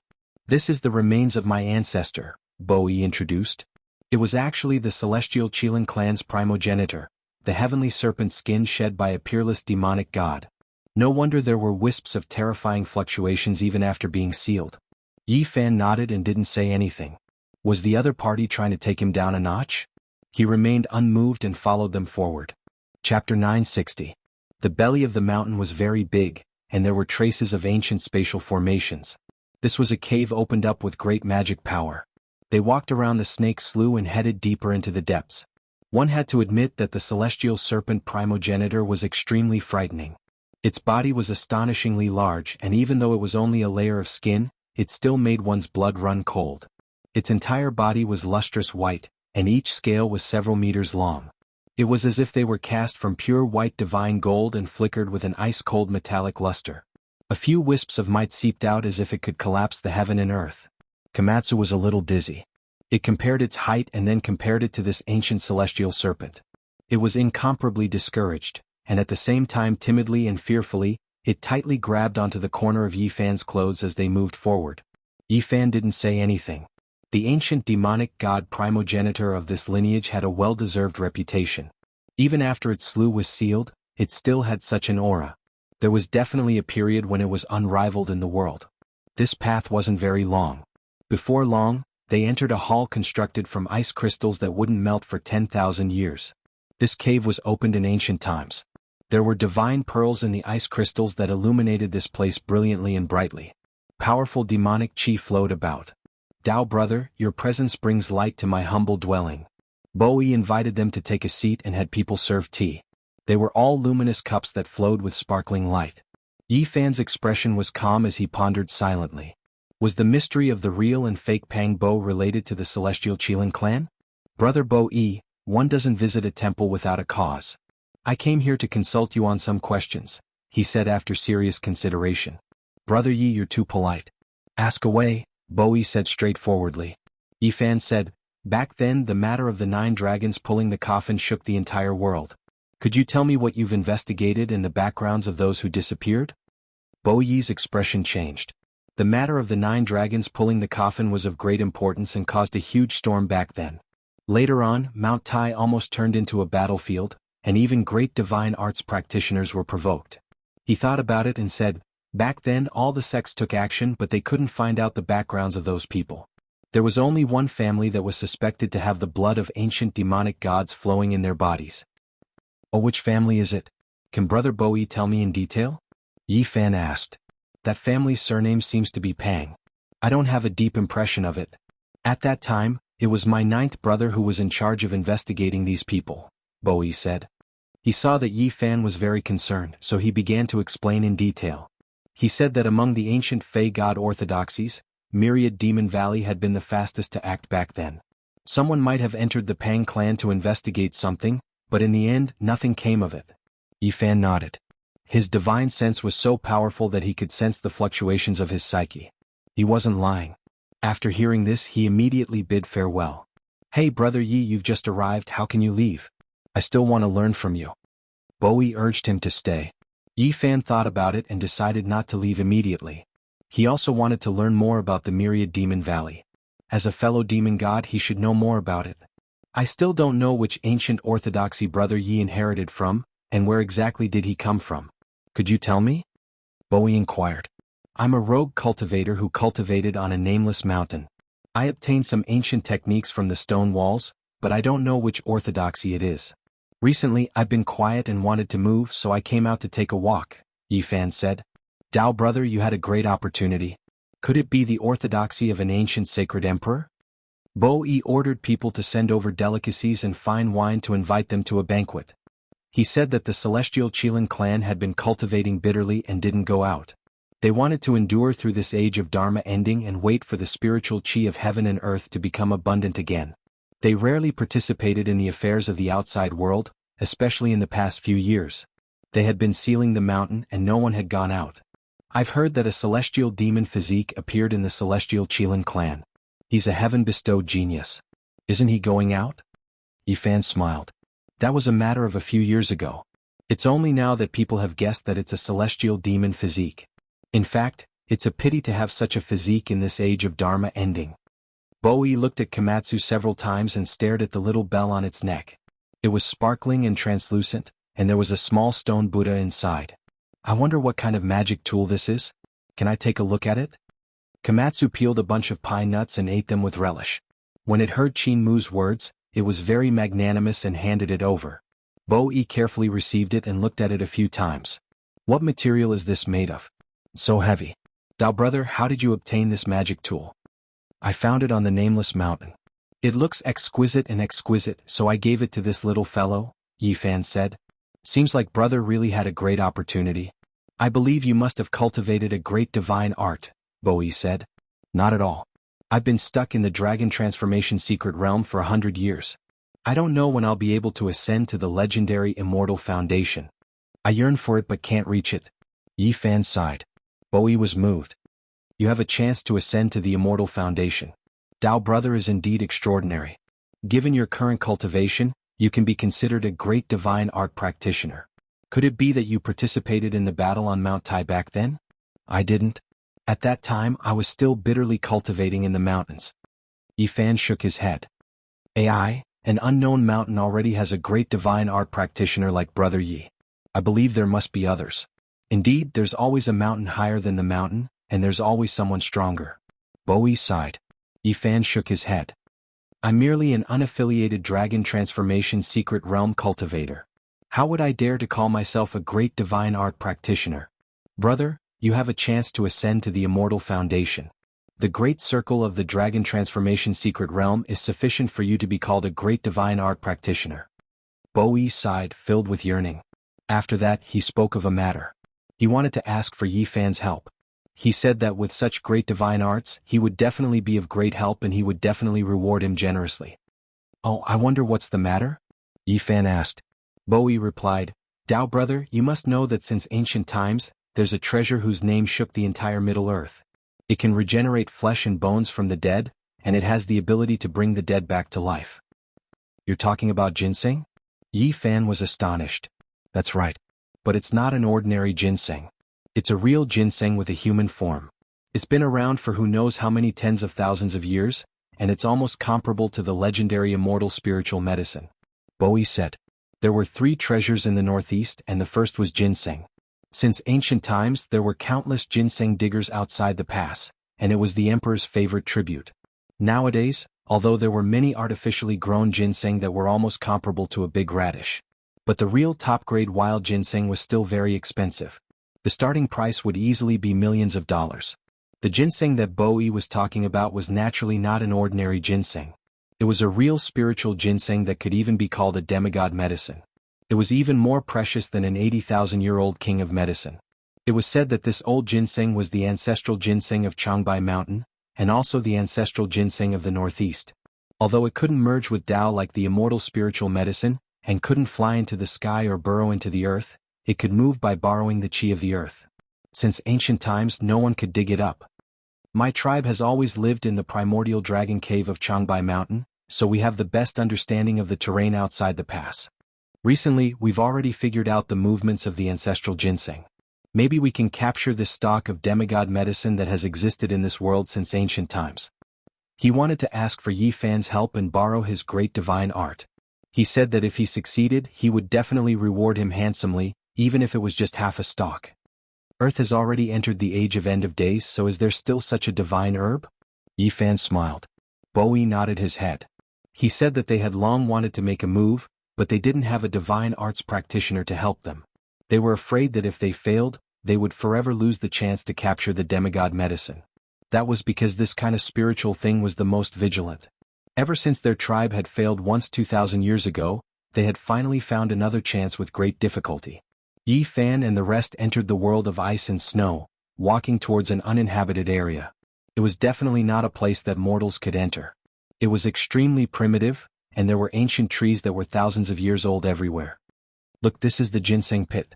It had appeared here before, and there's still a lingering fragrance, Bowie pointed. In this ancient forest that was unknown how vast it was, they snuck several hundred miles before Bowie found a few holes under the snow.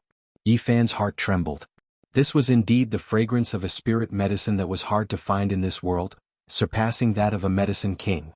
Just the lingering fragrance was refreshing. Komatsu wrinkled his purple diamond-like nose and sniffed it in an intoxicated manner. In the end, he fell into the ginseng pit with a plop and was instantly embarrassed. How about it, Dao brother? Can we cooperate? Bowie asked, asking for his help again. All right. Yi Fan nodded his head. We've set up a few spell formations here, but unfortunately this ancestral tree is connected to the veins of the earth. It's impossible to lock it in place. This time with you here, fellow Taoist, things will be easier. Bowie led Yi Fan and the others another 250 kilometers. This made Guizhen speechless. The real Changbai mountain was far from this vast. Who knew how big this no-man's land that was surrounded by ancient formations was? However, as they walked, Bowie suddenly disappeared into thin air. Only Yi Fan and the other two were left in the vast snowy mountain. Yi Fan called Komatsu, who was jumping around on the ancient pine and playing in the snow, over. Then he asked Guizhen to walk beside him. Guizhen was bewildered and said, "There's an intoxicating fragrance of the ancestral ginseng. We should be near the place where it appears. I heard from the elders that the places where this kind of spiritual old ginseng appears are the most dangerous. It's either guarded by something or it's a forbidden land. We can't have walked into a forbidden zone, can we?" Yi Fan said, "It's a forbidden zone, but it has nothing to do with the ancestral ginseng. Bowie finally couldn't hold back and attacked us. What should we do? Can we break through it?" Guizhen had always been worried. He was afraid that he would come into conflict with the demonic god lineage of the primordial dragon cave. There's an ancient killing formation here. It's definitely not a problem to trap a divine lord.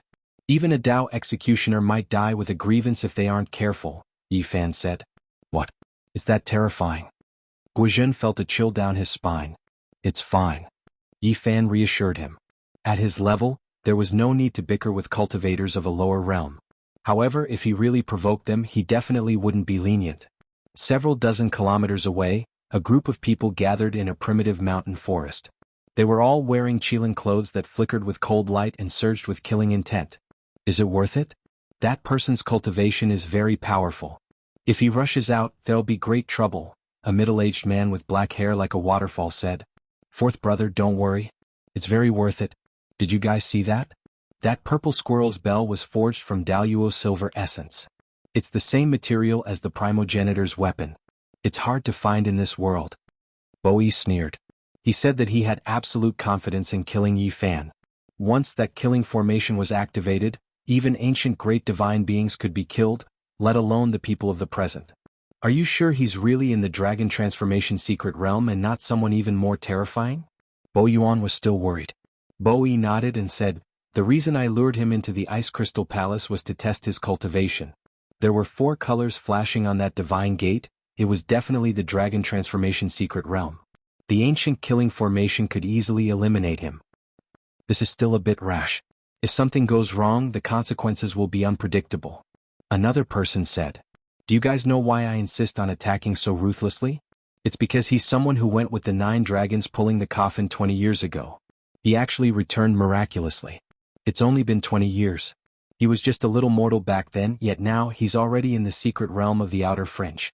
If we search his soul and find out the whole story, our clan will definitely ascend to the top. Bowie said coldly, we can only blame a little mortal like him for having such a great fortune. His return this time is only to complete his mission and help us achieve our goals. He's only sacrificed himself for nothing. Chapter 3144. Translator. Endless Fantasy Translation Editor. Endless Fantasy Translation. The victorious army prince Xian had lost the entire immortal ancestral dragon pagoda. The imperial resident elder was furious and banished him to the Death Starfield. Without an edict, he could never return to the dynasty. When the news spread, the entire dynasty was in an uproar. Countless fans of the prince were dumbfounded and stunned. Although many of the prince's fans were angry when they figured out what the immortal ancestral dragon pagoda was, they all shut up and could only sigh. As for the princes and uncles in the dynasty, they were all overjoyed when they heard the news. Without an edict, he could never return to the dynasty. This was basically an eternal banishment. Since he was banished, how could he be qualified to compete with them for the imperial power? Prince Xian's threat was finally eliminated. Originally, they were worried that Yi Xian would use Uncle Kong's power to move around the dynasty and even force the imperial resident elder to change the edict. It was possible that he could tactfully change the punishment. Uncle Kong had the ability to do this, and he would do such a thing. He was a sentimental person. Otherwise, as a dignified person, he wouldn't have been cooped up in the 18th prince's residence and become an old servant. However, after asking around, they threw this last bit of worry out of the window. Uncle Kong was moving around the dynasty, but he wasn't interceding for the 18th prince. Instead, he was running resources for him. He wanted to get as many warships and cultivation resources as possible from the dynasty. This was the attitude of someone who had accepted their fate. When they received this news, the princes and uncles were as if there was a grudge between them. They didn't care about some resources. Even if the 18th prince made a name for himself in the Death Starfield, they wouldn't care as long as he didn't come to the immortal planet to compete with them for the imperial power. As for the imperial resident elder's banishment edict, it was basically unchangeable. In history, there were a total of more than 10 people who were banished to the Death Starfield, and all of them died of old age there. In order to let the 18th prince leave as soon as possible, the princes and the imperial uncle not only used their own connections to secretly help Uncle Kong, helping him to open up connections and get more resources.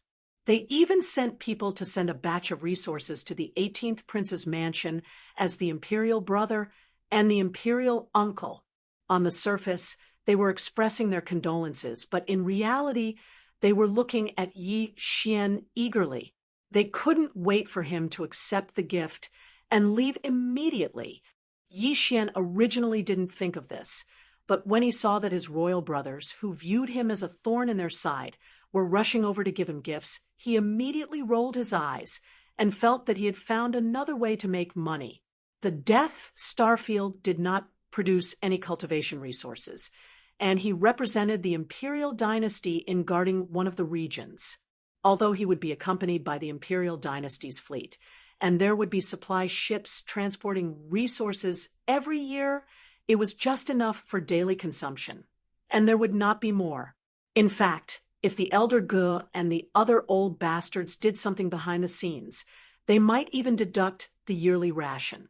Since that was the case, he naturally had to fish up as much as he could before he went there. Now, it was time to talk about the details of the distribution. The Death Starfield was very vast, and it was basically about the same size as the Graveyard Starfield. As it was in the central region of the Third Universe, it was between the territories of the Cultivation Camp and the Technological Camp. Although the Death Starfield did not produce any cultivation resources, it produced good things like engulfing origin crystals.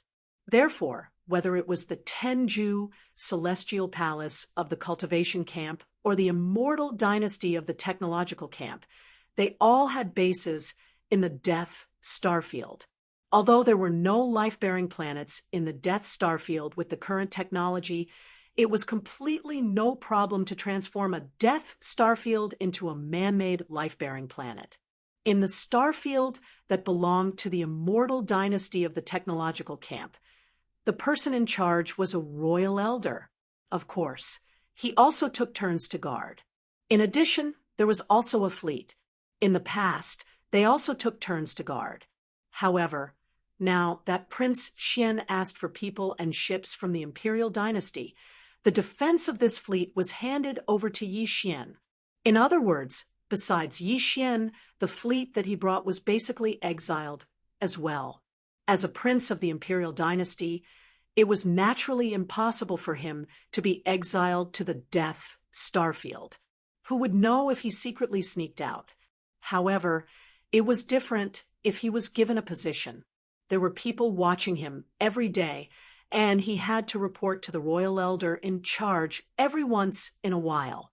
Therefore, he could basically eliminate the possibility of sneaking out to the Death Starfield to take a breather. Yi Xian understood all of this clearly in these 2 days. However, it was also because of this reason that he made up his mind and decided to take advantage of it before leaving. He wanted to get more resources before leaving. As for the fleet, the Imperial Court had also agreed to Yi Xian's request. Admiral Naples led a fleet of the Immortal army to accompany him, and that fleet was filled with trusted aides of Naples. If they didn't take them away and stay on the Immortal Star, it would be because their grandmother didn't love them and their uncle didn't love them. They had long since been branded with Prince Xian's bloodline, so they could only obediently follow Yi Xian and leave. The entire fleet had 2 intergalactic fortresses with a diameter of 100,000 meters, 5 intergalactic fortresses with a diameter of 50,000 meters, 10 large fortresses with a diameter of 10,000 meters, and 50 stellar-level warships with a diameter of 3,000 meters. With such a huge fleet, General Naples' rank was no longer enough to be its commander. In fact, a 3-star general was required to oversee even an intergalactic fortress with a diameter of 100,000 meters. Therefore, taking advantage of this opportunity, the Immortal army, under the orders of the Imperial Court, raised the rank of Naples' general by 1 rank. Now, he was already a 4-star general. This could be considered a military reward for successfully rescuing Prince Xian from the First Universe. Other than that, the other officers who had been to the First Universe were also promoted. In this matter, the Imperial dynasty was very generous. Everyone was happy. After the fleet was settled, Yi Xian went to visit the 5 princes and the 10 uncles one by one. He said that he was going to say goodbye. After all, he didn't know if he would see them again in this lifetime. The first one he visited was the eldest prince's residence. In the end, after he went, Yi Xian didn't even get up with the wretched mosquito slayer. In the end, the eldest prince finally understood. He endured his heartache and gave Yi Xian some resources. Only then did Yi Xian get up with a grin. With this as an example, the rest was much smoother. After 15 visits, he obtained another large amount of resources. At this point, in addition to the official resources that he obtained from the Imperial Court and the private resources that he extorted from the royal family, the resources in Yi Xian's hands had already reached a level that even he was shocked. The time to set off had finally come. In the end, before they set off, Yi Xian waved his hand and directly changed the name of the Neapolitan fleet. He abandoned the original Immortal army and changed it to the Victorious Return Army. Upon hearing the name of the fleet, the princes were completely dumbfounded. They suddenly felt like they had been cheated. Victorious Return, Chapter 30, 145. Translator, Endless Fantasy Translation Editor. Endless Fantasy Translation Prisoner, release finally. The Victorious Return fleet set off and left the Undying Star. The Imperial Court gave Yi Xian a month's time. He had to reach the Death Starfield within a month and report to the Imperial Court's elder. In fact, 10 days was enough to travel from the Undying Star to the Death Starfield using wormholes. It would be even faster if they were all universal fortresses. Even if Yi Xian's victorious return fleet had 53,000-meter-long stellar-level warships, it would take at most 20 days to reach the Death Starfield. The extra 10 days were for him to adjust his condition and enjoy the scenery along the way. After all, it was rare for him to come out after entering the Death Starfield this time. Of course, this was only what the Imperial Court's elders thought. Yi Xian didn't think so. Once he had gotten enough of the devouring source, he would leave immediately. At most, he would take the Naples fleet with him. If the Imperial Court didn't agree, he would just take his own territory. It was worth mentioning that the Imperial Court only gave Yi Xian 2 universal fortresses with a diameter of 100,000 meters, 5 universal fortresses with a diameter of 50,000 meters, 10 universal fortresses with a diameter of 10,000 meters, and 53,000-meter-long stellar-level warships with a diameter of 3,000 meters. But in fact, the victorious return fleet wasn't of this scale. Firstly, any universal fortress with a diameter of 100,000 meters was actually a fleet of warships. Stuffing a few 3,000-meter-long stellar-level warships with a diameter of 100,000 meters was like child's play. This time, Yi Xian was basically selling himself to the Imperial Court. If the Imperial Court was stingy in this aspect, he couldn't accept it. The 2 universal fortresses each had 50 stellar-level warships. In addition to the 5 universal fortresses with a diameter of 50,000 meters, there were also a large number of planetary-level warships with a diameter of 1,000 meters. Inside the universal fortresses with a diameter of 10,000 meters, there were also patrol ships that were a few hundred meters like small private warships. If one didn't consider the size of the battleships, the number of battleships in Yi Xian's hands was close to 1,000. It was definitely a large fleet, with full functions. In addition, he had the Lightning Fortress, the Black Mosquito, the Black Wind, and the Holy Sun Fortress. Even the Wild Dragon battleship had grown from a small fortress with a diameter of 5,000 meters to a large fortress with a diameter of almost 10,000 meters under the premise of a large amount of resources to support the growth of the race. All in all, Yi Xian had enough warships to rule an entire star system. It wouldn't be a problem even if he wanted to rule a territory. Following the departure of the fleet, all of the forces that Yi Xian had left behind at the 18th Prince's mansion to set up defenses were all taken back into the Black Mosquito and the Black Wind. The entire 18th Prince's mansion was once again empty, with only Uncle Kong remaining. Previously, Yi Xian was worried about him, but now that he knew Uncle Kong's mysterious identity, he wasn't worried at all. Before he left, Uncle Kong didn't say anything else. He just assured Yi Xian that although there were some people who came to harass him before, that was because he hadn't shown his power yet. However, because Yi Xian had shown his power this time, some people who had forgotten his identity finally remembered the past. Therefore, in the future, no one would dare to come to the 18th Prince's mansion. In addition, he reminded Yi Xian to return as soon as possible. Uncle Kong said this with great certainty, as if it was a matter of course. This made Yi Xian, who had originally planned to sneak away, feel very uncomfortable.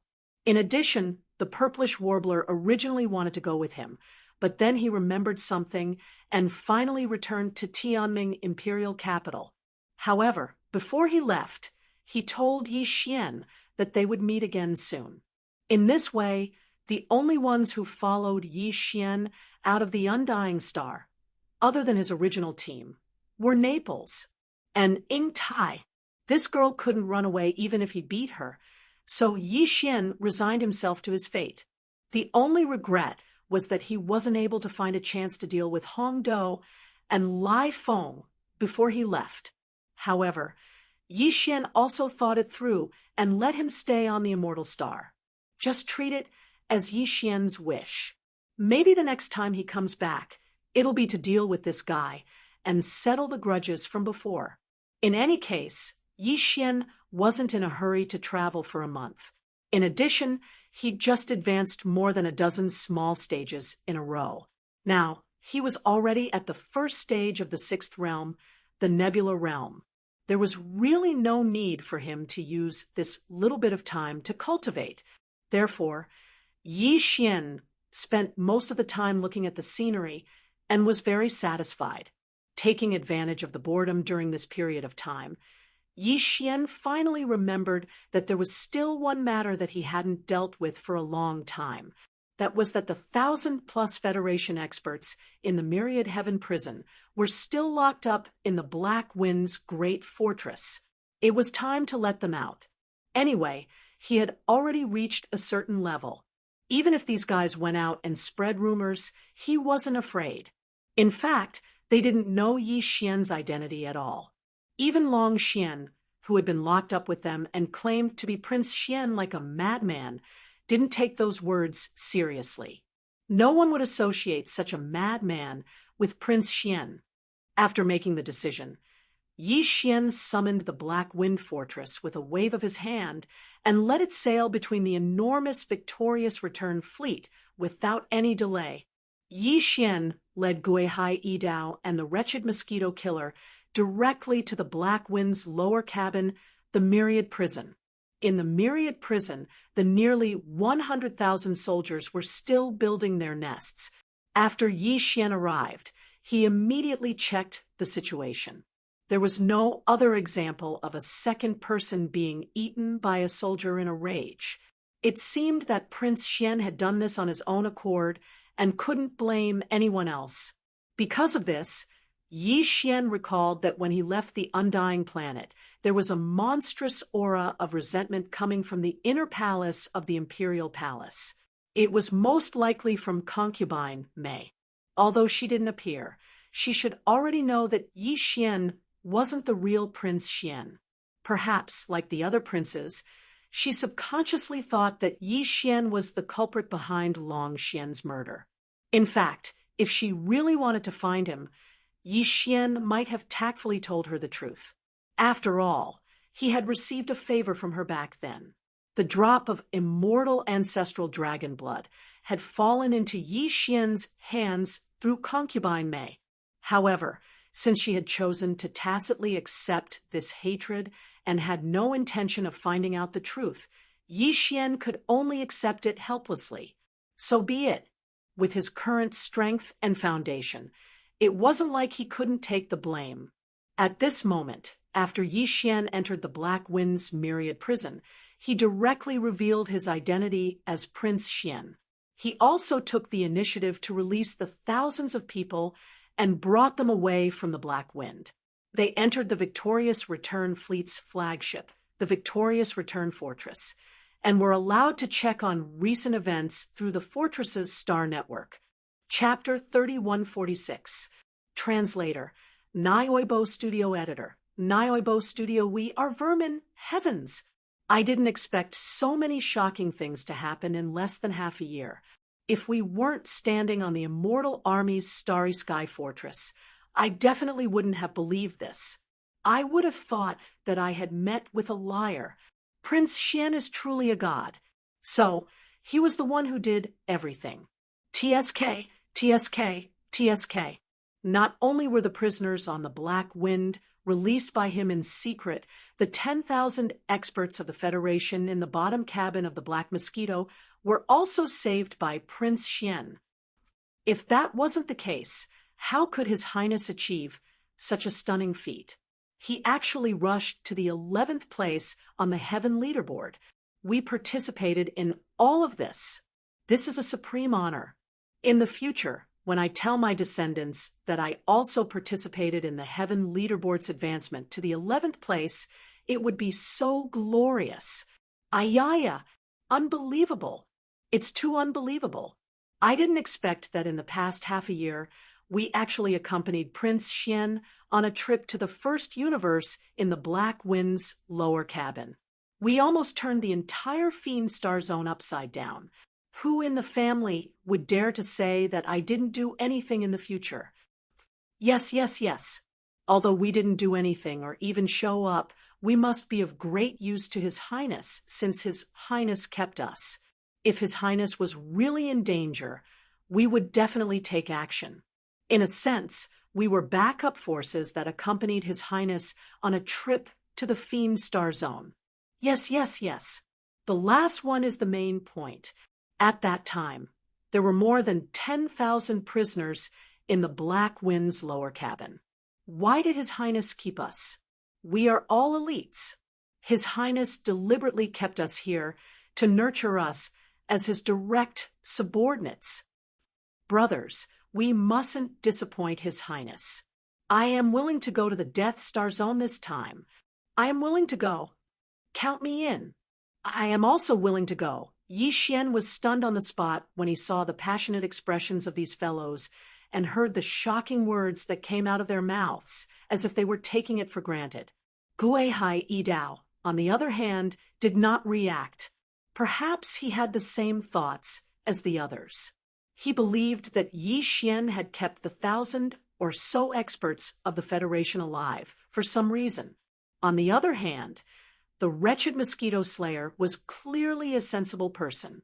At this moment, when he heard this group of people coming to a conclusion and labeling themselves as elites of the Federation who were of great use to Prince Xian, he was stunned for a moment before an expression of admiration appeared on his face. His eyes shone brightly as he looked at this person and then at that person. The more he looked at them, the more he found them to be compatible. For a moment, he actually felt that they were of the same mind. In the face of Yi Xian's shock, this group of people became even more pleased with themselves. They felt that they were indeed smart and had not let down Prince Xian's expectations. Before Prince Xian could tell them the truth, they had already guessed it. Such a performance was definitely worthy of the word elite. Thus, one of the people craned his neck and howled, "We are elites!" Immediately after, the others seemed to have found a common voice in their hearts. One after another, they all raised their arms and howled, as if they had just been injected with chicken blood. Moreover, the rhythm of their voices was surprisingly harmonious. In less than 10 seconds, the 1,000 or so people's voices converged into one. "We are elites! We are elites!" These thunderous words resounded throughout the command deck of the Victorious Return. In the blink of an eye, every single one of the Stronghold's officers, including Naples, were struck dumb. Every single one of them was dumbstruck. As for Yi Xian, he subconsciously shuddered. When this sentence entered his ears, it was clearly different in tone. It was as if they were howling that classic sentence, "We are pests! We are pests!" This was especially so when he saw the wretched mosquito slayer acting as if he had found a soulmate. Very quickly, he started to get along well with this group of people. All of them were laughing merrily, and occasionally they would speak passionately. In that instant, he felt very uncomfortable. However, since this group of people had already spoken up and were so passionate about it, if they were suddenly attacked now, a few of them might even die on the spot. In order to avoid such a tragedy, Yi Xian could only grit his teeth, pinch his nose, and admit to this matter in the end. It just so happened that he had already made plans to take root in that Death Star field and develop long-term.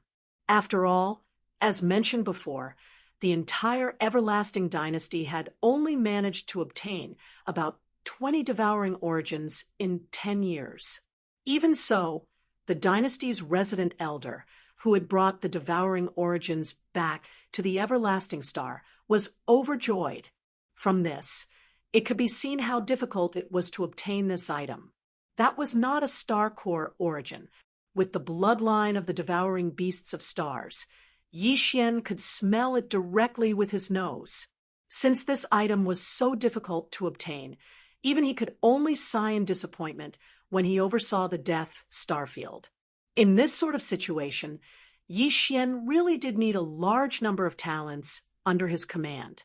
Since these 1,000+ elites of the Federation were able to be captured and imprisoned by the Black Wind Fortress of the Demon Scout Legion, instead of being killed on the spot, this was enough to prove their value. With the help of these people, it would be more or less helpful for Yi Xian to gain a firm foothold in the Death Starfield as soon as possible. Thinking of this, Yi Xian's heart immediately calmed down. The only thing he needed to be wary of now was to not let the wretched mosquito slayer get too close to these 1,000 Federation elites. Otherwise, it would be hard to guarantee that they would become a swarm of locusts that would wreak havoc everywhere. However, from the way the wretched old man was acting with these people, it seemed that this matter was going to be a little difficult, and not a small one at that. Thinking of this, Yi Xian suddenly felt a bit of a headache. In the following month, the entire top-floor command module of the Victorious Return was bustling with activity. The 1,000 Federation elites seemed to be on steroids every day. One moment, they would come up with an idea. The next, they would come up with a development plan. Often, in the short span of a morning, a large pile of documents and reports would be sent to Yi Xian's desk. If he read them a little slower, he would be buried in them. Although most of them were nonsense and not practical at all, considering that these people were passionate and worthy of praise, Yi Xian did not want to dampen their enthusiasm. Therefore, even when he read the most imaginative documents and reports, he just pinched his nose and felt disgusted. He did not lose his temper or anything. However, it had to be said that there were some truly talented people among these people. At the very least, Yi Xian saw quite a few extremely perfect development documents. Even he admired them.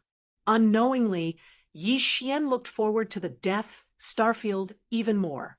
On the last 3 days of the month, the Victorious Return fleet finally entered the Death Starfield. Although they were still at the edge, everything that entered Yi Xian's eyes made him instantly stunned. His entire heart turned cold. Chapter 3147. Translator. Transan Editor. Transan Pauper's Paradise. Just as Yi Xian had learned, the domain of death was a desolate, dark, black hole-like region. Although this wasn't a real black hole-like region, as soon as one entered the edge of this region, one would find that the stars in the vast starry river were gone. All the stars in sight had withered and died. None of them emitted any light or heat. As a result, this vast region of the starry river was like a pool of stagnant water. There weren't any energy fluctuations in the starry river, not to mention the spiritual qi in the air. In a word, this region of the starry river was like a real dead land. There was no light, no heat, and no natural energy fluctuations. The only thing that could be seen were the experts who were working hard on the dead stars like laborers. These experts weren't prisoners. They had all come to the domain of death on their own accord, just like the experts who had gathered in the domain of the buried domain to excavate star core origins. The only difference was that the experts who had gone to the domain of the buried domain of the buried domain were mainly excavating star core origins. Although there were other kinds of mineral deposits, star core origins were the main targets. As for the starry sky masters who appeared in this dead star field, their targets were all kinds of rare and precious minerals. A star had completely withered and died. The light and heat in the core of the star had been completely burned away, leaving behind only a black, skeleton-like star. However, inside the star, there would be some mineral deposits of essence left. These mineral deposits had experienced the life and death of the star from emitting light and heat, and then completely withered away, so they had some special effects that other normal stars did not have. This also caused their value to soar by a lot. Usually, if they dug up a little, they could trade it to some weapon refiners or forces that needed it, and they could exchange it for a considerable amount of cultivation resources. Besides, although there were countless stars in the boundless starry river, almost every starry river was ruled by a force. The heavenly river star was right next to the domain of the buried domain. If there were powerhouses from the Milky Way galaxy who did not care about the survival of the Milky Way galaxy and used destructive means to excavate mineral deposits around the Milky Way galaxy, then the Milky Way galaxy's federal garrison would not sit idly by. Therefore, even in the domain of the buried domain, the experts who were excavating star core origins wouldn't use destructive means to excavate. Most of them would just drill a shaft that led to a dying star and see if there was any star core origin in its core. If there was, they would take it. If there wasn't, they would just leave. Basically, the damage to the star itself wouldn't be too obvious. Even the stars in the domain of the buried domain that were on the verge of death had suffered such a result, not to mention the normal stars in the starry river star. No one would dare to use destructive means to excavate, which would limit the speed of excavation and the efficiency of mining. However, it was different in the domain of death. No one knew how the domain of death had come into being, but all the stars in this vast area had died. There wasn't even the slightest bit of light or heat in the starry river. The natural energy that usually drifted in the starry river didn't exist either. It was as if there was an invisible force that had devoured everything. Some people might have suspected this before. However, no matter whether or not anyone had tried to find out the truth, at least on the surface, no relevant information had ever been disclosed. There was only one thing that everyone knew, and that was that this star field, an extremely vast star field, had completely lost its normal function. The only thing that was left was the last value of mining mineral deposits. Therefore, in this field of death, all the experts in space could excavate as they pleased. If they were certain that a certain valuable mineral deposit was hidden on a certain planet, and if they had the ability to do so, they could gather a few of their friends and work together to directly smash the entire planet into a pile of rubble. Nobody would care about it. However, although this greatly improved the efficiency of excavating mineral deposits and made the operation more convenient, it also inevitably stirred up the entire domain of death into a black smog.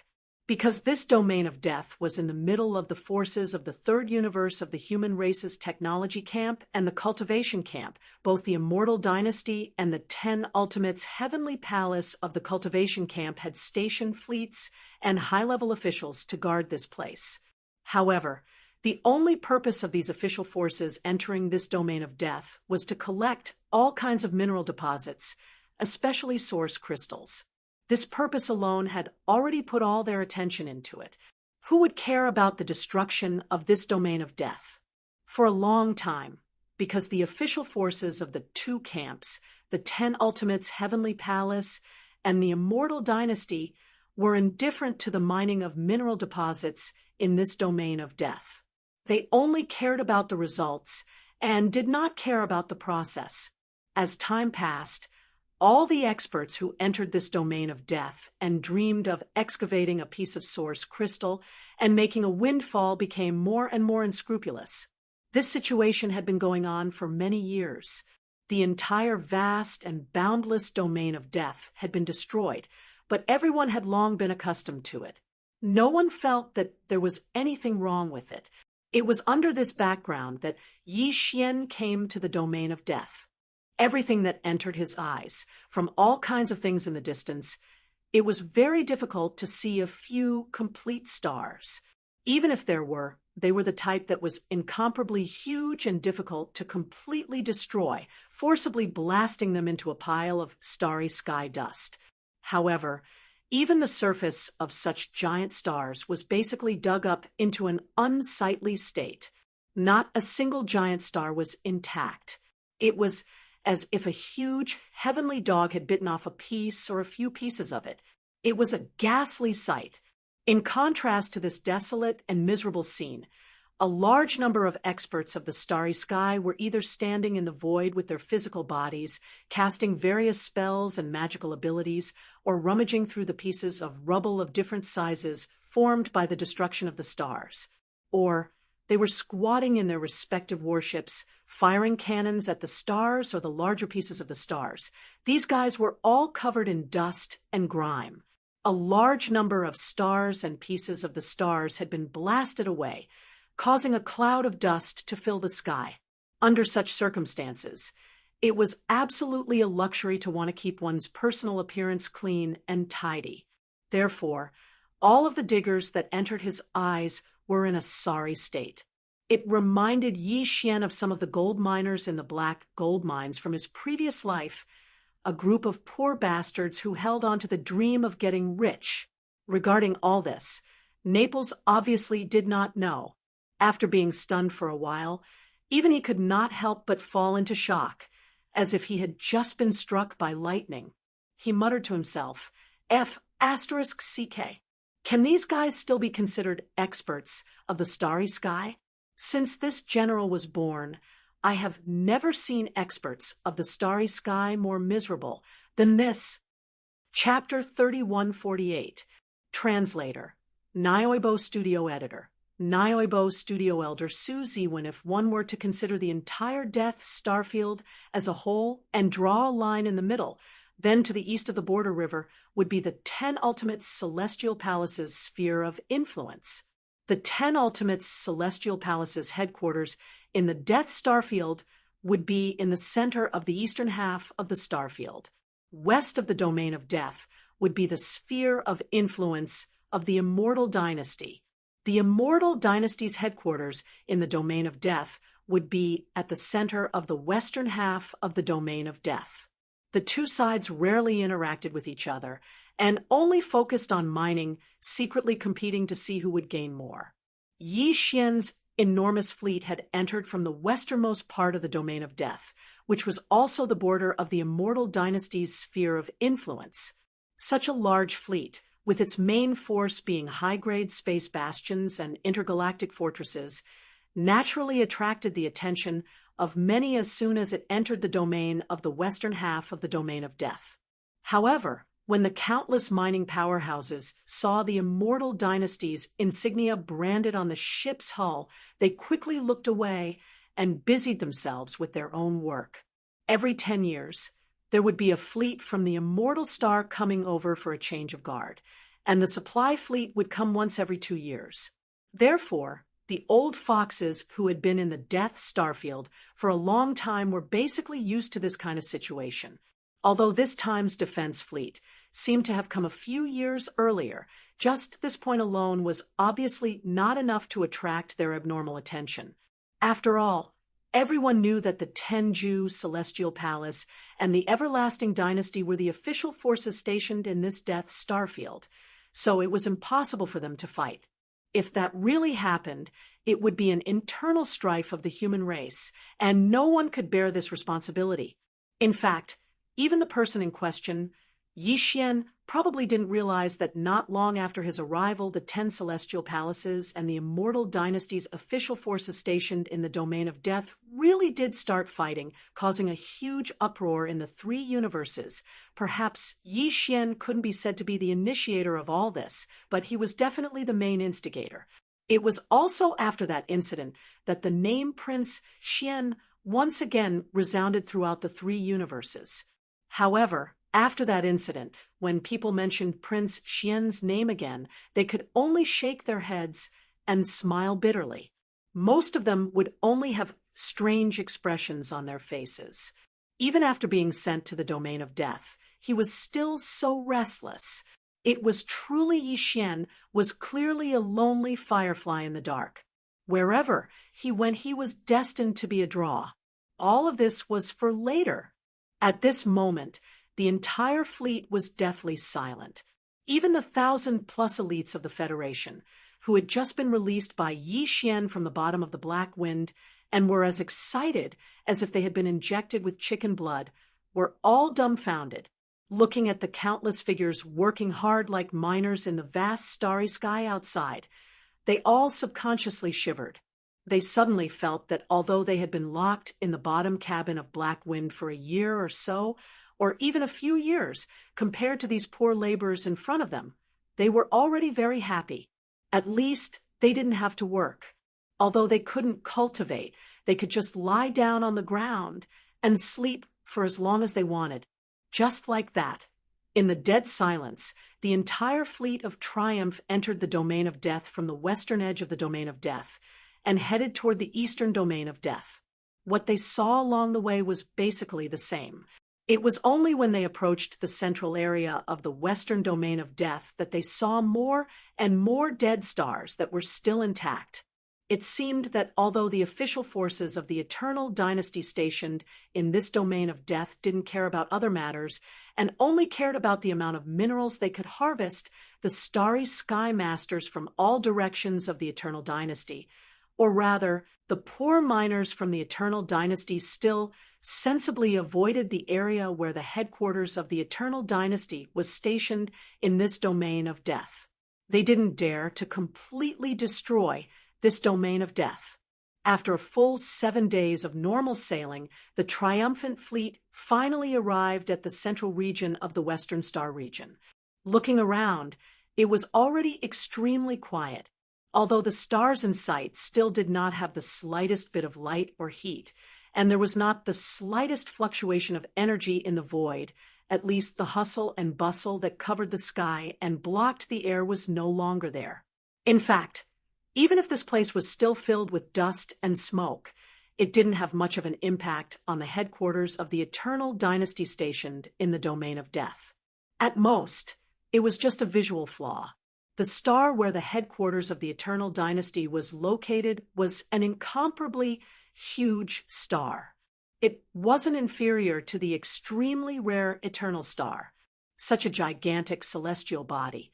Like all the other celestial bodies in this star field had actually walked into the path of death. It was hard to imagine what it had experienced, and what kind of monstrous force could cause such a terrifying celestial body to fall into such a miserable state. A starving camel is still bigger than a horse. This sentence didn't have the slightest meaning when applied to this giant star. It seemed that in this Domain of Death, where there was no light or heat, all the stars, even the black holes, would completely die under the influence of some kind of force. Seeing all this, Yixian's heart trembled. At this moment, he finally had a clearer understanding of the mystery of this Domain of Death. At the same time, he had a huge guess in his heart. All this couldn't be related to the origin of devouring, right? Could it be that all the energy, whether it was the natural energy drifting in the void of the galaxy or the internal energy of countless stars, had all been absorbed and plundered by the origin of devouring that he still didn't know how it was formed, where it was located, and how he should use to explore and discover it? When this thought popped up in his mind, Yixian shuddered. He didn't dare think too much about it. He shook his head and swept his gaze across a vast plain on the huge star in front of him. A huge man-made transparent protective shield of special alloy covered the entire vast plain like a bowl. It was estimated to be close to 10,000 kilometers in size. And this was merely an ordinary plain on a huge planet.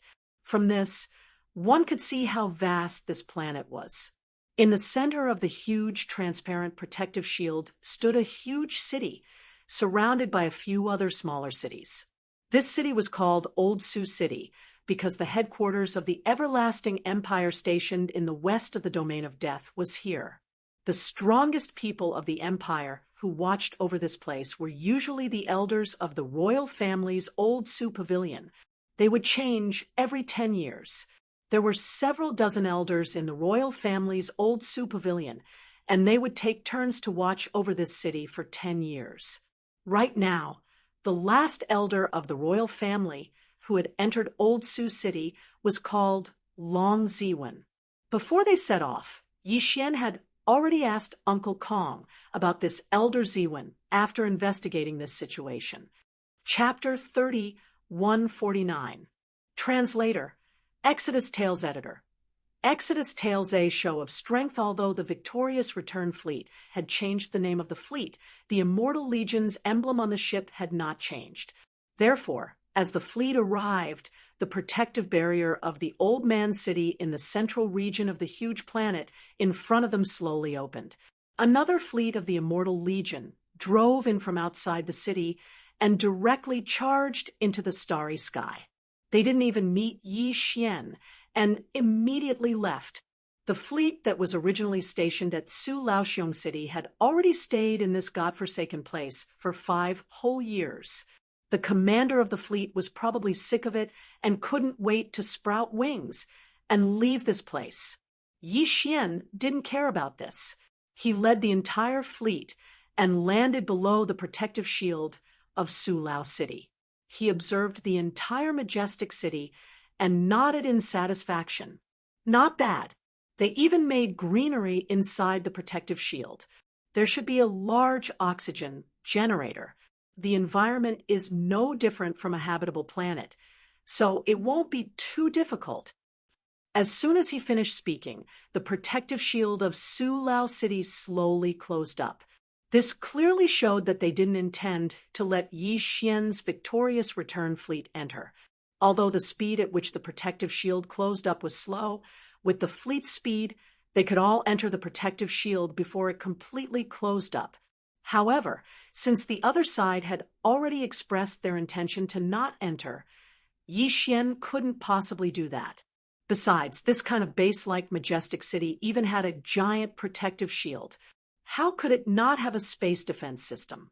If they forced their way in, once the other side activated the space defense system, Yi Xian's victorious return fleet would more or less suffer some damage. At that time, the other side would have no one to argue with. The entire fleet was something that Yi Xian had painstakingly obtained from the Immortal dynasty. Even if he lost a planet-level warship that was 1,000 meters long, he would still feel heartache. How could he possibly take this risk? Tell the fleet to stop. If we go out, will we meet that old ghost Siwen? Humph, the moment he arrived, he gave us a show of strength. Su Laoge is really awe-inspiring. Yi Xian's expression immediately turned gloomy. As he spoke, Naples glanced at the communications officer beside him. The latter immediately issued Yi Xian's order. The entire huge victorious return fleet stopped outside the protective shield of the majestic city and hovered above the majestic city. In the next moment, Yi Xian walked out of the main passageway of the victorious return. Behind him were Ying Tai, the wretched mosquito butcher, and Naples, as well as 2 major general guards.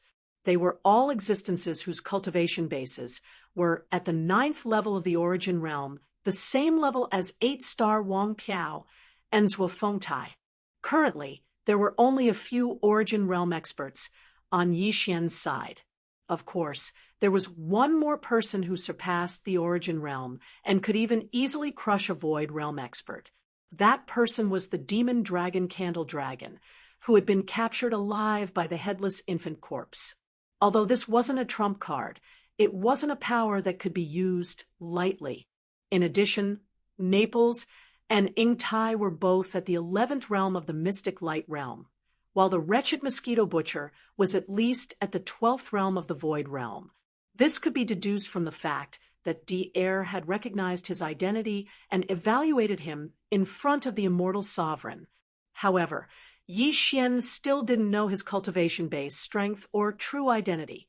However, after probing the Black Mosquito Star and the Undying Star a few times, Yi Xian had basically confirmed one thing, and that was that the slave imprint in the source core of this old fellow's brain wasn't as ineffective as it was in the beginning.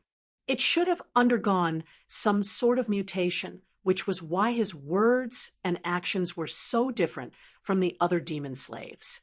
It was also because of this confirmation that although Yi Xian was still a little worried about the wretched mosquito butcher, he was no longer worried about him having ulterior motives. Instead, he was worried that this old fellow would be unreliable and cause him trouble. In essence, it was already different. At this moment, a group of 6 people walked out of the main passageway of the flagship fortress on the victorious return. They didn't use a small patrol ship and just crossed the void with their physical bodies, descending toward the majestic city within the protective shield below. The other parties seemed to have the same idea. The protective shield closed until there was only a gap of about 100 meters before stopping. This gap was so wide that even a small private battleship couldn't pass through. It could only pass through people. Although the majestic city only covered an area of about 100 square kilometers, there were still some small satellite cities around it. The entire green, gloomy world under the protective shield covered an area of about 10,000 square kilometers. This showed that the Immortal sovereign dynasty had put in a lot of effort and painstaking effort to manage this place. With such a large area spanning 10,000 square kilometers, not only was there a protective shield blocking out cosmic rays and cosmic dust, but there was also lush greenery inside.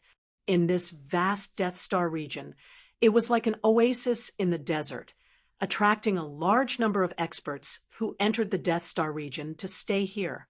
Therefore, after Yi Xian's group of 6 entered the interior of the protective shield through the 100-meter-long passageway, they looked around and saw that the cities were filled with people moving about.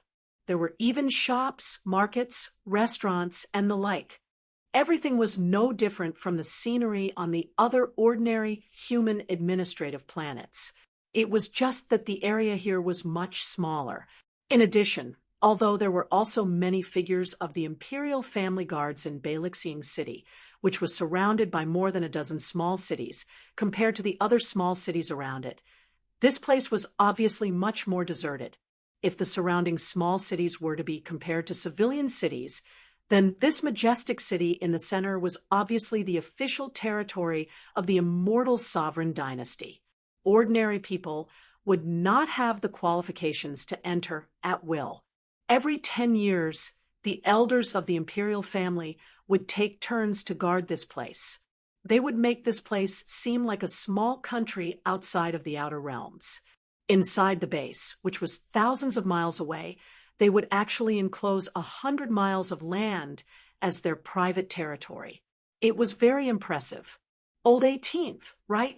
Don't forget that you are being sent here. Just as Yi Xian was sneering in his heart, an old man's voice suddenly came from Beilexiang City. The other party clearly did it on purpose. His voice resounded over the entire base and could be heard clearly in every corner of the protective shield that spanned 10,000 square kilometers. Obviously, you are being sent here, but you made such a scene. It seems that old thing Long Kong has been working hard for you.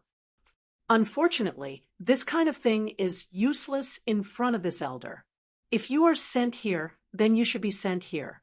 Otherwise, wouldn't the imperial edict of my elder pavilion be useless?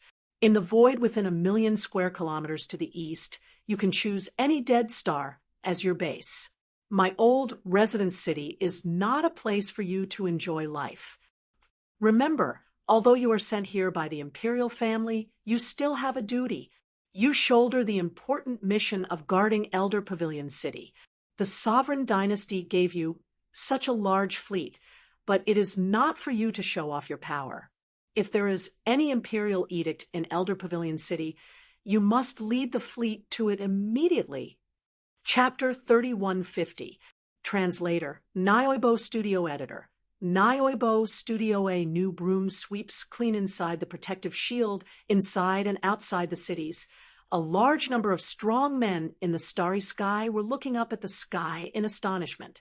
Their gazes were focused on Yi Xian and the other 5 people. They had heard of Prince Xian's name for a long time, but the news of his banishment had not spread to the Death Starfield. Therefore, after being stunned for a moment, these strong men in the starry sky began to whisper to each other. Their gazes toward Yi Xian gradually became strange. The legendary Prince Xian was nothing more than this.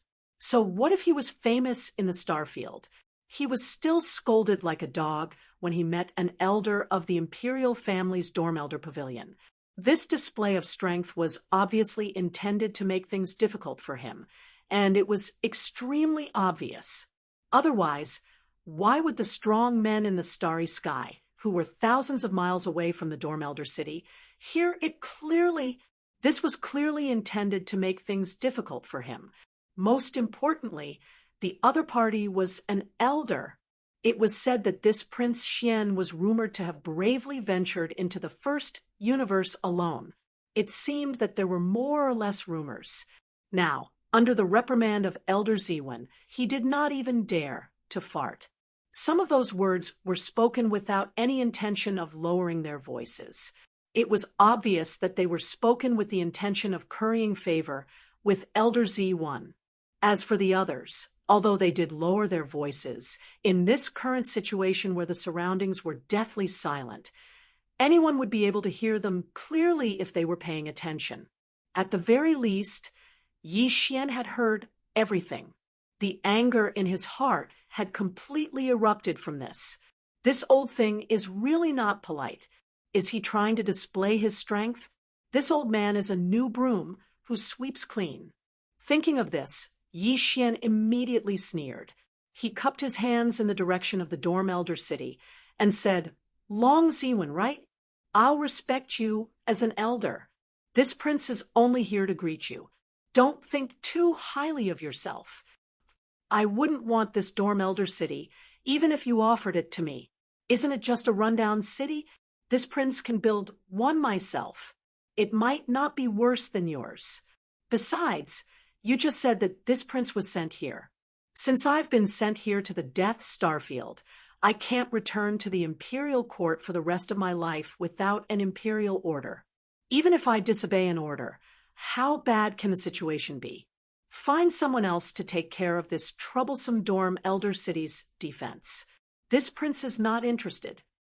As for the fleet I brought, I'm sorry, but you said it yourself. It was Uncle Kong who sent it to me.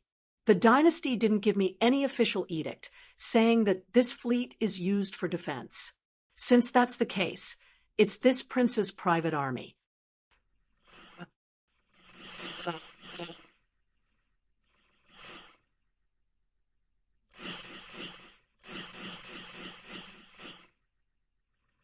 Federation and if of they. After he finished speaking, Yi Xian cupped his hands once more. He glanced at the dumbfounded Naples and the others behind him and was about to leave. How dare you? Long Ziwen's angry roar came from Dorm Elder City. At the same time, a majestic aura soared into the sky. It was originally invisible, but it instantly turned into a huge palm that covered the sky. It was hundreds of miles wide. In the blink of an eye, it covered the sky. With a flip of the palm, it slammed down on Yi Xian and the others. Form of pressure? That's a cosmic light realm technique. Prince, retreat. Naples was shocked. As he spoke, he grabbed Yi Xian's shoulder. He wanted to pull him behind him, but he didn't move at all. With his mystic light realm cultivation, he couldn't move Yi Xian at all. Naples was stunned for a moment. Only then did he remember that although Prince Xian's cultivation was at the 6th stage, the Nebula Realm, in reality, he had even killed Mystic Light Realm experts who were at the same level as him. Prince Xian's true cultivation had always been a mystery, but it was probably not below his. He had taken things for granted when he tried to protect his master in a hurry. Yi Xian naturally didn't have that kind of strength. However, when Naples' right hand touched his shoulder, an equally majestic power that wasn't any weaker than the huge palm in the sky suddenly surged out of his body. How could the current Naples be able to move him? Screech! This power turned into an illusion that was hundreds of thousands of feet tall. It was the energy body demon dragon Candle Dragon that the headless infant corpse had captured alive. Although it was only a wisp of aura released by the headless infant corpse, it was enough to form this enormous demon dragon illusion behind Yi Xian. The original body of the demon dragon, even in its energy form, was hundreds of thousands of feet tall. It definitely wasn't something a cosmic light realm expert could match. rumble, a thunderous roar instantly resounded from the horizon. The enormous palm formed from the pressure of the cosmic light realm cultivator's cultivation instantly melted like a snowball that had encountered a blazing sun. It collapsed at a rate visible to the naked eye. At the same time, a muffled groan came from Su Laoxiong City. Immediately after, Su Laoxiong exclaimed in shock, "Demon dragon illusion? It's actually Nebula Realm? This definitely isn't your own power. The ancestral dragon pagoda is indeed in your body. It's actually protecting its master." The old man wasn't stupid. He saw the truth with a single glance. However, he couldn't have known about the existence of the headless infant corpse. Cosmic Light Realm? What kind of realm is that? Elder Ziwen is indeed impressive. A Cosmic Light Realm cultivation base sounds very impressive. Yi Xian sneered. Although these words were said in the direction of Naples, they were clearly pointed at the mulberry tree and cursed the locust tree. The expressions of the starry sky experts outside the cities below became even more strange. The Black Hole Realm is the 8th Cosmic Light Realm. After the Black Hole Realm is the Origin Realm, Grotto Heaven Realm, Mystic Light Realm, Void Realm, Genesis Realm, Cosmic Light Realm. After that, I don't know. Naples subconsciously raised his head to look at the sky behind Yi Xian. The demon dragon illusion had disappeared, but his face was still full of shock. He cupped his hands and said, "The Cosmic Light Realm is the 14th Cosmic Realm. After that is the last of the 15 Cosmic Realms, the Cosmic Realm." The first 15 Cosmic Realms? So there are other realms after the Cosmic Realm, and it sounds like there are quite a few of them. Yi Xian seemed to be interested. He asked as if there was no one else around. It was as if he had completely forgotten about Su Laoxiong City's Su Laoxiong family elder Long Ziwen. This was blatant disregard. However, the people in Su Laoxiong City below fell silent. Although Long Ziwen was strong, he wasn't confident enough to think that he could kill Yi Xian, who was under the protection of the ancestral dragon pagoda. It was wise for him to remain silent. However, he obviously couldn't let go of today's matter. What an arrogant and domineering old 18th. Good, good, good. Chapter 3151. Translator, Nioibo Studio Editor. Nioibo Studio Rise of the Mighty City. You don't have to worry about this. This prince isn't that close to you. Tell me. Yi Xian sneered. This time, he didn't even bother to salute. Before he finished speaking, he had already turned around and led Naples' group of 5 toward the Fortress of Triumph. In the blink of an eye, they entered the fortress. The entire fleet sailed majestically into the distance. However, it wasn't the Eastern Star region that Long Ziwen had indicated, but the Northern Star region. This clearly showed that they had made up their mind to go against him. You point to the east, and I'll go north. The old and old were so angry that a few groans could be heard from the mighty city again.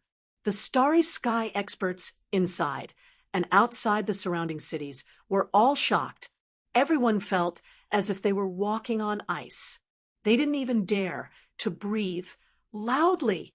At the same time, Yi Xian, who had returned to the command cabin on the top floor of the Fortress of Triumph, shook his head helplessly with Naples and the others. After returning, they found that there was actually a celebration party going on inside. It could even be described as thunderous cheers. The soldiers of the Immortal army under Naples' command naturally wouldn't do such a thing. The ones who were causing trouble were the 1,000 or so Federation elites who had just been recruited by Yi Xian. Seeing Yi Xian return, a group of people immediately surrounded him. They were so excited that all kinds of ideas covered the sky and earth. "Boss, are we going to set up our own sect? That's a good idea. Didn't the Immortal dynasty grow up step by step like this? Yes, yes, yes. This way, Us old buddies will all be credited with founding the empire in the future. This is a grand undertaking that will last for thousands of years. Boss, let's do it. Sure. What's wrong with you guys? How can you say something like that so casually? We have to keep a low profile at the beginning of our venture.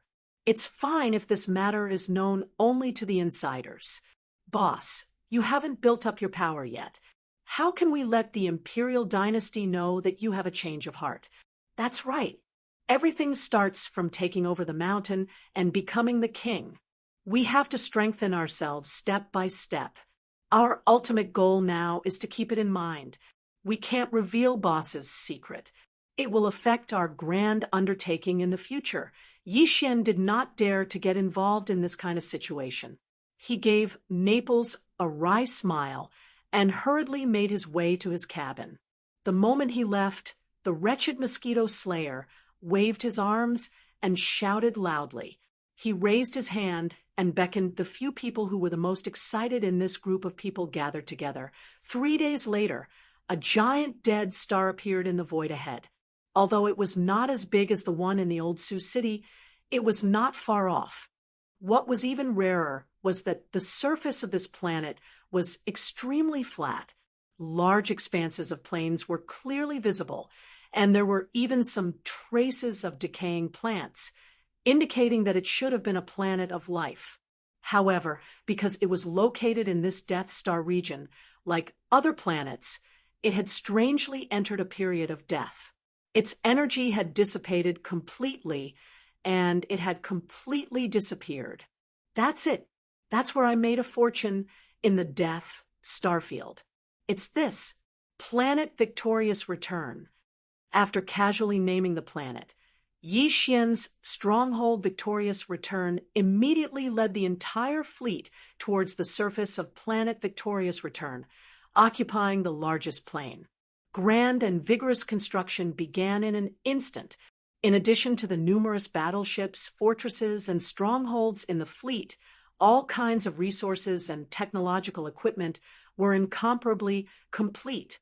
In addition, Yixian brought out the Black Mosquito, Black Wind, and Saint's Demon Scout fortresses. Even the intelligent androids in Lightning Fortress were put to use. The construction of Victorious Return City was practically changing with each passing day. Tens of millions of mosquito beasts and 100,000 void soldiers shone brilliantly in the construction of Victorious Return City. Such a huge amount of fresh troops was something that even Old Sioux City did not have. In addition, the 1,000 or so elites of the Federation covered almost all walks of life. Among them, there were even a few who could be considered to be skilled refiners. As for technological talents, there was no lack of them. With them around, some of the urgently needed equipment were manufactured one after another in a short time. As for the various kinds of iron ores, rare metals, and the like needed to refine the construction alloys, the countless dead stars in the surroundings were all mineral deposits. Yixian spread the word that he would buy them at double the price. In addition, they were just some ordinary minerals.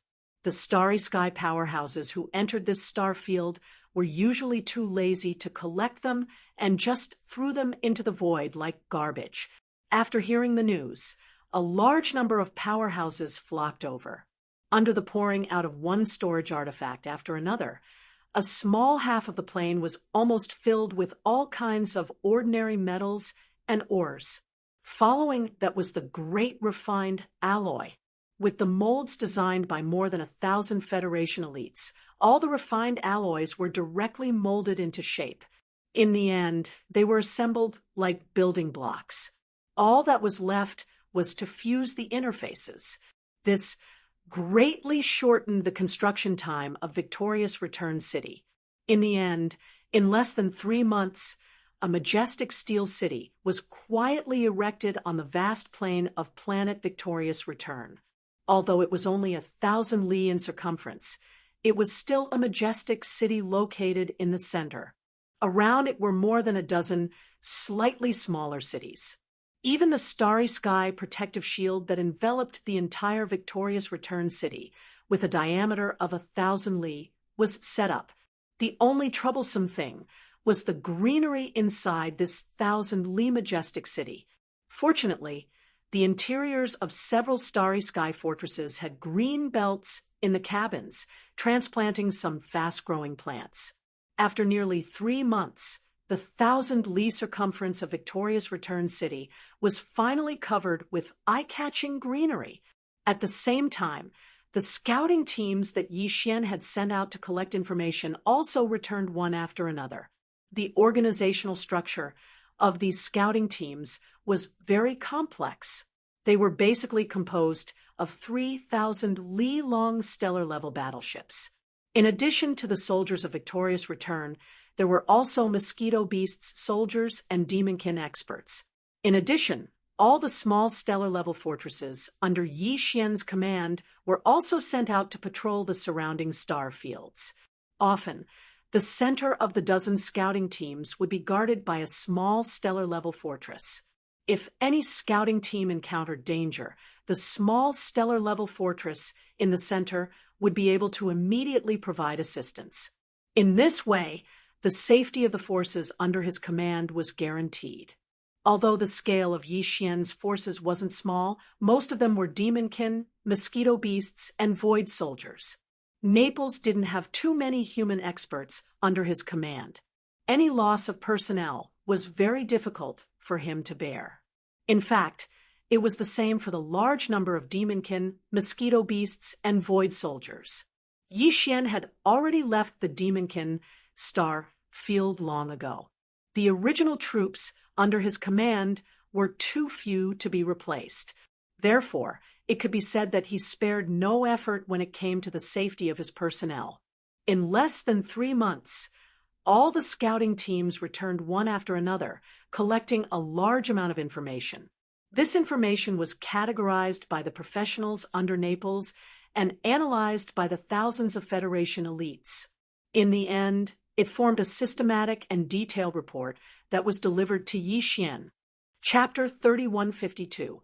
Situation in the Starfield. Yi Xian flipped through the encyclopedia about the Dead Star region in his hands and quickly gained a comprehensive understanding of the Dead Star region. There was no need to elaborate on the other information regarding mineral deposits. In the Death Star field, the Death Stars had all kinds of ordinary mineral deposits and rare metals. There had even been epic mineral deposits unearthed in the past. Otherwise, it wouldn't have attracted so many starry sky experts. Supreme grade, legendary, epic, and supreme treasures. These 4 levels could be applied to almost any item in the starry sky environment, whether it was natural minerals, man-made warships, or all kinds of magical equipment produced by refining technology. Even if it was only the size of a fist, one could exchange for a massive amount of cultivation resources. For example, Yi Xian had several cubic meters of level 99 colored planetary core origin. That was a level 99 colored planetary core origin. A single level 99 colored planetary core origin the size of a fist could be exchanged for a massive amount of ordinary planetary core origin. Moreover, it was priceless, and even priceless. In addition to this kind of epic-grade mineral, this Death Star field also produced starry sky, supreme treasure-grade mineral, the so-called devouring source crystal. However, even in the Death Star field, the grade of the source crystal devouring starry sky supreme treasure was only a guess. Whether it was really a starry sky supreme treasure had not been officially confirmed by any official. Many of the starry sky experts who had flocked to this vast star field, dreaming of mining even one devouring source crystal and making a fortune from it, didn't even know the specific use of this devouring source crystal.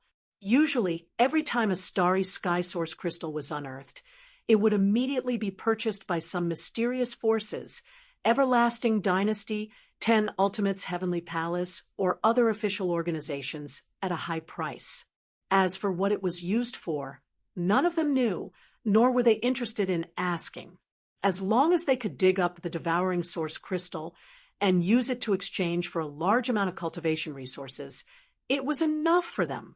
In addition to the Eternal Dynasty's Old Sioux City and the 10 Ultimates' Heavenly Palace's Black Firmament City in the eastern part of the Domain of Death, there were a large number of other forces that were frequently active in the vast Domain of Death.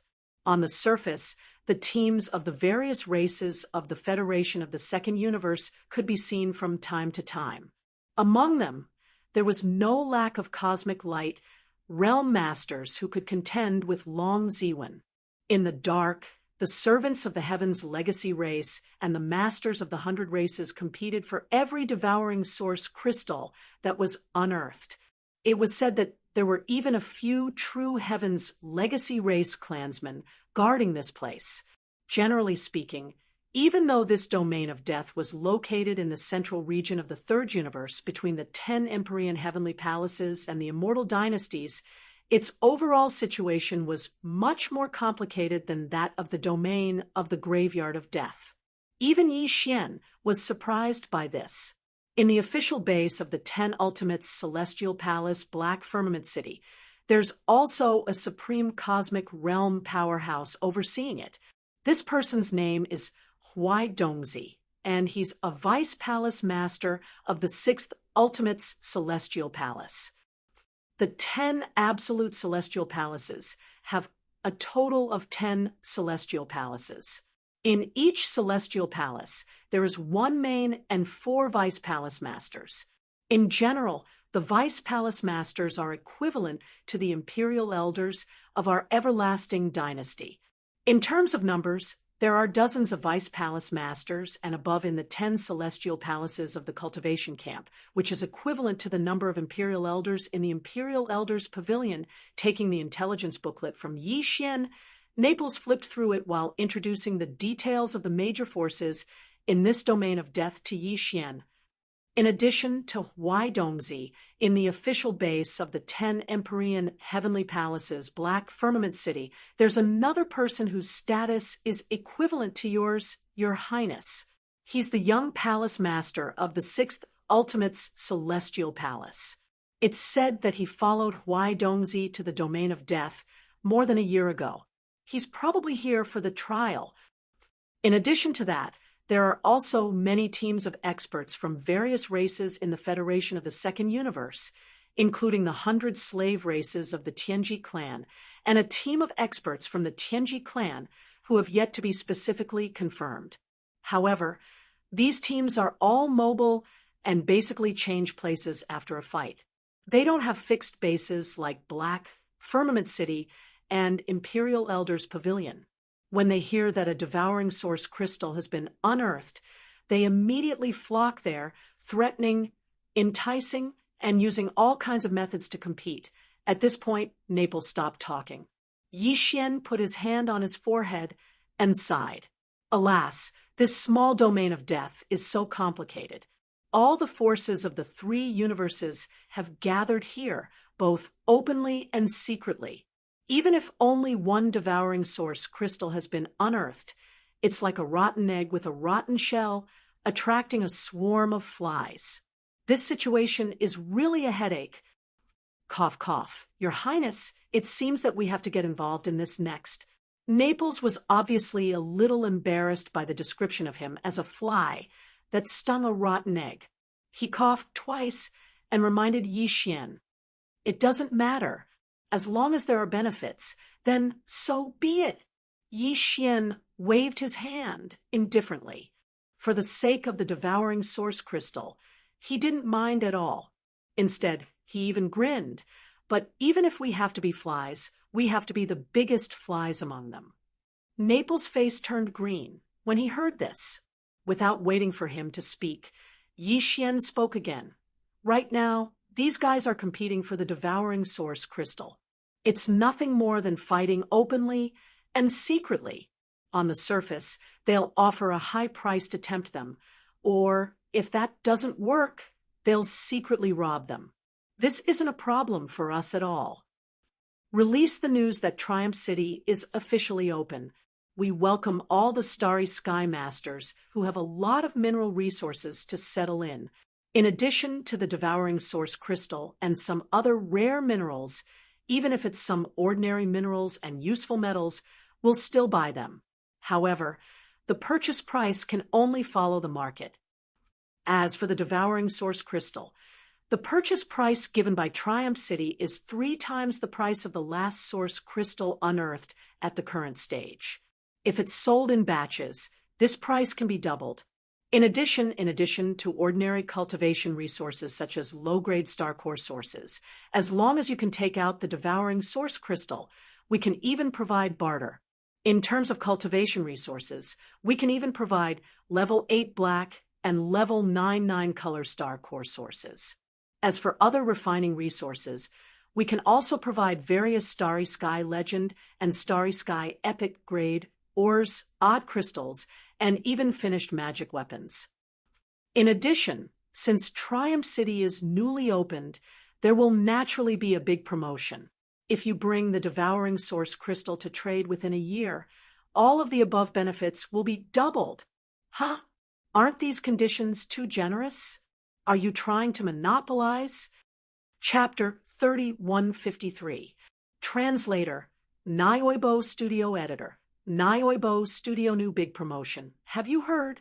Prince Xian of the Immortal Dynasty is here. He's the only one in the last 10,000 years to enter the top 10 of the heaven list, although he only stayed there for less than 3 seconds. Damn, brother, you just came out of seclusion, right? Isn't this news from a few months ago? You're only bringing it out now to play to the gallery. It's already outdated. That's right. We've seen the huge Triumph City from afar countless times. How could we not know that Prince Xian has entered the Death Starfield? Speaking of which, Prince Xian is indeed better than meeting in person. He dared to go against the dynasty's elders as soon as he arrived. He actually cast aside the responsibility of guarding the old city and established his own faction. In less than 3 months, he built a majestic Triumph City. My brother is amazing. What you're saying is nothing. The news I just received is more explosive. You know, after Triumph City was built, it's finally going to open for business. They're buying all kinds of mineral resources, even ordinary resources, and ores. In terms of devouring origin crystals, they're clearly selling them at 3 times the price of the last one. If you don't want ordinary origin crystals, they're even offering to barter. They're offering large amounts of level 8 black and level 9 color high-end origin crystals. They're rich and overbearing. That's right. This news has been confirmed. In addition to cultivation resources, they're also offering other kinds of resources, including materials and finished artifacts. They're also offering Starfield Legend and Starfield Epic grade.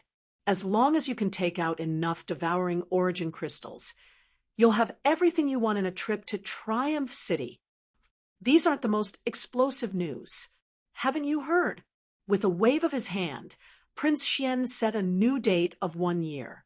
Within 1 year, all the conditions mentioned above will be tripled.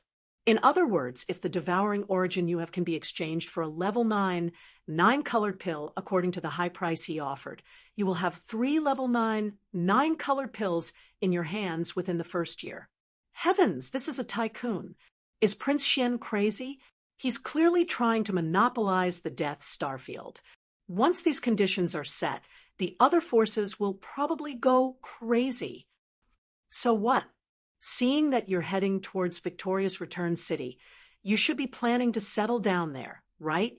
Prince Xian has spread the word that as long as you have a certain amount of resources in your hands after completing the transaction, you will have the right to live in Triumph City.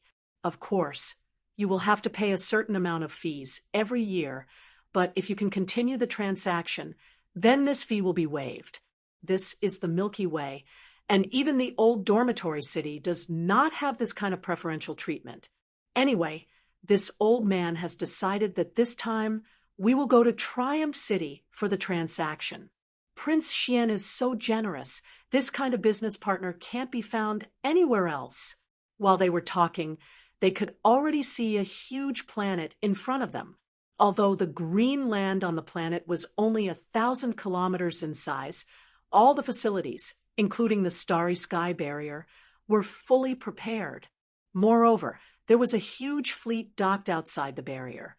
There were 3 starry sky fortresses with a diameter of 100,000 meters, giving people a strong sense of security at a glance. This city was none other than Triumph City.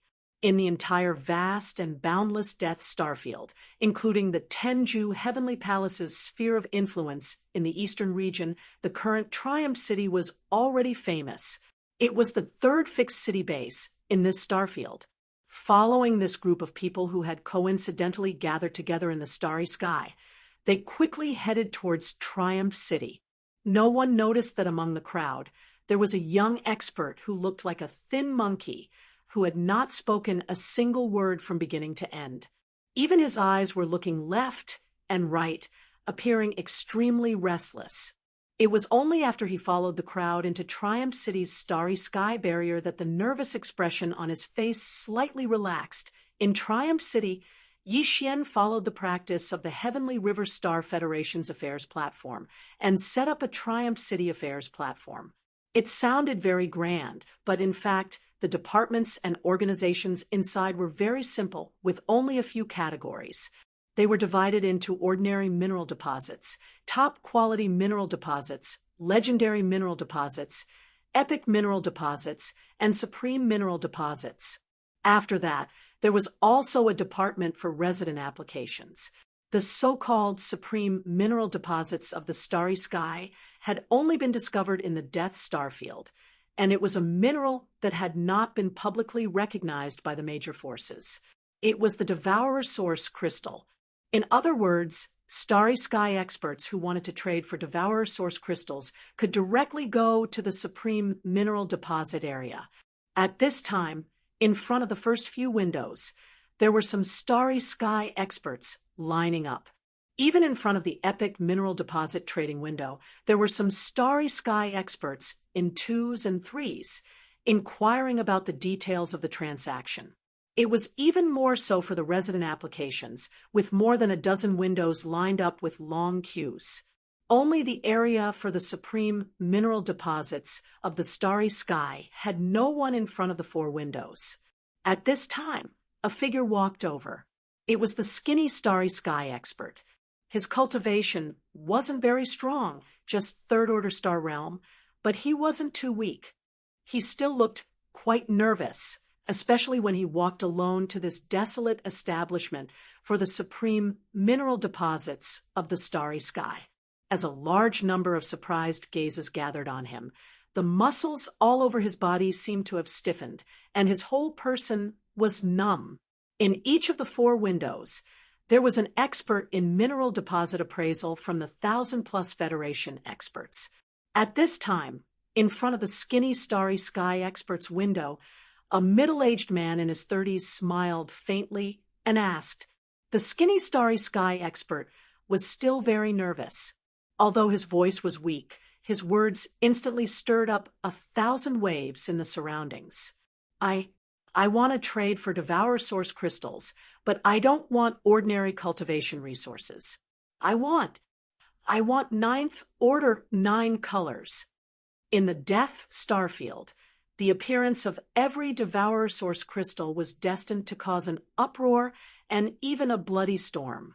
An unassuming starry sky expert suddenly said that he had a Devourer Source crystal in his hands was unprecedented. Even if there were, they didn't dare to make a sound, lest they be robbed. This person dared to reveal his wealth in public because of Prince Xian's fame and the strength he had displayed. Even so, among the large number of starry sky experts around, there were still some whose eyes lit up. Countless gazes swept over the skinny starry sky expert with unkind intentions. Some of these people were stragglers, occasionally acting as guests to rob others, while others were from various major factions. At this moment, after hearing that the skinny starry sky expert had a devourer source crystal in his hands. After pondering for a while, many people immediately left quietly. As for Yi Xian, after receiving the news, he hurried over with the wretched mosquito butcher, Ing Tai, and Naples. Seeing the skinny starry sky expert, Yi Xian bluntly said, "This is this prince's territory. Don't worry, those who dare to rob me are tired of living. Even if the transaction is completed, this prince will guarantee your safety. You can stay in Triumph City as long as you want. In the future, all the starry sky experts who trade for devourer source crystals will receive this treatment. Well, let's get down to business. How many do you have?" 10. Boom. Chapter 3154. Golden Mouth Jade Words. 10. Huh? 10. The two sentences sounded similar. The first sentence was weakly spoken by the skinny monkey-like master while vigilantly looking around. The last sentence was repeated by Yi Xian, whose expression had greatly changed, with a face full of shock as confirmation. Only when the skinny monkey-like master nodded weakly again did Yi Xian completely believe what he had just heard. Suddenly, a huge wave of surprise surged into his heart, almost causing him to jump up in joy. 3 years of not opening, but opening can eat for 3 years. These words were really well said. As soon as Triumph City opened for business, in the first transaction of devouring source crystals, he had actually encountered such a super big customer. It was like a meat pie falling from the sky. No, a rain of meat pies, almost causing Yi Xian to faint on the spot. It had to be known that in the past 100 years, although devouring source crystals were produced almost every year, it was basically one at a time, at most 2 at a time. But even so, it still attracted the attention of the various great forces in the Death Star field, whether in the open or in the dark, to compete for it.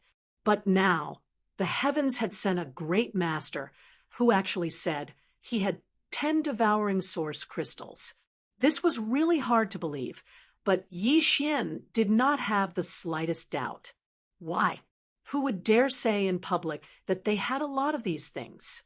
If so, as soon as they left Triumph City, they would definitely die without a burial place. And if he said so, but could not take them out, would Yi Xian let him take refuge in Triumph City? Even a fool wouldn't do such a stupid thing, like digging a hole for himself.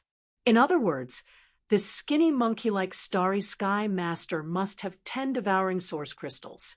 10 of them. It didn't sound like a lot, but hadn't it been mentioned before?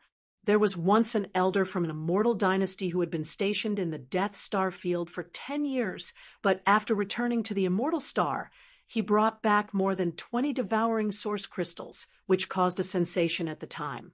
That elder felt that his contribution was huge and even proudly showed off, allowing some of the masters from the dynasty who were not qualified to come into contact with this important resource to see the true face of devouring source crystals. 10 years, more than 20 devour source crystals. And this was the result of a royal elder representing the everlasting dynasty's official faction in this Death Star region. And now, Yi Xian had only been in the Death Star field for a little more than 3 months, and he had actually obtained 10 of them at once.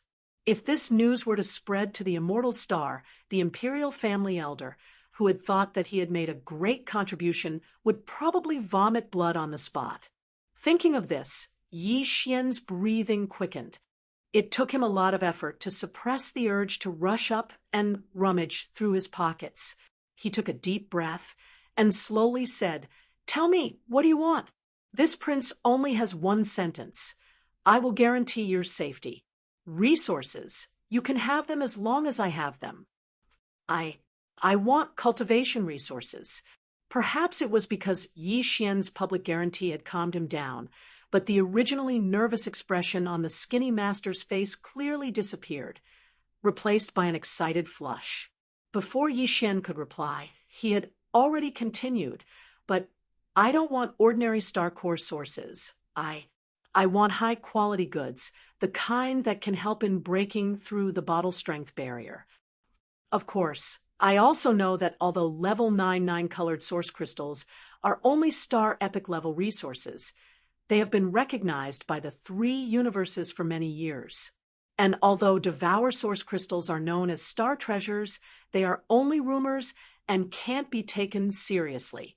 Plus, star core sources are more practical. I don't even know what these Devour source crystals are used for, so it's useless to keep them. So, according to the current market price, 3 Devour source crystals should be able to exchange for 1 level 9 colored source crystal. I have 10 of them, so you can give me 3 level 9 colored source crystals. As for the extra one, it's a gift from me. Hearing this, there was an uproar again, but none of the Starry Sky Masters felt that such a transaction was inappropriate. What the skinny monkey-like master said was indeed the current market price, and it was no exaggeration to say that even if they took out 3 devouring source crystals, they might not be able to exchange for a single 9th grade 9-colored crystal. After all, this Death Star field did not produce star core sources. Although the major forces had prepared a large number of cultivation resources for Devour source crystals, they did not include level 9 colored source crystals. This kind of thing was rare even on the Immortal star. No one was stupid enough to exchange one strategic resource for another. There were definitely level 9 colored source crystals on the Immortal star or the Tenju sky palaces, but they definitely did not have as many as Yixian did. It would not be a problem at all to throw out a few hundred star core sources. Perhaps this was the fundamental reason why the skinny monkey-like powerhouse had come to Triumph City today. A high-grade star core origin had a huge and obvious effect on breaking through the bottleneck of one's cultivation base. He was only at the star-grade realm, so he needed this kind of thing. The countless Starry Sky powerhouses in the surroundings were in an uproar. Apart from envy and jealousy, there was no other expression on their faces. At the thought that the skinny monkey in front of them would soon possess 3 level 9 colored stones, the eyes of some of the people who had not harbored any evil thoughts gradually flickered. Yixian did not care about any of this. After listening to the skinny master's words, he sighed inwardly. What an adorable fool. However, his face broke into a grin. According to what you said, 10 Devour source crystals for 3 level 9 colored source crystals is acceptable. As soon as these words were spoken, the surroundings were once again in an uproar. However, the skinny, monkey-like expert suddenly became nervous. As the person involved, he was naturally the most sensitive existence. The word power that Yixian said gave him a bad premonition. However, the words that followed made his jaw drop. All the Starry Sky Masters around him almost exploded in anger. However, I won't give you 3 level 9 colored source crystals. Yixian grinned and glanced at the pale skinny master. Then he smiled again. Did you forget that this prince said that there would be a big discount every year? All the rare mineral resources will be sold for 3 times the original price. Therefore, this prince will give you 9 level 9 colored source crystals. Wow, 9? Damn. Doesn't that mean that 1 Devour source crystal can be exchanged for 1 level 9 colored source crystal? What the F asterisk CK? He's hit the jackpot. This kid has hit the jackpot. Prince Xian is indeed a genius. Level 9 colored source crystals are strategic resources even in the hands of great forces. He doesn't take them seriously at all. Bullsh asterisk T, who doesn't take them seriously? He's a man of his word, a man of his word. With your brain, you'll definitely suffer a loss no matter what business you do. Go to hell. All around, countless Star Masters were in an uproar. There were all kinds of comments. The skinny master was so excited that tears came out of his eyes. 9 level 9 colored source crystals. He had never thought that he would have such a terrifying amount of cultivation resources. With these 9 colored source crystals, if he could walk out of the Death Star region alive, he would be able to take out 2 or 3 9-colored source crystals in the territories of any small country under the 3 great empires of the dynasty. He would be able to exchange them for an administrative planet. This was the rhythm of a meteoric rise. Chapter 3155. A sensitive character. This prince has a lot of grade 9-colored. At this point, Yi Xian suddenly thought of something and took out 10 jade boxes from his undying world, arranging them in a row in front of him. Then, the 10 jade boxes opened by themselves one after another. Inside each jade box were 3 grade 9-colored star core sources, each the size of an infant's fist, exuding a dazzling light.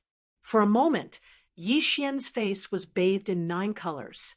In an instant, cries of alarm rang out like a tide from all around.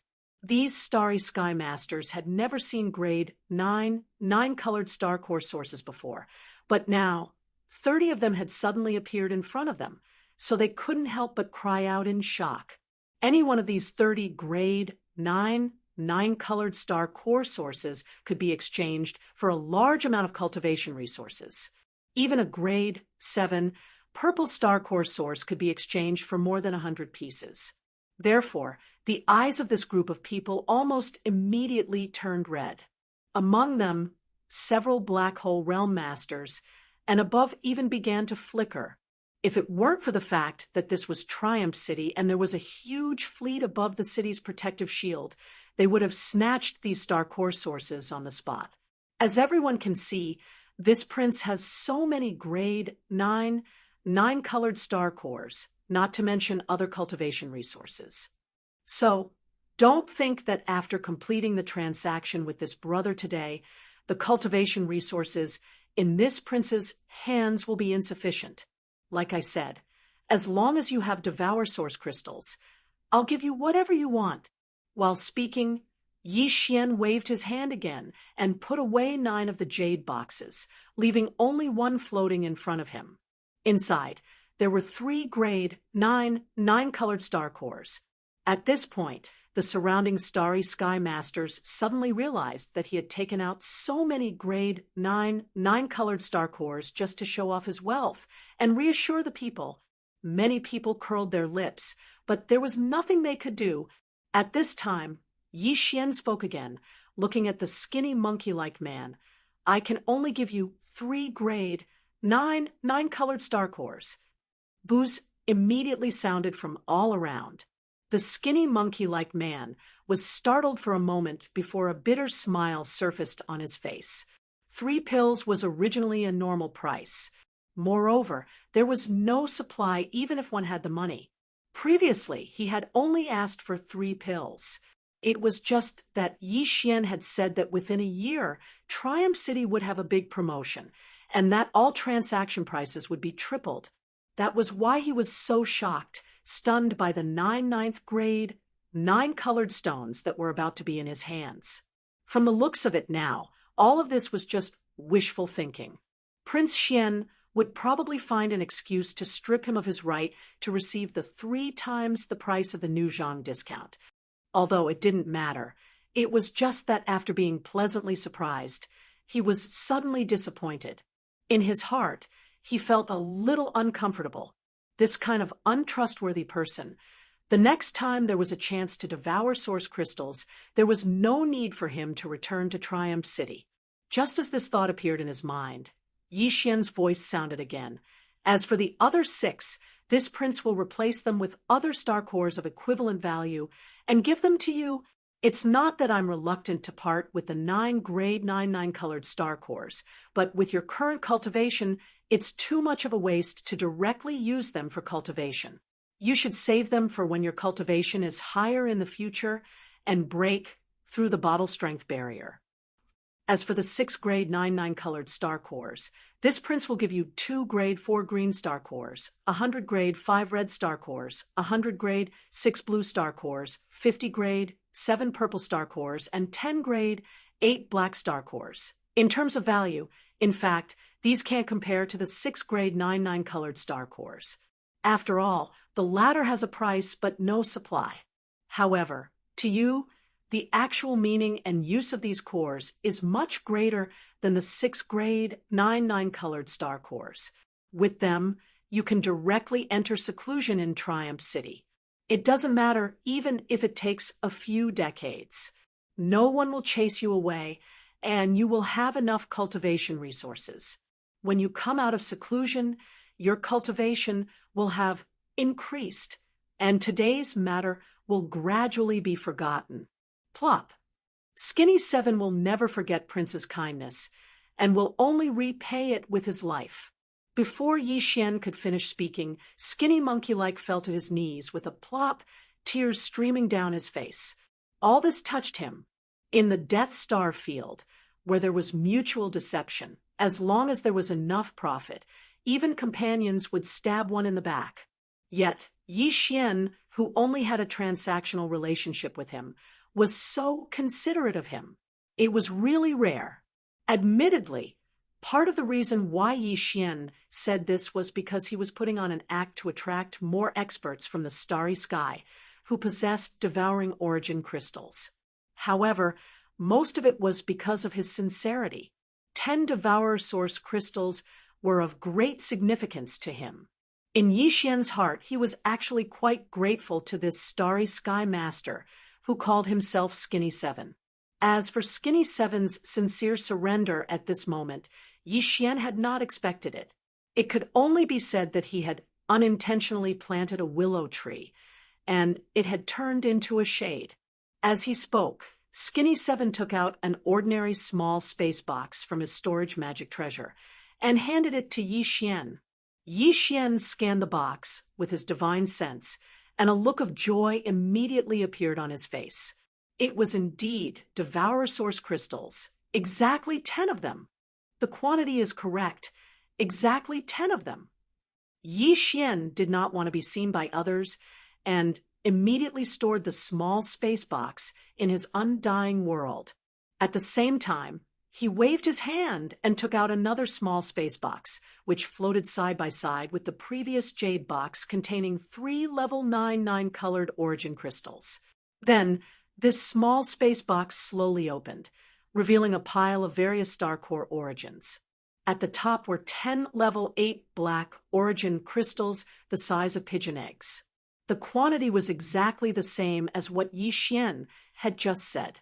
The surrounding starry sky master's breathing quickened again. Among this pile of star core origins, the lowest level was level 4 green origin crystals. Moreover, there were already 2 cubic meters of level 4 green origin crystals. There were even 10 level 8 black origin crystals. The rest of the starry sky masters were red, blue, and purple origin crystals. However, to Xianxia, these star core origins were nothing. They were just a drop in the bucket. In addition to the large amount of star core origins he had excavated in the graveyard domain using the Devourer Star bloodline, the Black Mosquito ship and the Black Wind ship that he had obtained later on were even more abundant. Therefore, at this moment, Xianxia waved his hand and closed the 2 small space boxes, allowing them to float slowly towards Skinny 7. When they landed in his palm, there was not even the slightest ripple in his eyes. Everything was so normal that he did not take it to heart at all. It was as if he had just given away an ordinary item. As for this, it just so happened to solidify Thin 7's heart. He received the 2 small spatial boxes that fell into his palm, cupped his hands, and thanked them.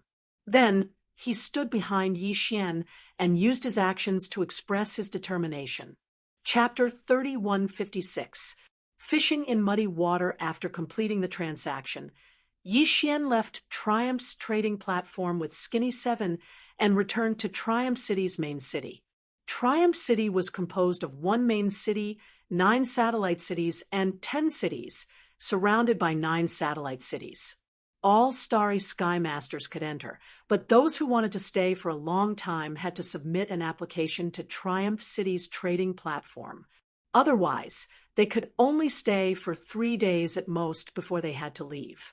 The main city was where Yixian's direct subordinates were stationed. At the center of the main city was an alloy castle in which Yixian lived. At this time, Yixian and Skinny Seven had just returned from the first floor hall of the alloy castle. Naples, Ingtai, Wretched Mosquito Butcher, Guihai Idao, Li Mosquito, Suafeng Tai, and the other demon slave experts were all present. Triumph City was his territory, so the demon slave experts that Yixian had hidden in the Black Wind and Black Mosquito were all released. They also needed to be tempered and grow. Apart from Guihai Idao, Song Qingyu, and the other Kiliarchs were also released to take charge of the main city's defense, patrolling, and other tasks. As for the 9 satellite cities outside the main city, they were taken care of by the human experts under Naples. Unearthing 10 Devour Source crystals at once. This kind of thing has never happened in the history of the Death Starfield. You should know how sensitive you are. It wouldn't be an exaggeration to say that it tugged at the heartstrings of all the large and small forces in the Death Starfield. After sitting down, Yixian turned to look at Skinny Seven and said with a faint smile, "But don't worry, as long as Triumph City is still here, no one can touch you. This prince isn't afraid of that old monster in Old Sioux City, so the other forces don't even dare to openly establish a base in this starfield, so this prince doesn't need to worry about them. Properly stay in the main city, whether it's to cultivate in seclusion or to do other things. This prince has promised that you can stay in this Triumph City until you feel confident that you can guarantee your safety after leaving this place. Then you can leave." Skinny Seven cupped his hands and asked with a bitter smile, "Your Highness, don't you want to know where I got these 10 devouring source crystals from?" "I do want to know. To be able to take out 10 devouring source crystals at once, it would be impossible for you not to have made a major discovery." Yixian nodded, not bothering to argue. "However, this secret is extremely important to you, and I'm sure you won't be willing to tell this prince. If this prince insists on knowing and you refuse to speak, the final result can be imagined. As a result, sooner or later, the Starry Sky Masters in the outside world will find out. At that time, it will be a loss of credibility, and no one will come to my Triumph City to trade for the devouring source crystals. It can be said to be a loss for a small gain, so there's no point in asking. What if I'm willing to be honest?" Hearing that Yixian did not take the initiative to ask him because of this reason, Skinny Seven could not help but be stunned. In the end, he shook his head with a bitter smile. To be honest, the origin of these 10 devouring source crystals is indeed quite secretive. However, for Skinny Seven, it was already a stroke of luck that I was able to obtain these 10 crystals. Even if there are other devouring source crystals in that place, Skinny Seven will definitely not have the luck to obtain them again. In addition, thanks to your Highness' generosity, Skinny Seven has obtained a large amount of cultivation resources. Next, I will wholeheartedly cultivate in seclusion. This is the way of the king, and I have no intention of asking for more. This secret should naturally be revealed to your Highness." Speaking up to here, Skinny Seven cupped his hands again. Skinny Seven's previous words were sincere. Since your Highness is already Skinny Seven's lord, it is only right for Skinny Seven to tell you the truth. Yixian frowned. Needless to say, this temptation was really hard for him to refuse. The devouring source crystals were just too important to him. Seeing that he was silent, Skinny Seven cupped his hands again. Then he explained in detail how he had obtained the 10 Devour origin crystals. After a short while, Skinny Seven, who had explained everything clearly, retreated and was taken away from the central castle by Guihai Idao. He settled down in the main city and cultivated in seclusion. Yixian, Naples, and the other direct descendants stayed in the hall on the first floor of the central castle. Everyone fell into deep thought as they pondered over what Skinny Seven had just said. After a long time, Naples shook his head and smiled bitterly. He sighed and said, "I'm afraid this matter is difficult. I didn't expect Skinny 7 to obtain the 10 devouring source crystals from Black Heaven City in the eastern region of the Death Star region. He probably didn't have the confidence to return safely to the western region that belongs to the Imperial Dynasty after making a move there. That's why he kept them in his hands until now. But in this way, this information is not very useful to us. If we had known this before he came and completed the transaction with Your Highness, we could have secretly infiltrated the eastern region, controlled by the Jianghu Heavenly Palace. But now we can't.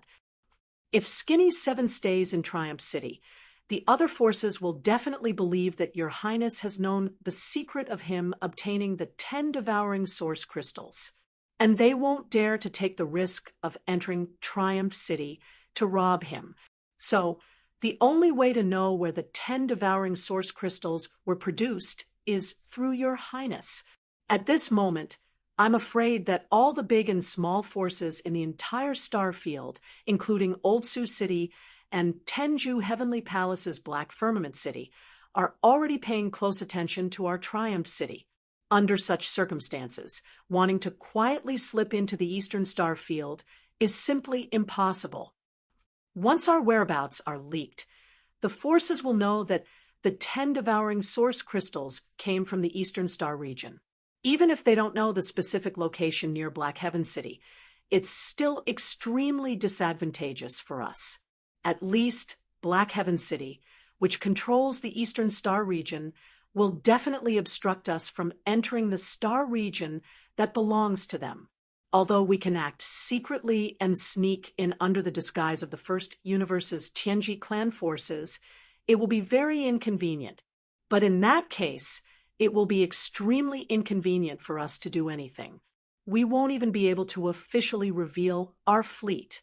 We will be greatly restricted. These words were exactly what everyone, including Yi Xian, was thinking about. At this moment, hearing him say it all out, everyone suddenly looked at each other, speechless. Since we're being watched, we can't eat alone anyway. At worst, we'll just play baccarat and make a fortune together. When the good stuff is unearthed, we'll just have to rely on our own abilities to snatch it. What's there to be conflicted about? Right at this moment, the wretched mosquito slayer at the side suddenly muttered to himself. As he muttered softly, he curled his lips with an indifferent expression on his face. Besides, that place is not a good place. There has to be someone who is going to die. This kind of good thing is naturally to let someone else be the scapegoat. Damn it, the next time you dare to pick your black, hairy, and smelly feet in front of this prince, I'll immediately chop you up. Yi Xian rolled his eyes and immediately made a decision. If that's the case, then we'll do the opposite. As the saying goes, it's easier to catch fish when the water is mixed up. This time, we'll first mix up the water, then wait for an opportunity to act. Chapter 3157. Translator. Endless Fantasy Translation Editor. Endless Fantasy Translation The Wind and the Clouds Before the Devouring System was rewarded by Yi Xian for killing the ruler of the God Realm and successfully walking out of the 9 heavenly stars and upgrading the system to the Starry Sky level devouring system. His devouring system had activated many complicated subsidiary systems. For example, it could be used to exchange for all kinds of things, such as divine weapons, elixirs, martial arts, treasures, puppets, and so on. There was also a forging system that could be used to forge divine weapons and make them more powerful. There was even a bloodline system that allowed Yi Xian to possess the bloodlines of various divine beasts, such as the Sword God bloodline, the War God bloodline, the Immortal Phoenix bloodline, and so on. Each bloodline had a different ability. In addition, there was also a treasure system that could be used to obtain treasures of various abilities by completing missions given by the system. In general, the devouring system could do many things. Although it was only an artificial intelligence system created by the human race's technological pioneer, Xingbo, it had the potential to grow. However, Many subsidiary systems of the devouring system required certain conditions to be activated.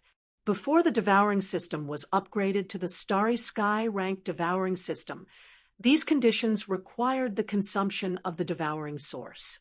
After the upgrade, the activation of these subsidiary systems became more complicated. Before the conditions were met, the system would not even give a prompt. For example, when Yi Xian's personal Starry Sky communication system was activated, the system prompt was given when he encountered the fragment of the Immortal grade Starry Sky superbrain. Before that, Yi Xian had no idea how to activate the personal Starry Sky communication system. The system did not give any prompt regarding the activation conditions. As for the devouring source, after the system was upgraded to the Starry Sky ranked devouring system, it was reduced to a currency for exchange. Of course, this did not mean that the function of the devouring source was weakened. On the contrary, after the system was upgraded to the Starry Sky rank, not only did the function of the devouring source not decrease, it even increased. This was because after the system was upgraded, the items available for exchange in the original system exchange shop were refreshed. It was impossible to enter the Starry Sky realm and exchange for low-level treasures below the Starry Sky rank. That would be too useless. In the refreshed system exchange store, in addition to various treasures, there were even various rare mineral deposits, some precious bloodlines of ferocious Starry Skies beasts, and so on. Compared to the previous exchange store, it was even more attractive. Even Yi Xian, who was currently surrounded by wealth, was especially moved by some of the treasures and the bloodlines of the ferocious beasts. Even some of the rare minerals were the same. If he could exchange for them, he would be able to fuse and refine the battle weapon, the Demon Blood Star, Tyr's sword, the battle armor, the indestructible glass armor, and the battleship Dongshu shuttle. At present, these three most basic treasures were already at the Starry Sky epic grade. If they were fused and refined again, they would have a chance to enter the Starry Sky supreme grade. Man-made Starry Sky treasures were rare. Treasures like the Rai D seal were naturally formed in the universe. The only man-made Starry Sky treasure that Yi Xian knew of was the life fortress, Long Yiro, left behind by Xingbo. If the three basic treasures he used to protect himself could all advance to the level of a Starry Sky treasure, then just by relying on them, Yi Xian's overall strength would rise to another level. However, Starry Sky Supreme Grade treasures were not to be underestimated. It was also for this reason that since these three basic treasures were upgraded to the Starry Sky Epic Grade, Yi Xian had not been able to find a suitable treasure of the same kind to fuse with them again. Most likely, this wish would fall on the system exchange store attached to the devouring system. Some of the treasures and rare minerals in the system exchange store would be a good match. Unfortunately, Yi Xian only had one origin of devouring, which was given to him by the system after his devouring system was upgraded to the Starry Sky level. He had not been willing to use it, nor could he use it. This was because the exchange price of all the treasures in the Starry Sky level system exchange store started at 100 origin of devouring. Some of the top treasures and minerals even required hundreds or even thousands of origin of devouring. Even with the 11 origin of devouring in his hands, it was far from enough. He could not even exchange a single strand of origin of devouring. Because of this, Yi Xian was determined to get the place in Black Sky City that was suspected to have a large number of origin of devouring crystals. No matter what, he could not miss it. Even if it means starting a war with the Tenju Heavenly Palace's Black Sky City in the Death Eastern region, this prince will not hesitate. Clenching his fists, Yi Xian's eyes flashed. At this moment, he had made up his mind. This prince is not afraid of those old monsters in the Immortal Dynasty's resident Elder Pavilion. If they push me to that extent, I will still turn hostile. As for the Tenju Heavenly Palace of the Cultivation Camp, Humph, Skinny Seven's attack was 10 devouring origin crystals in one go. When the news spread, the entire Death Star field was in an uproar. The gazes of all the major forces converged on Triumph City. This was especially so after they found out that Skinny Seven had actually expressed his allegiance to Prince Xian on the spot and had actually stayed in Triumph City for a long period of time. Furthermore, he had stayed in the main city of Triumph City, one of the 10 guards. This was enough to prove that he had indeed become part of Prince Xian's camp. These upper echelons of the various powers, who were either overtly or covertly paying attention to Triumph City, all realized one fact. That was, the secret behind Skinny Seven's 10 devouring origin crystals had definitely fallen into Prince Xian's hands. In other words, Prince Xian would soon make a move. All the major forces would need to do was to observe in secret and follow him after he made a move. Then, they would be able to follow the clues and achieve their final goal. For a time, the entire Death Star field was in turmoil. Various forces, big and small, arranged for their eyes to be constantly on the Triumph Star and closely observed all the movements. At the same time, they also quickly deployed their manpower and forces, ready to move out at any time to fight for the mysterious place suspected to have a large number of origin of devouring crystals. It was also at this time that an incomparably explosive news suddenly spread. Caught off guard, all the forces, big and small, who were paying attention to Triumph Star were stunned. This was because this news came from Triumph Star, and it was personally said by one of the higher-ups of Prince Xian's direct subordinates. The mysterious place suspected to have a large number of origin of devouring crystals was actually not the Death Western Starfield controlled by the Immortal Dynasty's Old Sioux City, but the Death Eastern Starfield controlled by the Cultivation faction's 10 Ultimates Heavenly Palace, Black Heaven City. When this news spread, it immediately caused a sensation in the entire Death Starfield, and it was confirmed on the same day. Triumph City issued an official comment confirming the authenticity of this news. Such an accident caught all the forces, big and small, who were either overtly or covertly paying attention to Triumph City off guard. Before they could react, a large number of Starfield Masters had already rushed from the Death Western Starfield controlled by the Immortal Dynasty's Old Sioux City to the Death Eastern Starfield controlled by Black Heaven City. They originally thought that this was just a smokescreen by Triumph City. The purpose was to lure away the forces, big and small, who were covetously eyeing Triumph City, so that they could take the opportunity to go to the real target area. Chapter 3158, Black Firmament City. Before the expedition, Yi Xian had stored the Lightning Stronghold, the Black Wind, the Black Mosquito, and the Saint Child into the Undying World within his body. Furthermore, other than leaving behind some necessary forces to guard the main city of victorious return, more than 70% of the Mosquito Beast's soldiers and other direct forces had all returned to these few strongholds and great fortresses. This was a surprise attack force that would be of great use in the upcoming direct confrontation. After all, the warships that ordinary experts could store into their bodies were usually small, private ones. Even if they opened up a storage space in their bodies, it wouldn't be too big. Yi Xian's Undying World was a special case because it had a storage space attached to the devouring system. Even those above the Mystic Light Realm and Void Realm would only be able to store a large fortress if they had a large interspatial space. Only those who were stronger would be able to store a fortress that was 100,000 meters in diameter. Although it wasn't a secret that Yi Xian had this ability, not many people in the Death Star region knew about it. After all, it took time for some information to be transmitted from the Undying Star to the Death Star region. Apart from this, Yi Xian had left Victorious Return City to lead his troops to the Death Star region. On the surface, the warship he had dispatched was the Victorious Return Fortress. The fleet also consisted of two 50,000-meter-wide fortresses, 4 10,000-meter-wide fortresses, and 10 3,000-meter-wide stellar-level warships. As for the 100,000-meter-wide fortress, the Victorious Return Fortress, as well as all the other smaller fortresses, and warships, they were all left behind on Victorious Return City to be in charge of defense.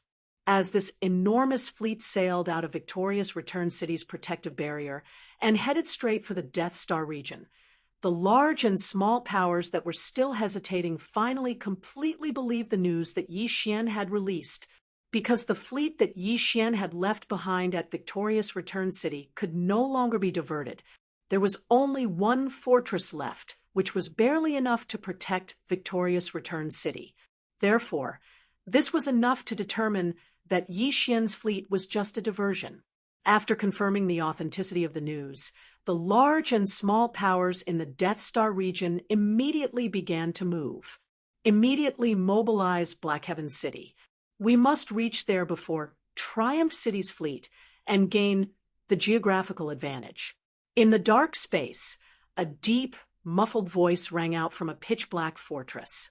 Afterwards, the fortress activated a concealment formation and vanished. There were more than 10 battleships of different sizes circling around it. There were small fortresses with a diameter of 50,000 meters and large fortresses with a diameter of 10,000 meters. These battleships were all completely black, and there was a huge red bull, head painted on the outer walls of the battleships, explaining their origins. This huge fleet was clearly from the Barbarian Bull clan of the Second Universe.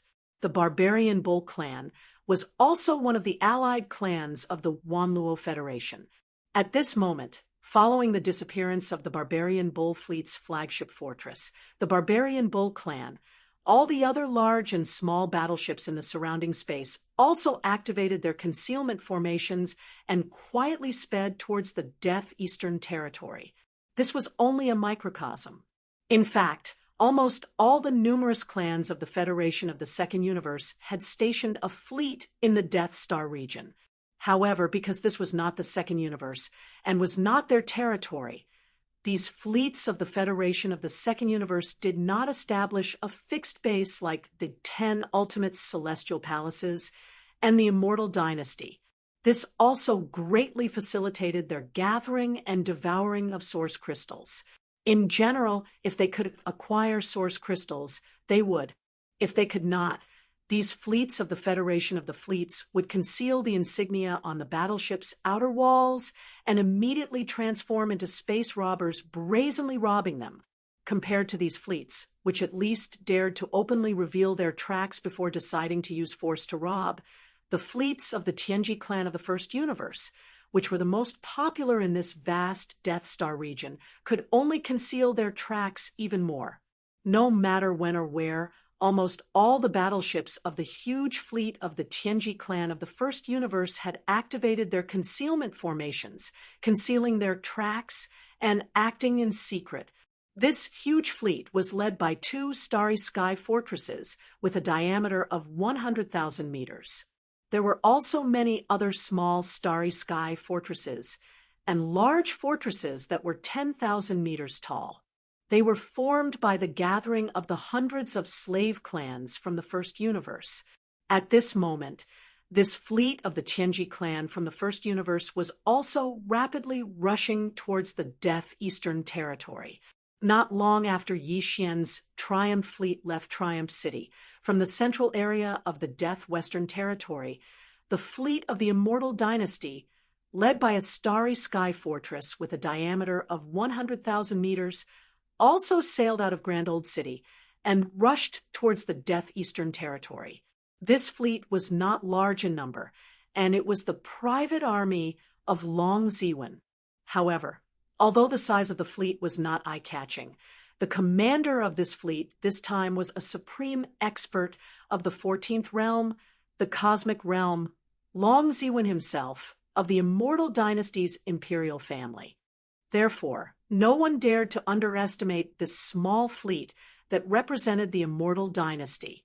Long Ziwen alone was enough to take on 2 or 3 starry sky fortresses with a diameter of 100,000 meters.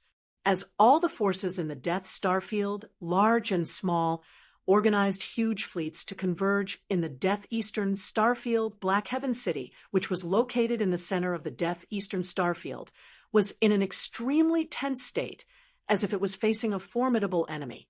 Black Heaven City was different from Grand Old City in the central area of the Death Western Territory. It was the base camp of the human clan of the Third Universe stationed in the Death Eastern Territory.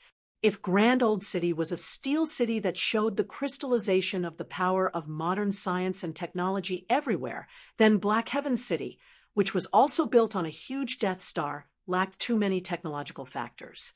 It was also a huge and majestic city, but it was shrouded in a vast black fog all year round, so that when looking at it from a distance in the void, the whole city was like an immortal city in the sky above the ninth heaven. It was only because of this thick fog that seemed like immortal fog that the city was called Black Heaven City. Some people said that Black Heaven City was actually a powerful magic treasure in the shape of a huge city. It was the treasure of one of the 10 Jianghu celestial palaces in the human clan's cultivation camp. It could be big or small at will, and when it needed to be moved, it could be instantly turned small and easily moved to another place by using the treasure control technique. As for whether this saying was true or not, it had never been confirmed. It was just a guess. Compared to the more open human clan's science and technology camp, the 10 Jianghu celestial palaces, as the supreme overlord of the human clan's cultivation camp, had always been very mysterious. They had little contact with the outside world and were extremely conservative. Chapter 3159. Translator. Nioibo Studio Editor. Nioibo Studio Death Star Spin. The 10 Jianghu celestial palaces had a total of 10 celestial palaces. Each celestial palace had one principal and 4 vice principals. The vice principals were equivalent to the imperial elders of the everlasting dynasty. In the official base of the 10 Jianghu celestial palace, Black Heaven City, there was a supreme master of the cosmic realm. This person was called Huai Dongzi, and he was one of the 4 vice principals of the 6th palace. In addition to Huai Dongzi, in the official base of the 10 Ultimates Celestial Palace, Black Firmament City, there was another person with a similar status as Prince Xian. He was the young palace master of the 6th palace of the 10 Ultimates Celestial Palace, and he had followed Huai Dongzi to the Death Starfield to train more than a year ago. This person was called Xianxia, and his cultivation was not weak. He was already a rank 7 black hole realm existence. Xianxia was only at the black hole realm, and he was only the young palace master of the 6th absolute palace. There was still a certain gap between him and the vice palace master of the 6th absolute palace, Huai Dongzi. Needless to say, the latter was a supreme existence at the cosmic light realm, the 14th great realm. It was reasonable to say that Xianxia should be respectful in front of Huai Dongzi, but in fact, this was not the case. It was extremely strange. At this moment, in the central main city of Black Heaven City, Xianxia sat alone in the seat of honor. Although Huai Dongzi was also sitting, he was clearly sitting to the side. Xianxia's face was extremely cold and arrogant, while Huai Dongzi was very careful, as if he was willing to be a subordinate. This scene was not only invisible to outsiders, but also unknown to the experts of the 10 Jianghu Celestial Palace camp in Black Heaven City. In front of others, the two acted normal, and everything was done with Huai Dongzi in charge. Only in private would Xianxia reveal his true identity and status. Obviously, it was extremely extraordinary. At least, it had surpassed the vice principal of the 6th palace. It was extremely mysterious. Damn Long Xian, what is he trying to do? Xianxia obviously saw the abnormality in Yi Xian's actions and was furious. All the big and small forces in the entire Death Star field were swarming in the direction of Black Heaven City. It was impossible for him and Huai Dongzi not to be nervous. The fleet of the Immortal dynasty led by Long Ziwen of Old Sioux City, was not so bad. Although the human race's cultivation camp and the science and technology camp were competitors, they were still of the same race and would not fall out over benefits. After all, they were in the starry space now. In addition to the human race, there were many alien races from the second universe and the Tianji race from the first universe. If he really did that, others would be laughing at him. But it was hard to say about the alien fleets in the second universe. Those guys were also extremely powerful. In order to devour the source crystals, the various races in the second universe had stationed their forces there. Those guys were both in the open and in the dark. Once they covered the emblem of the starship, they could immediately turn into space bandits and disappear unpredictably. As for the powerful fleet of the Tianji race, it was obviously more of a headache. All the warships in that fleet had a concealment array activated almost all the time. The technological power of the Tianji race in this regard was even inferior to that of the human race's science and technology camp's Immortal dynasty. It was also because of this that the powerful fleet of the Tianji race stationed in the Death Star field had never been found and had always been running rampant in the vast Death Star field. And now, they were heading straight for the Death Eastern Star field. All of this brought enormous pressure to Tianqinzi and Huaidongzi. Although Black Heaven City was strong, there were countless fleets of various clans and forces surrounding it. Once Black Heaven City became the target of public criticism, it would most likely fall into a tragic situation. Outnumbered, outnumbered, outnumbered, and outnumbered. That kid is up to no good. Young Palace Master, I'm afraid this matter will be very difficult to resolve. If I'm not mistaken, the secret of the Death Star vortex should have been exposed. At the side, Huaidongzi's side, that fellow called Skinny 7 obviously obtained the 10 Devour origin crystals by chance at the edge of the Death Star vortex. This secret has definitely been grasped by Long Xian.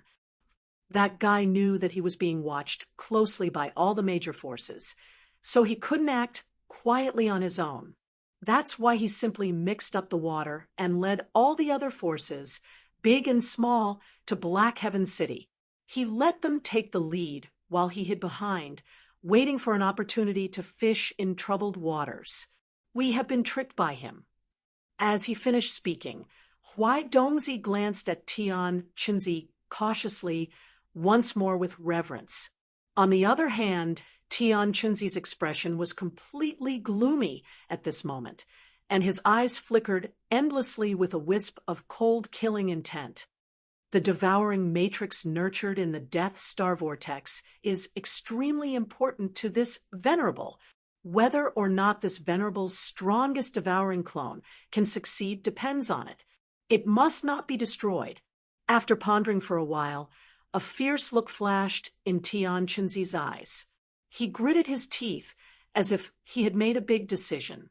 Finally, he said, "Prepare to use the universe-reversing 5 elements shifting technique. Let the elders of the 6 palaces each take charge of a formation. If those guys immediately activate the formation and teleport them all to the core of the 6th palace, this venerable doesn't believe that a few existences of the cosmic light realm can overturn the heavens. In short, this venerable's strongest devouring clone must not be destroyed. It's still in the process of nurturing, so there can't be the slightest mistake."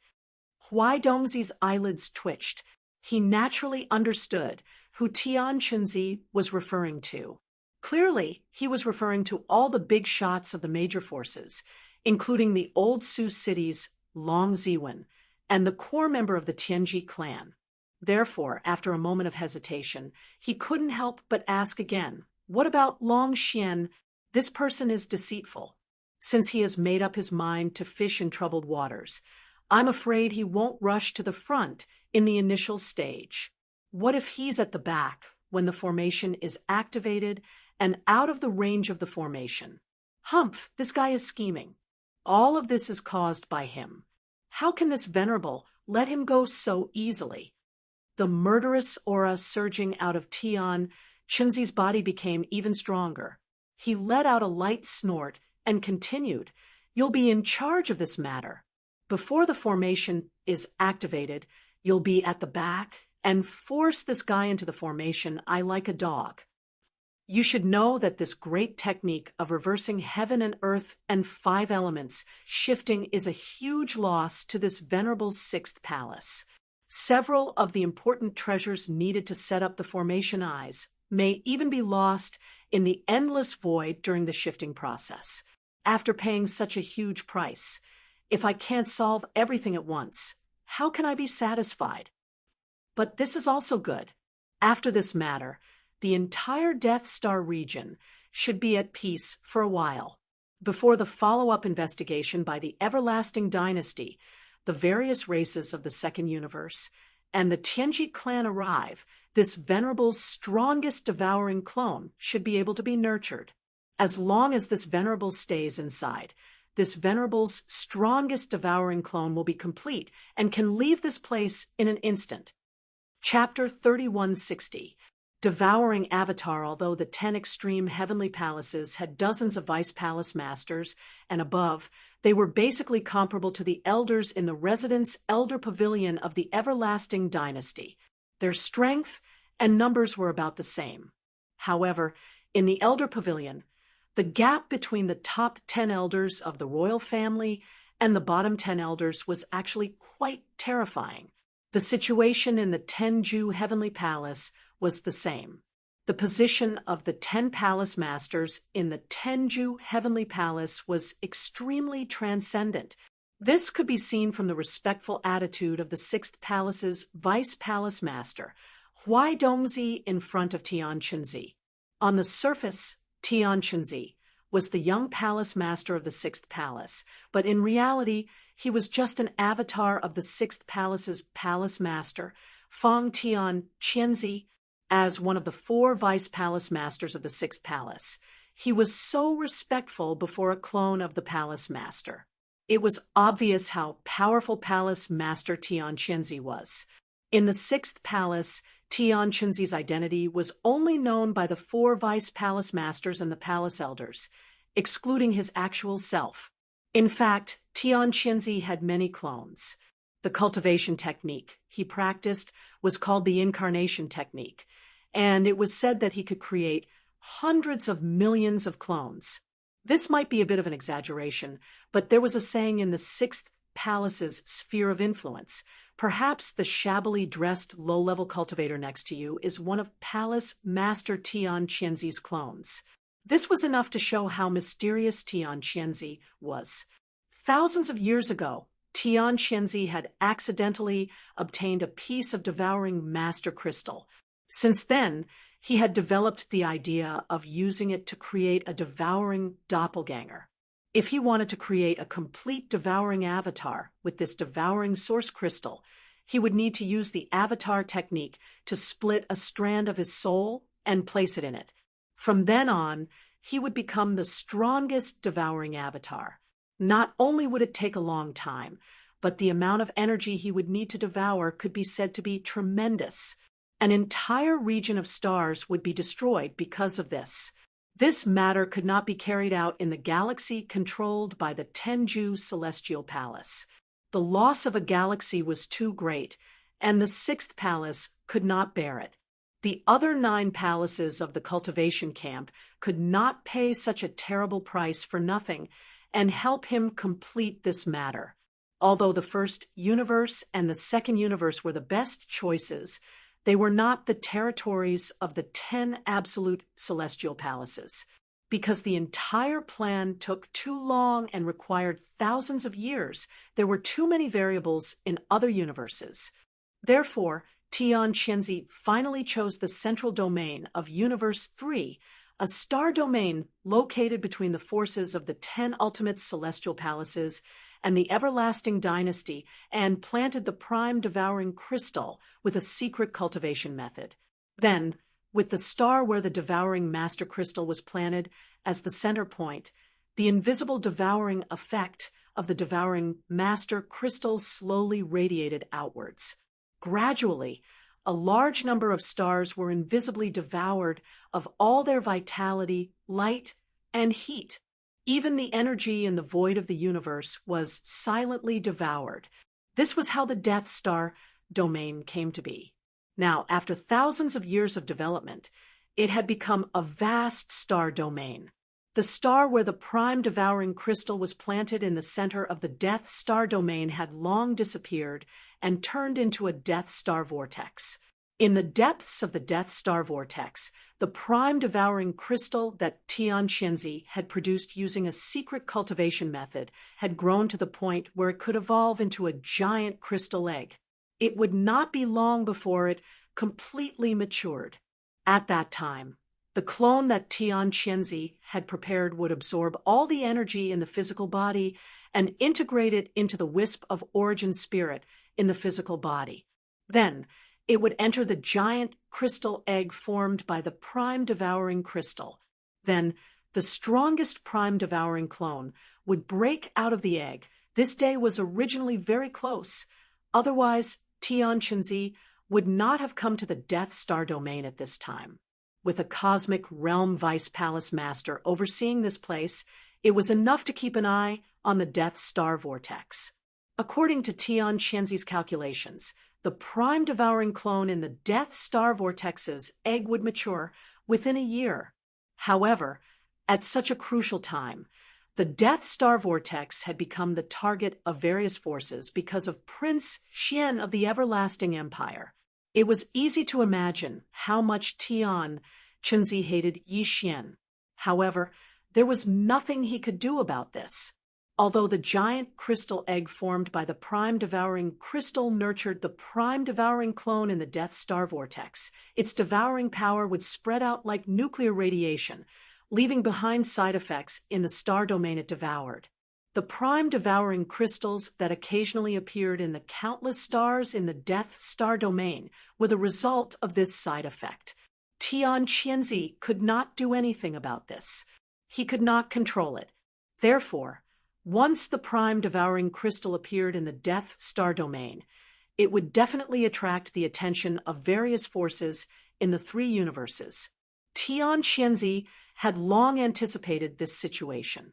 Therefore, under the pretense that he was also attracted to this place, he bestowed several precious treasures, all of which were the eyes of the array used to set up the bases of the great technique of reversing heaven and earth 5 elements shifting. Once something happened to the stellar vortex of death, this ancient magical array would be activated, and everything close to the stellar vortex of death would be teleported to the core of the 6th palace of 10 ultimates in the human clan's camp of cultivators, where Xianxia had already set up a killing array. The starry sky experts who were shifted there would be strangled to death immediately. This was to silence them. After Xianxia gave the order, 6 figures immediately rushed out from Black Heaven City toward the Death Star vortex, which was not too far away from Black Heaven City. The reason why Xianxia did not set up Black Heaven City next to the Death Star vortex was to avoid exposing himself and arousing suspicion. He did not expect that it would be exposed today. After the 10 prime devouring crystals that were shot out from the Death Star vortex were obtained by Skinny 7, it directly led to this result. These 6 figures were the 6 elders of the 6th palace of 10 ultimates. Xianxia had stationed the 6 elders here for many years, and each of them was bestowed with a secret treasure as the base of the array. The 6 secret treasures included the 9 heavens and 10 earths demon repelling divine shuttle and the celestial positioning shuttle, which were rare treasures even in the human cultivation camp. They were personally refined by the seniors of the cultivation camp and passed down from generation to generation in the 6th palace of 10 ultimates. Among them, the 9 heavens and 10 earths demon repelling divine shuttle was made from the 1,000-year-old fine iron in the deep cold abyss and the 10,000-year-old ice in the North Pole. It did not use any pure yang qi and was shaped like a woven cloth shuttle. There were a total of 91 shuttles, and they could be used anywhere in the world and were impervious to all evils. Without this object, it was impossible to break through the void. The celestial arcane demon Black Shuttle was a black, shuttle-shaped secret treasure that was about a foot long. Once it was activated, the sun, moon, and stars in the heavens would all be affected, and it could blast out poisonous flames and astral winds in the sky. With this shuttle, when the Heaven and Earth Reversal 5 Elements Great Teleportation Technique was launched, it could instantly lock onto the core area of the 6th Palace of 10 Ultimates and accurately teleport the target of this technique to it. Chapter 30-161. Translator, Nioibo Studio Editor, Nioibo Studio Boom. Translator, Nioibo Studio Editor. Nioibo Studio, the Death Star Vortex, was located in the void millions of miles away from Blackheaven City. It looked like a black hole, but it was only about 10,000 kilometers in diameter. No one knew what was in its depths except for Xianxia. Since the formation of the Death Star Vortex, only Xianxia's original body had entered it, but only once. The entire Death Stellar Vortex had been rotating slowly. However, this rotation was too slow, much slower than the rotation of a celestial body. It was impossible to detect it at all. The black, hole-like void with a diameter of 10,000 kilometers slowly rotated on its own, and after thousands of years, it gradually formed an invisible and terrifying suction force that turned into a kind of devouring force. It radiated further and further, devouring all the energy in the void of this star field, as well as the vitality, light, and heat of all the stars. At this moment, the 6 elders of the 6th Palace of 10 Ultimates from Blackheaven City had used a secret technique to conceal everything after setting up the array base in the void around the Death Star Vortex. Not even the slightest bit of aura was released, but the void 100,000 kilometers away from the Death Star Vortex had quietly turned into a land of evil. Once the array was activated, all the people and objects in this area would be instantly transported to the monstrous killing array of the 6th Palace of 10 Ultimates. No one knew about this. Among the fleets of various forces that came from all directions in the Death Star field, Yi Xian's victorious return fleet was the first to set off, and they came directly, unlike the fleets of the other forces, who had to constantly monitor the direction of the victorious return fleet and change their direction at any time. Therefore, the victorious return fleet was the first to arrive at the Death Star Vortex. With the arrival of the victorious return fleet, the news spread, and the fleets of the other forces that followed them from all directions finally knew where their final destination was. In an instant, they started to move at full speed, one after another, without any scruples. Is this the place? A few months ago, some crystals were shot out from the inside. Among them, there were actually 10 devouring origin crystals. That brat, Skinny 7, was lucky enough to look from afar and collect them. At this time, the victorious return fleet had stopped in the void of the galaxy, tens of thousands of kilometers away from the Death Star Vortex. In the command cabin on the top floor of the flagship Victorious Return, Yi Xian observed the Death Star Vortex in front of him through the huge holographic virtual screen in front of him. He had a strange feeling in his heart. He found it hard to imagine that a place that looked like a small black hole on the surface could produce a starry sky treasure crystal, like the devouring source crystal. If even such a thing could be casually sputtered out like trash, then what kind of scene would it be inside? Of course, great benefits also meant great danger. Therefore, even though Yi Xian was the first to arrive, he did not act rashly. At least Black Cloud City, which was not too far away from here, had allowed it to exist without exploring it. This alone was enough to make people suspicious. Yi Xian's plan was still the same as before. When the fleets of the other forces arrived, he would let them be the first to suffer the consequences. Before the fleets of the other forces arrived, Yi Xian activated the Black Mosquito, the Black Wind, and the Holy Sun Scout fortresses, as well as the Thunder Fortress. He ordered them to activate the concealment formation and retreated to the distance of the void. Yi Xian's movements were very fast. In addition, in the void of millions of miles away, no aura of any existence could be detected. Therefore, he thought that all of this was done secretly. However, he did not know that the 6 elders of the 6th palace of the 10 ultimates, who had concealed their auras with a secret technique, had seen everything and reported it to Black Cloud City through the special communication method of the 10 ultimates' celestial palace. At this point, the undying world in Yi Xian's body was only left with a small private warship, the Dongshu shuttle, and the life fortress, the Wild Dragon Fortress, which was evolving into a 10,000-meter-tall fortress and was not far away. As for the Triumph Fortress, which he brought with him this time, there were 2 small cosmic-level fortresses with a diameter of 50,000 meters, 4 large fortresses with a diameter of 10,000 meters, and 10 stellar-level warships with a diameter of 3,000 meters. A total of 17 warships, fortresses, and fortresses of various sizes formed a formation and hovered in the void without activating the concealment formation. It was meaningless. When this fleet sailed out of Triumph Star, it had been closely watched by all parties. Not long after, in the distant void, the silhouettes of fleets appeared one after another. Even the fleet from Old Sioux City had arrived. However, other than the fleet from Old Sioux City, which represented the Immortal dynasty, there were dozens of fleets. Not only were the number of warships formed, but the colors of the ships were also different. However, on the outer walls of the ships, the unique emblems of their clans were all concealed. These were only the forces that had arrived openly without activating the concealment formation.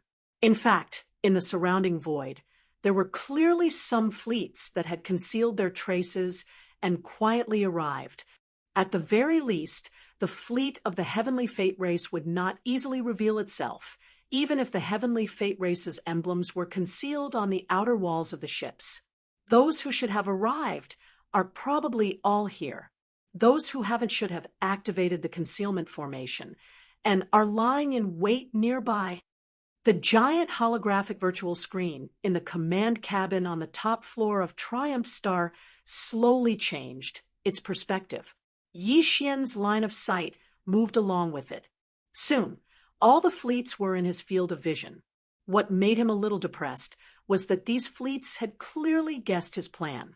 At this moment, just like the fleet of Triumph Star, they had all stopped in the void tens of thousands of kilometers away from the Death Star vortex, surrounding it so tightly that not even a drop of water could leak through.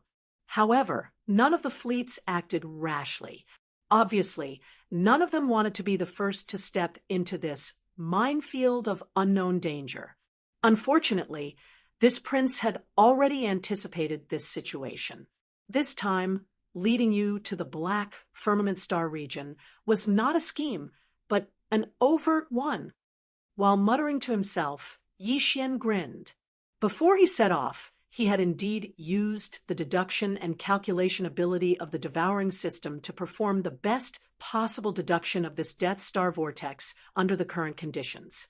He dared not say that he had completely understood its mysteries, but he could say that he had more or less understood it. Therefore, Yi Xian was very confident. He also knew what he had to do next to make the fleets of the various forces who had maintained a restrained and observing state quickly move forward to help him cross the minefield and figure out the core mysteries that even the devouring system could not deduce. With this goal in mind, under the gazes of tens of fleets of various forces, the main cannon of Triumph Star Vortex, the Death Ray Cannon, began to rapidly recharge. Before the experts of various forces could recover from their shock, Yi Xian's voice, which had been deliberately amplified by Triumph's Star Vortex, suddenly resounded in the void. Target! The Death Star Vortex in front. Immediately, blast it for this prince.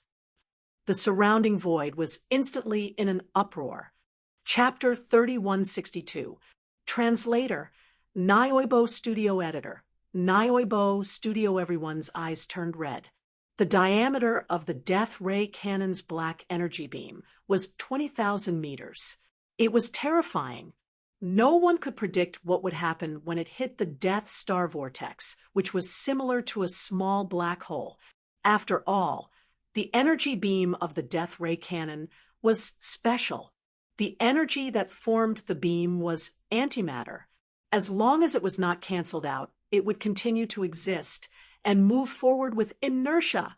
After all, Xianxia was only one of Xianxia's doppelgangers. Moreover, this doppelganger was used to enter the devouring doppelganger formed by the devouring source crystal. Therefore, the main focus was on the cultivation of the primordial spirit.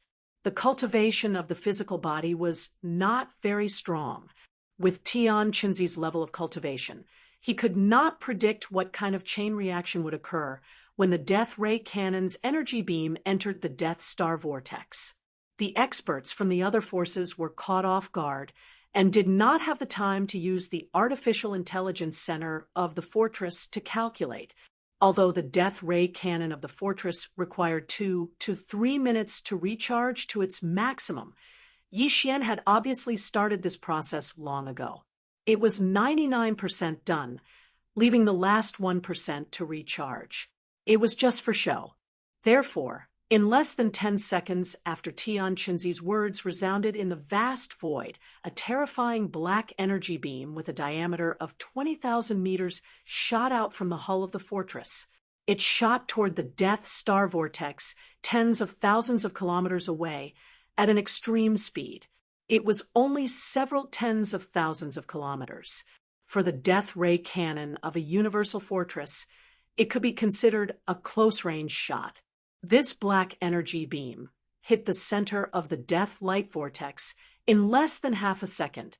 At this moment, whether it was the experts in the fleets of the surrounding forces, Xianxia and Huaidongzi in the black firmament capital, or the 6 elders of the 6th palace of the 10 ultimates who had concealed their presence with the secret technique of the cultivation camp, all of them held their breaths. Their eyes were wide open, and their faces were filled with shock. There was a deathly silence. Only the faint but sharp buzzing sound of the death-light cannon's energy beam destroying the void along the way could be heard. Then an earth-shattering explosion suddenly sounded. Boom! On one side was a pillar of antimatter energy, while on the other side was a vortex of death that devoured all energy, light, and heat like a black hole. As the two gathered together, an extreme burst of energy instantly erupted. This burst was different from normal, and there were no ripples or undulations when the tremendous explosion rang out. The only change was that the vortex of death that resembled a black hole seemed to have deepened because of this. Other than that, there were also faint rays of light that shot out from the death vortex, like tiny water balls that splashed up when raindrops fell into a pool. It was very weak, but there were a lot of them. They were densely packed and spread out in all directions. They were clearly crystals of the same size, only the size of a pigeon's egg. However, their radiance was different, and there were all kinds of colors. Different colors represented different attributes, indicating that although these crystals were the subsidiary products of the devouring marrow essence devouring the energy of this star field to strengthen itself, they belonged to different mineral deposits. Among them, some were devouring source crystals. As expected, tens of thousands of crystals shot out in the blink of an eye. At least 10% of them are devouring source crystals. The rest of the crystals are of high grade and are all important mineral deposits. These guys are probably going to collectively go crazy. Looking at the gorgeous scene of a large number of crystals sputtering in front of him, Yixian immediately became excited. All of this was indeed the result of the deduction and analysis of the devouring system. This death vortex was indeed related to the formation of the entire Death Star field. There were a large number of different high-quality mineral crystals in it, and the devouring source crystals were just one of them. When the death ray cannon fired, under the violent impact of the energy, some of these crystals spilled out in an instant. These spilled crystals, especially the 10% of them that were devouring source crystals, were Yi Xian's trump card that made the fleets of various forces look on with red eyes. After confirming that Skinny 7 had obtained 10 devouring origin crystals from this place, all of them could not wait any longer. They could not wait to explore this place immediately. After all, some of them could not even obtain 10 devouring origin crystals even after decades of effort. It was only because Yi Xian's actions were too strange that they were suspicious, so they temporarily suppressed this impulse and forced themselves to hold back. At this moment, the large number of crystals shooting out from the death vortex in front of them was no different from the straw that broke the camel's back.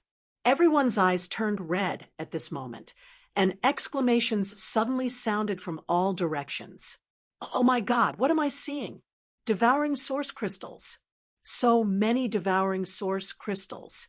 That guy called Scrawny 7 really did get those 10 devouring source crystals from here. It should be a small spill that allowed him to obtain 10 crystals. What we are seeing now is a large spill. How many are there? At least 1,000 devouring source crystals. We're rich, we're rich, we're really rich this time. What are you waiting for? Collect them immediately. Oh my God, there are dozens of devouring source crystals heading straight for us. These are resources that can only be obtained in 100 years, but they actually delivered themselves to us today. Is this the rhythm of a pie falling from the sky? As these exclamations rang out from the warships, all the warships, fortresses, and strongholds that were originally motionless in the void all moved, shooting out beams of absorbing energy. Like a net, they chased after the sputtering crystals in all directions, enveloping them and capturing them. During this process, some of the fleets that had activated concealment formations and hadn't revealed themselves could no longer remain calm. They removed the concealment formations and participated in the capture of the sputtering crystals. However, the huge fleet that belonged to the Tianji clan still didn't show up. In addition, the victorious return fleet under Yi Xian's feet also fell silent after firing the energy beam of the death ray cannon, and didn't do anything else. In less than a minute, the thousands of sputtering crystals were all captured by the beams of absorbing energy and disappeared into the void. Immediately after, the warships of the various forces that had tasted the initial sweetness of the harvest all turned their red eyes toward the death vortex in the star field in front of them. Chapter 3163.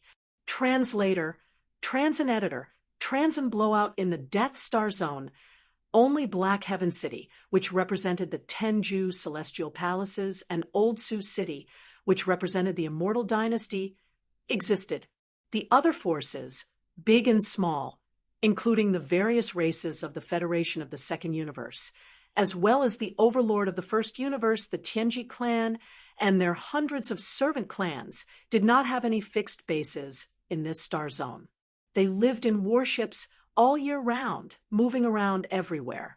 Even Old Sioux City, which represented the Immortal Dynasty, had obtained more than 20 devouring source crystals in 10 years.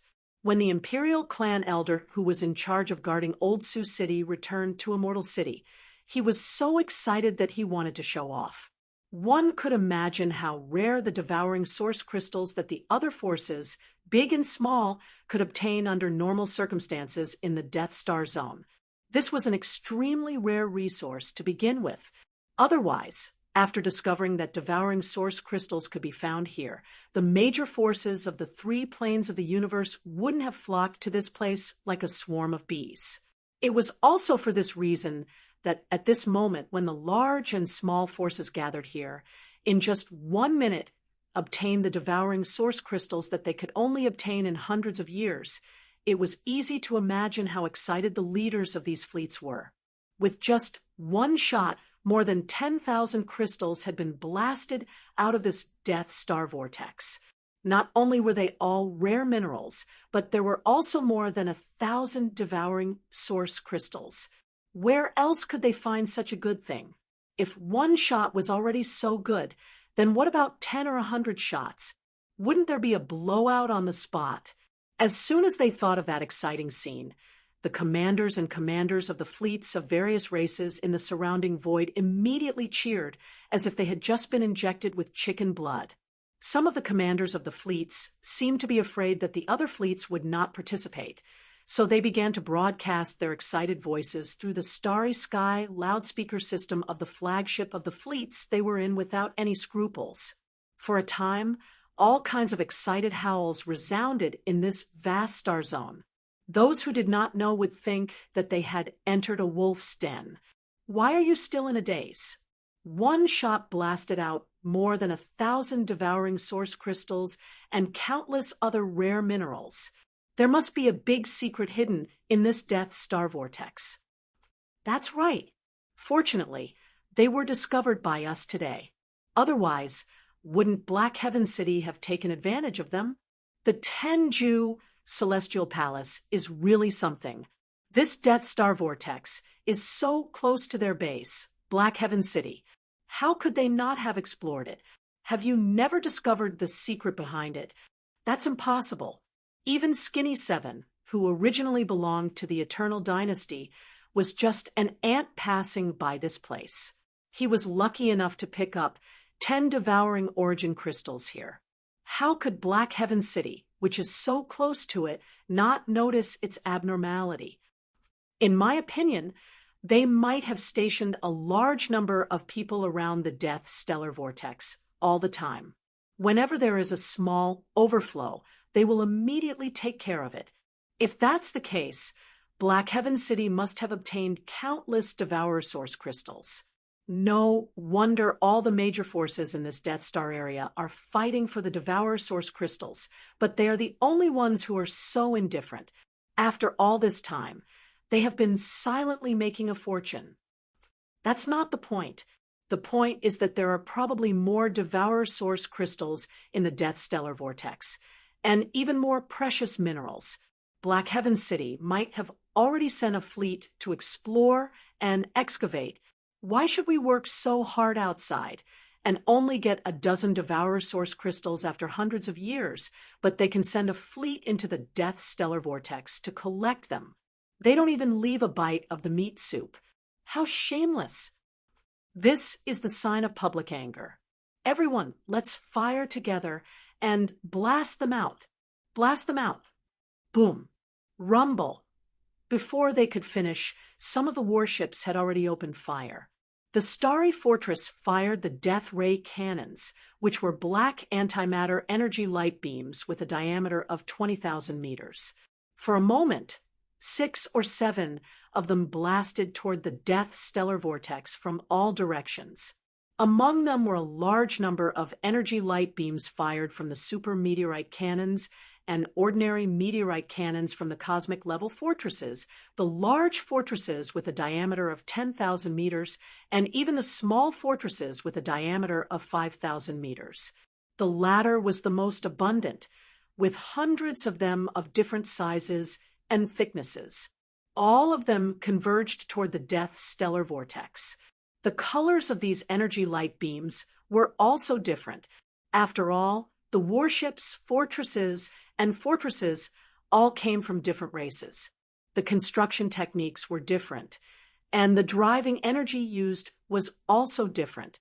This directly led to this result. Hundreds of large and small energy light beams appeared one after another at the same time, all pointing in the same direction. In this dark void with a diameter of tens of thousands of kilometers, it was as if a large energy net had been woven in an instant. It was extremely dazzling and eye-catching. In the face of all this, Tianqinzi and Huaidongzi, who had been paying attention to this star field in Black Heaven City, were already shocked to the core. With so many warships, fortresses firing at the same time, if the Death Stellar Vortex couldn't withstand it and was directly blown to pieces, it would cause the void to collapse. At that time, Tian Qinzi's strongest devourer doppelganger, which was still being nurtured inside, would probably die before it could break out of its shell. The situation had reached an extremely critical level. Tian Qinzi couldn't care about anything else. His body trembled as he was about to give the order. It was also at this time that the scene on the huge holographic virtual monitoring screen in front of him changed dramatically again. What was displayed on the monitoring screen was the situation around the death stellar vortex. At this moment, as the hundreds to thousands of star cannon energy beams of different sizes shot out and bombarded different locations in the huge death stellar vortex, one after another, a series of earth-shattering explosions abruptly rang out. Rumble, boom. Amidst the huge explosion, the entire Death Star vortex, which was like a small black hole, was instantly torn apart by more than a dozen small holes that were more than 100 kilometers long. Faintly mottled rays of light were shooting out from the holes, getting closer and closer. Poo, poo, pu, more than a dozen loud, muffled sounds rang out in succession. From the void cracks that had been blasted open in the death stellar vortex, more than a dozen giant crystal pillars, formed by countless crystals, instantly shot out like a geyser. After soaring hundreds of kilometers into the sky, they splashed in all directions like water pillars. The only difference was that what splashed were not water droplets, but mottled crystals of different colors. Among them, even if the number of Devourer Source crystals was less than 10%, it was already an unimaginably terrifying number. The geyser had finally erupted. At this moment, even Yi Xian's mouth was wide open. He never expected that there would be such a huge amount of Devourer Source crystals in this death stellar vortex. Chapter 3164. Translator. Endless Fantasy Translation Editor. Endless Fantasy Translation Turbulent Retreat. Heavens! We're rich. We're really rich this time. At a glance, there are at least hundreds of thousands of Devouring Source crystals. I've never seen so many in my life, not to mention seeing it with my own eyes. This old man has never even heard of it. We've really hit the jackpot this time. Not only have you seen and heard of it, I didn't even dare to think about it. This Death Star vortex is obviously a huge treasure trove of minerals. It's hard to find even in the 3 universes. Damn it, I don't know how many benefits those guys from Black Sky City have gotten from it. Haven't you noticed? Until now, they haven't shown up. This is obviously because they have a guilty conscience. They know that they've angered the public and they've gotten enough benefits, so they simply don't show up. Yes, this should be the case. Didn't you see? In the void on the west side, a huge silver fleet has appeared. It's obviously the Tianji fleet from the Tianji clan, with such a huge amount of Devouring Source crystals appearing like a geyser. Even the public enemy, the Tianji clan, couldn't sit still and show up to fight for it. But Black Sky City hasn't arrived yet. This is enough to explain the problem. Whatever, they can run away, but the temple can't. Let's get the benefits in front of us first. Then we'll go back and attack Black Sky City together. The Immortal dynasty was also kept in the dark this time. Black Sky City has eaten all the benefits alone. Presumably, this time they will join forces with us from the second universe and attack the Tenju Celestial Palace. We must make them spit out some. They've deceived us for so long, for thousands of years. It's really too hateful. Everyone, let's do it together. Devouring Source crystals is like a sea. Don't just rob. We're all from the Federation. At this time, we have to have a sense of teamwork. We can't let the Tianji clan get too many benefits. Whoosh! Whoosh, whoosh, whoosh. As these words rang out, beams of light of various sizes appeared from the dozens of fleets around them. Even the Heaven's Legacy Race fleet, which was made up of hundreds of warships, fortresses, and fortresses to the west, unleashed a large number of beams of light. In an instant, A large number of rare minerals and origin crystals that were gushing out from the dozens of void rifts in the death stellar vortex were plundered by the beams of light that interweaved like a net of light. It was a lively and crazy scene. For the fleets of various forces that were gathered in the surroundings, this was definitely the happiest moment in hundreds or thousands of years. All the fleets of the various factions, including the Heaven's legacy race, gradually went crazy from the plundering. Only Yi Xian's victorious return fleet quietly began to retreat at this moment. He knew that these fellows in front of him, who had fallen into a state of ecstasy, would definitely be like him after they became even crazier. They would definitely think of the Death Star vortex that could spew out such a huge amount of rare minerals and devour origin crystals. Yi Xian's purpose in coming here was only to devour source crystals. Even the current situation of gushing out source crystals had exceeded his greatest expectations. This should have been something to be happy about, because it meant that everyone would be happy and reap a great harvest this time. However, Yi Xian had always firmly believed in one principle, and that was that there must be something wrong when something abnormal happened. For this death stellar vortex to be gushing out such a huge amount of origin crystals meant that there must be great treasures inside, and treasures of this level also meant great danger. The reason Yi Xian retreated at this moment was not because he was aware of the danger and was preparing to retreat. He just wanted to increase the safe distance between them a little more. For a death stellar vortex that was more than 10,000 kilometers in size, just keeping a distance of tens of thousands of kilometers from it really made Yi Xian feel uneasy. Moreover, Black Sky City had been sitting in this death stellar vortex for thousands of years. Yi Xian would never believe that they did not know the secrets of the death stellar vortex. However, the people of Black Sky City had not yet appeared, which was also suspicious. Yi Xian quietly retreated at this moment to observe Black Sky City's follow-up measures was also one of the reasons why he did so. As for the great treasure in the death stellar vortex that he had his eyes on, he was not worried at all. The people in front of him, who were already faintly ecstatic, were not a single entity. On the contrary, they were composed of dozens of fleets of almost 100 alien races, and even included the natural enemy of the Wan Luo Federation, the Heaven's legacy race. Even if the great treasure in the death stellar vortex appeared, it was absolutely impossible for any force's fleet to instantly suppress all the other fleets and take the lead in such a short period of time. Since that was the case, Yi Xian had plenty of time to retreat and watch from afar. It would be best if this group of people fought to the death and suffered heavy losses. At that time, it would be better for him to seize the final advantage. That little bastard Long Xian really has a problem.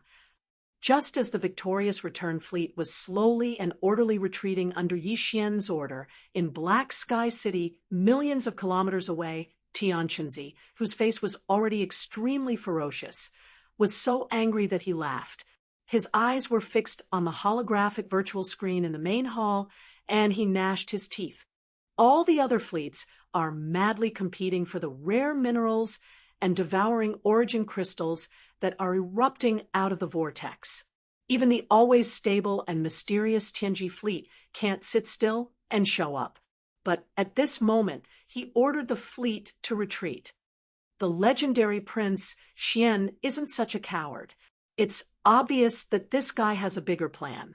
He clearly wants to temporarily withdraw from the situation and wait until everything is clear before reaping the benefits of the third party. At this point, the expression on Xianxia's face became more and more ferocious, and even a little crazy. He continued in a hateful voice, "Everything that happened today was all because of him."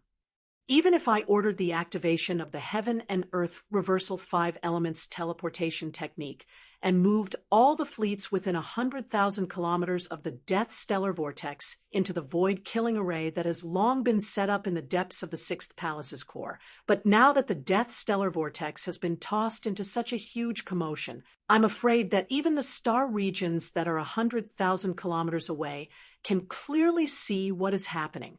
The range of the array can only reach 100,000 kilometers at most, and the starry sky masters outside this area will not be affected in the slightest. Even if Black Heaven City pursues with all its might after the event, it is difficult to guarantee that some fish will escape the net in such a vast Death Star region. In other words, the news of this body's strongest devouring avatar being nurtured is likely to be leaked out this time. Damned Longxian, he actually wants to sit back and reap the benefits after creating such a huge trouble for this body? Ha ha! In the end, Xianxia was so angry that he laughed. His entire person seemed to have gone crazy. He immediately roared and used the secret communication technique of the Tenju celestial palaces to order the 6 elders of the 6th palace who were hibernating in the void around the Death Stellar Vortex to activate the Heaven and Earth Reversal 5 Elements teleportation technique. Hee, since you have already entered the game, don't expect to escape unscathed. Little bastard, I will personally send you on your way. Chapter 3165. Translator, Nioibo Studio Editor, Nioibo Studio Intercept, Rumble. Whoosh whoosh, the void around the Death Star Vortex was in chaos. All kinds of air-breaking sounds were raging, and countless beams of light were intertwining and flashing. The victorious return stronghold beneath Yi Xian's feet had already brought along 2 other 50,000-meter diameter star-level strongholds for 10,000-meter diameter star-level battleships, and a total of 17 large and small battleships, fortresses, and strongholds that formed a defensive formation. They floated in the dark void and began to slowly retreat. In other directions around the entire fleet, the 3 Demon Scout fortresses, Black Mosquito, Black Wind, and Saint, as well as Lightning Fortress, had all activated the concealment array and were also slowly retreating. In just a little more than a minute, the entire victorious return fleet was already 60 to 70,000 kilometers away from the edge of the vast Death Stellar Vortex. If they continued to retreat, they would be 100,000 kilometers away in another 2 minutes. But the fleet obviously didn't stop there and was still slowly retreating. It was also at this moment that a sudden change occurred, and it came from the rear of the fleet's retreat. Boom! A terrifying aura swept over from the distance. A moment ago, it was still more than 1,000,000 kilometers away, but in the blink of an eye, it was already close to 100,000 kilometers behind the fleet. A cold, rolling gray air burst out, and 2 figures with their hands behind their backs appeared, hanging on a cloud. They were Xianxia and Huaidongzi, who had just rushed out of Black Heaven City. A distance of millions of kilometers was actually covered in the blink of an eye. This was clearly because Huaidongzi had used all his strength, the full speed of a cosmic light realm expert, who was at the 14th Great Realm, had even far surpassed the 10 diameters of the Starry Sky Fortress. All this was unexpected even for Yi Xian. When the 2 figures appeared on the giant holographic virtual screen in the command cabin on the top floor of the Victorious Return, his expression changed instantly. A thought flashed through his mind, and he subconsciously muttered to himself, "Black Heaven City? Huaidongzi." That young man should be the young palace master of the 6th palace of the 10 absolutes, Xianxia, but why is even Huaidongzi standing half a step behind him? At the same time, the expression of Naples, who stood by his side, changed abruptly, and he cried out involuntarily with shock. What terrifying speed! Huaidongzi has clearly utilized his full strength to rush over at extreme speed. He arrived in such a menacing manner and directly blocked off our path of retreat. What does he intend to do? Your Highness, please use the space jump. I have a bad feeling that something big is going to happen. Boom. Before Naples could finish his words, Huai Dongzi, with a sneer on his face, had already turned his head toward the eastern edge of the fleet. That was where the Holy Sun ship and Lightning Fortress were located. Immediately after, without waiting for Yi Xian to recover from his shock, Huai Dongzi directly raised his hand and punched. There wasn't any shocking aura that rose up, but from a distance of 100,000 kilometers, he silently caused a huge fireball to explode out of thin air in the space where Lightning Fortress and the Saint Child were located, illuminating a large area of space red. The fireball was about 10,000 meters in diameter, and it was clearly the Holy Sun ship that was destroyed by his punch. Yi Xian's expression changed drastically. At the same time, he quickly received a notification from the devouring system in his mind. The personal space communication system attached to the system had just received a message from the Lightning Fortress. The moment before the other party attacked, the central star brain of the Lightning Fortress had quickly analyzed the danger and teleported in advance. Now, it was already hundreds of thousands of kilometers away. It was just a punch, but from a distance of 100,000 kilometers, he had easily destroyed a demon scout fortress that was 10,000 meters in diameter.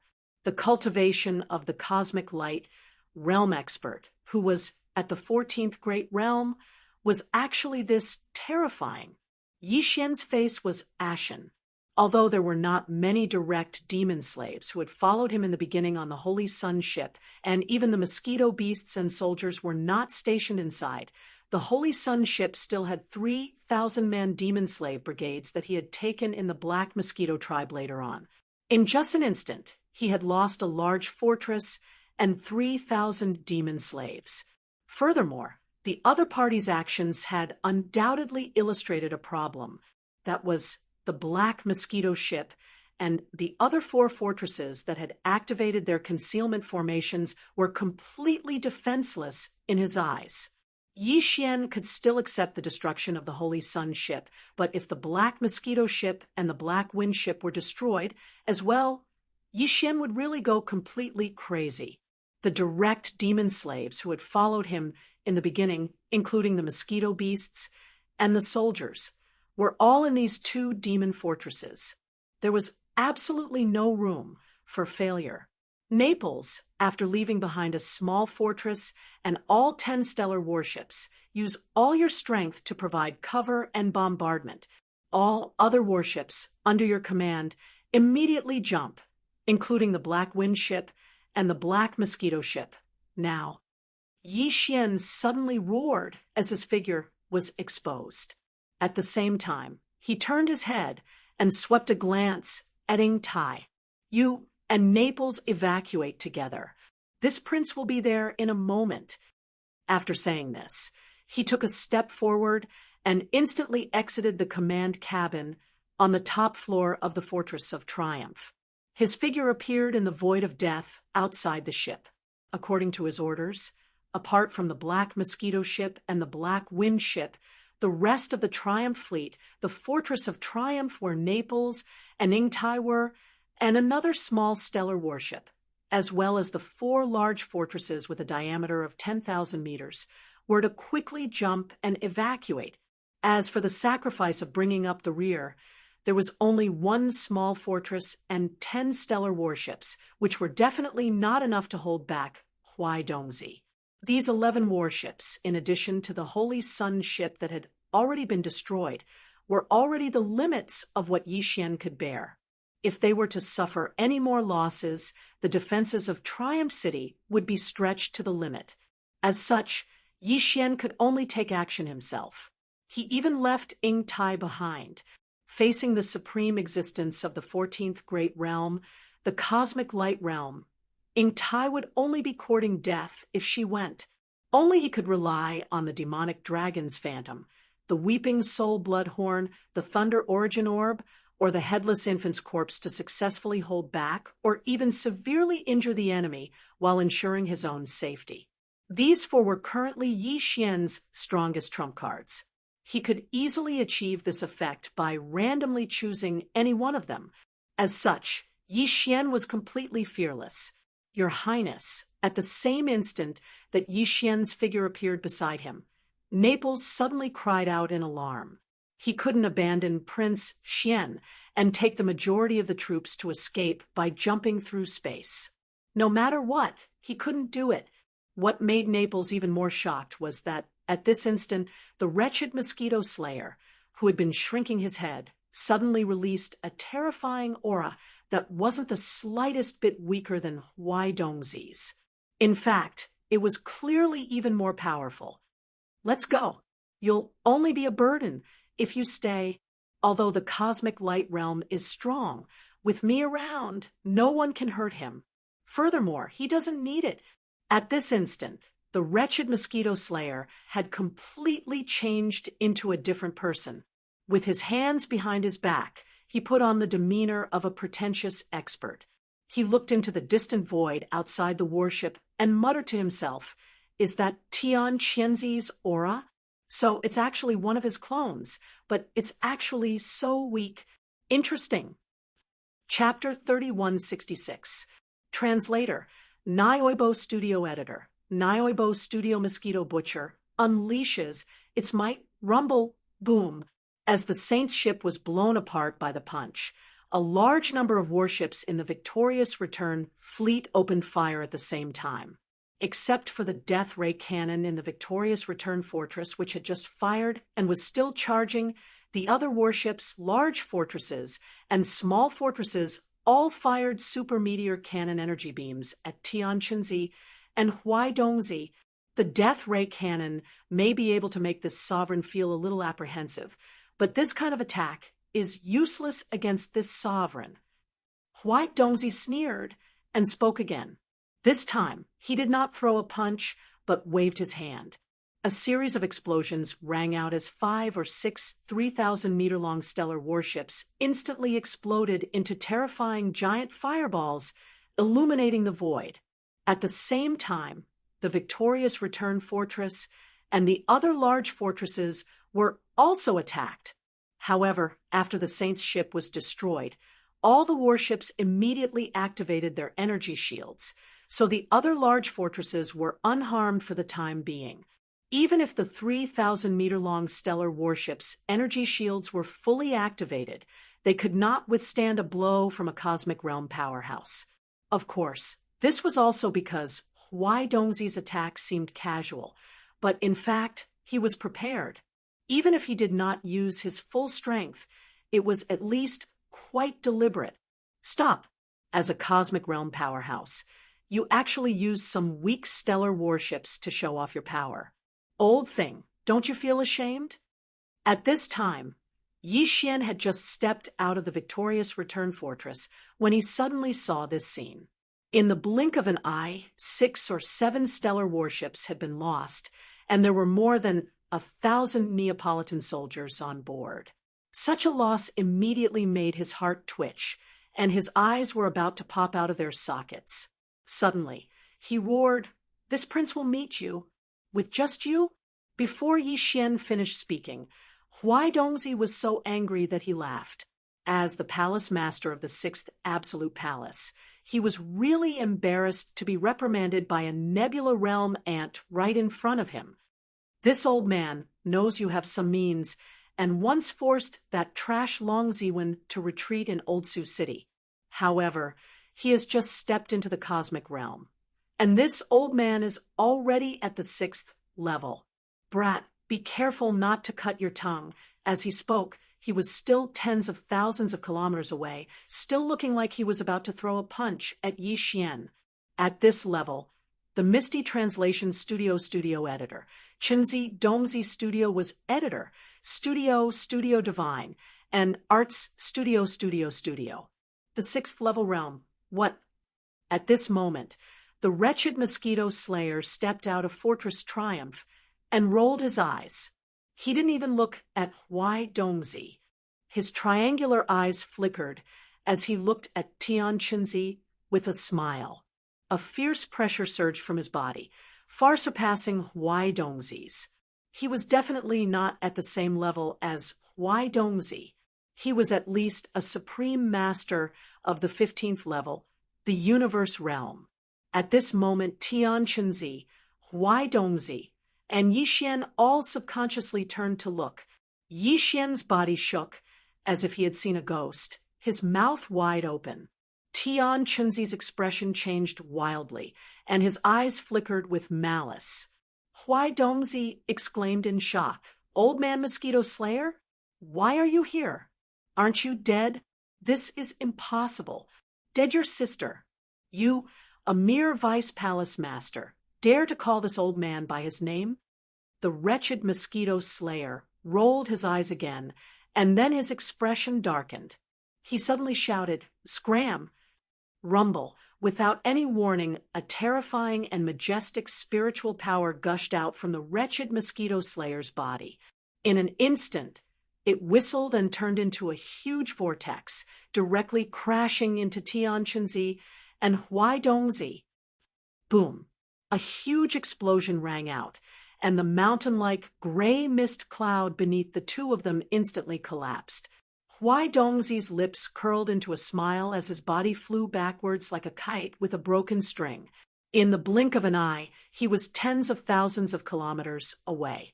In stark contrast, Tian Chenzi, who was still standing half a step in front of him, did not move at all. However, his face was pale as he clenched his teeth tightly. Although he did not say anything, his eyes were filled with despair. Obviously, the reason why he was not sent flying was not because he was stronger than Huai Dongzi, but because the wretched Mosquito Slayer had deliberately left him behind. This was clearly a sign that he wanted to take care of him properly. Such a majestic attack, but the effect was so precise. One person was sent flying tens of thousands of kilometers, while the other did not move at all. Just this kind of control of power was no small matter, and it caused Yi Xian's body to tremble violently again. Spiritual storm? Level 9 spiritual power? Who are you? As his body trembled violently, Yi Xian turned to look at the wretched Mosquito Slayer and exclaimed in shock. What his opponent had just used was the spiritual power secret technique. Yi Xian also mastered Spiritual Storm. Of course, compared to the effect that Yi Xian had displayed, it was definitely like a firefly competing with the moon. After all, the difference in cultivation strength was obvious. However, he was able to heavily injure a supreme powerhouse of the cosmic light realm with just a spiritual secret technique that couldn't even be considered a divine ability, and sent him flying for several tens of thousands of kilometers. This indirectly proved the wretched Mosquito Slayer's cultivation level. It definitely far surpassed the cosmic realm, and was at least the supreme existence of the 15th great realm, the universe realm, or even stronger. Even Ing Tai was inferior to an ant in front of him. However, such a powerhouse had called him master for half a year. Just thinking about this made Yi Xian feel a chill run down his spine. He felt as if he had fallen into an ice cave. More importantly, this guy's spiritual power was clearly at level 9, which meant that his spiritual source core had already undergone its 8th transformation, and was now a level 9 source core. This was something that Yi Xian could not accept no matter what. Even the Mad Mosquito Emperor only had a level 8 source core. Legend had it that the first demon-human emperor also had a level 8 source core. However, the person in front of him had a level 9 source core. Didn't this mean that he could invade Yi Xian's mind at any time?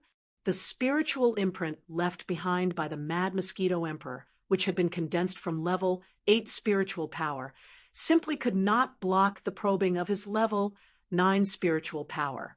Am I not the Mosquito Slayer, Master? That's what that old thing called me. Didn't you hear it? When he met Yi Xian's gaze, the wretched Mosquito Slayer's demeanor disappeared in an instant.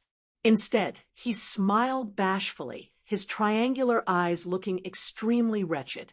As he spoke, he raised his hand and made a grabbing motion toward his forehead. Two gloomy rays of light rushed out of his head and landed in his palms. He opened them up and showed them to Xianxia. Look, these are the two spiritual imprints that you planted in my source core one after the other. Am I right?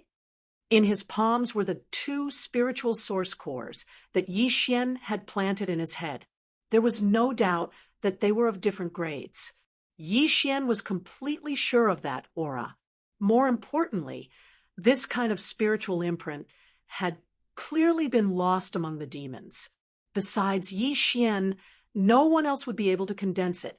However, all this proved that the wretched mosquito slayer in front of him was indeed the one he had first met. Why exactly was he still calling him master? Yixian's mind was in a complete mess. When Xianxia heard the wretched mosquito slayer call Yixian master, his expression changed abruptly. When he looked at him again, his expression was extremely complicated. Chapter 3167, Death of Xianxia. This old man also didn't think that we would actually meet so soon. Although I had predicted that I would meet an old friend in the next few days, I didn't expect it to be you. Moreover, it's only a clone. The wretched mosquito slayer retracted his gaze from Yixian and looked at Xianxia. He then raised his hand and pointed at the Death Star vortex behind him. He grinned and said, I can see that although the cultivation of this clone of yours is not high enough, the Yuan spirit that is split is extremely stable. In this situation, it should be used for possession, right? From the looks of it, there should be a very powerful clone in the Death Stellar Vortex. It's like an infant without any consciousness, and it'll immediately become a new clone of yours as soon as your soul enters it. For you to value it so much, this clone must be very valuable and important. TSK, TSK, TSK. Tell me, how lucky am I? Although I'm not interested in that clone, according to my calculations, it's not fated to be mine. But just being able to spoil your good deed is already a very good thing for me. Furthermore, according to this old man's calculations, that clone will ultimately benefit my new lord. You're the one who's in charge of this matter. Thank you. Pooh, hearing the vulgar words coming out of the mouth of the vulgar mosquito butcher, then looking at his extremely vulgar and extremely shameless face, which clearly belonged to the type of person who wanted to play the victim even after gaining an advantage, Xianxia's complexion turned from white to black, then from black to green, and finally into a purplish color. He was so angry that he opened his mouth and spat out a mouthful of blood. His spirit instantly weakened by 30%.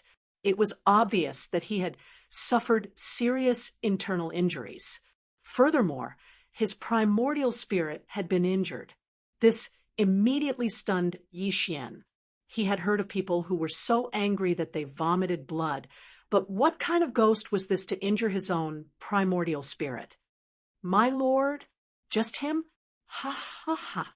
Raising his hand to wipe away the trace of blood at the corner of his mouth, Xianxia laughed wildly with a sinister expression. He glanced at Yixian with a face full of disdain. Don't think that this lord can't see through it. This brat's cultivation is indeed at the first stage of Nebula Realm. He isn't hiding it at all.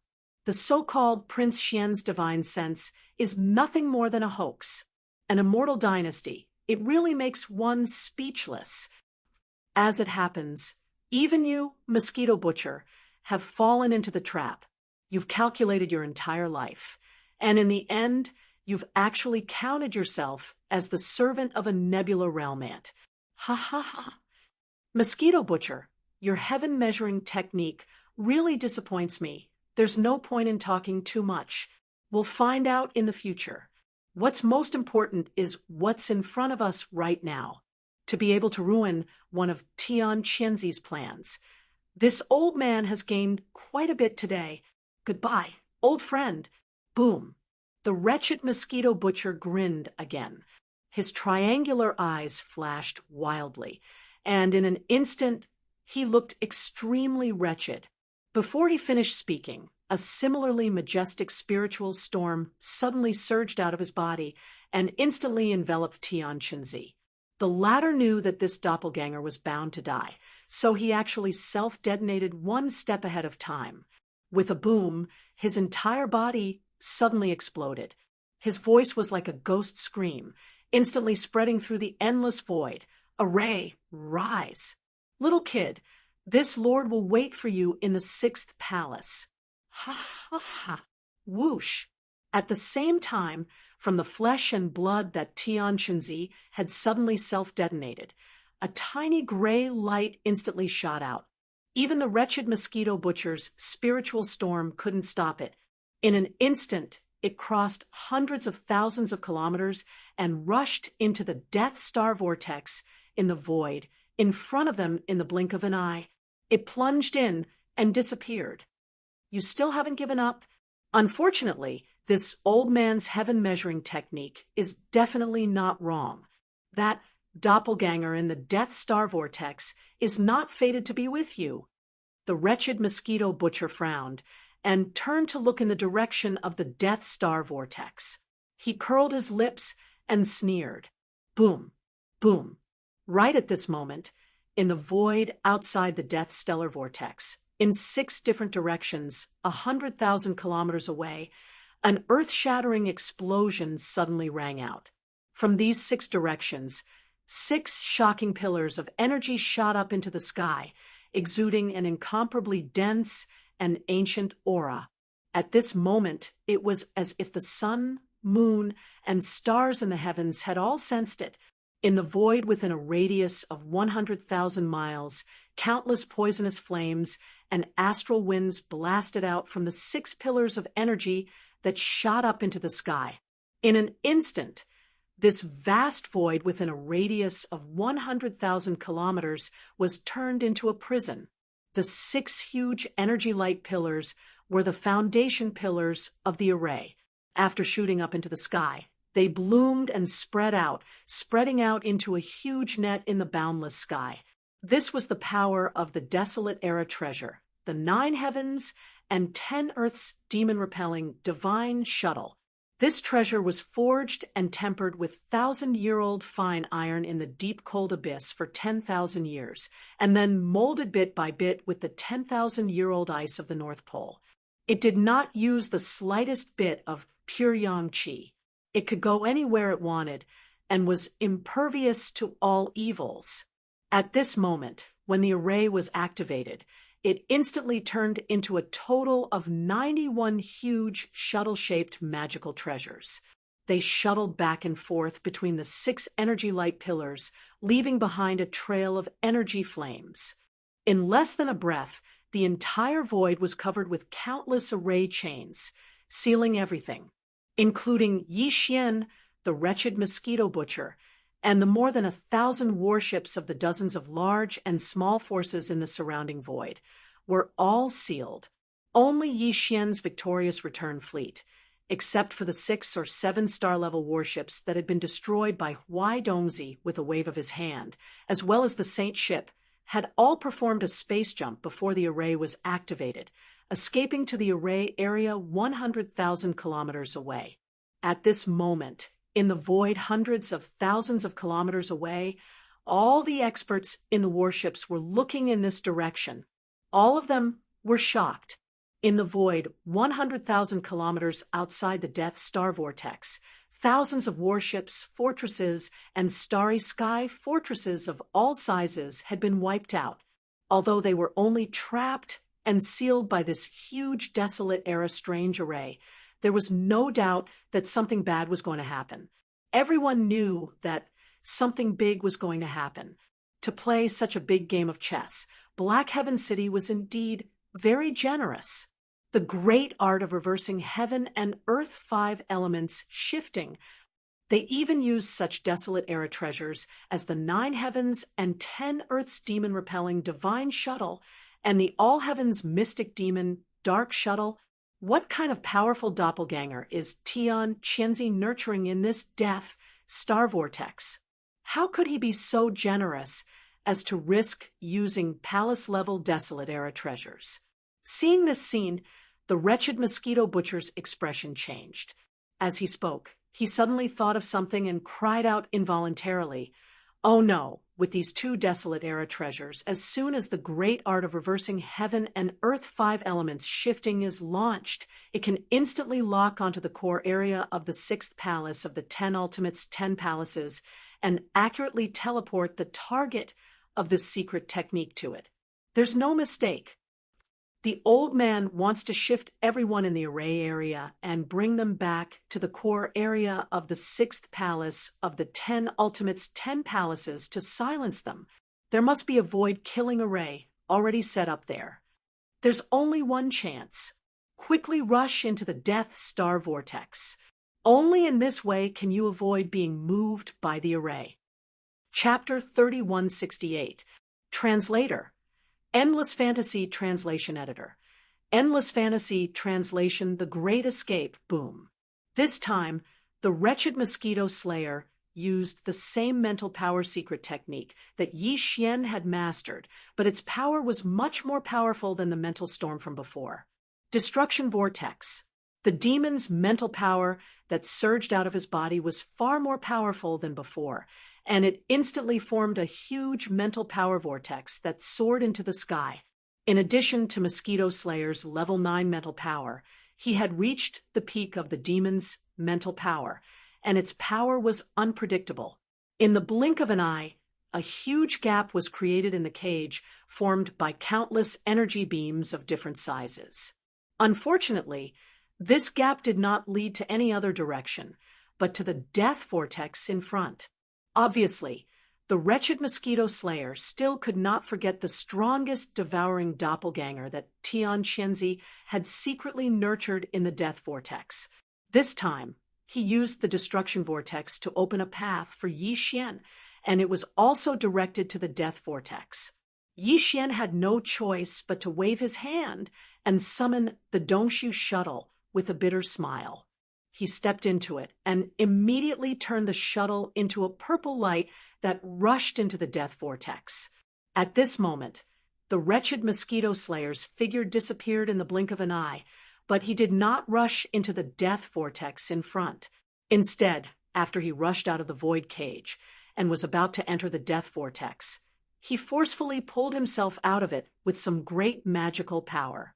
Then, he suddenly paused and rushed in the direction of the victorious return fleet. Just as the Dongshu shuttle entered the death vortex, his voice was clearly heard.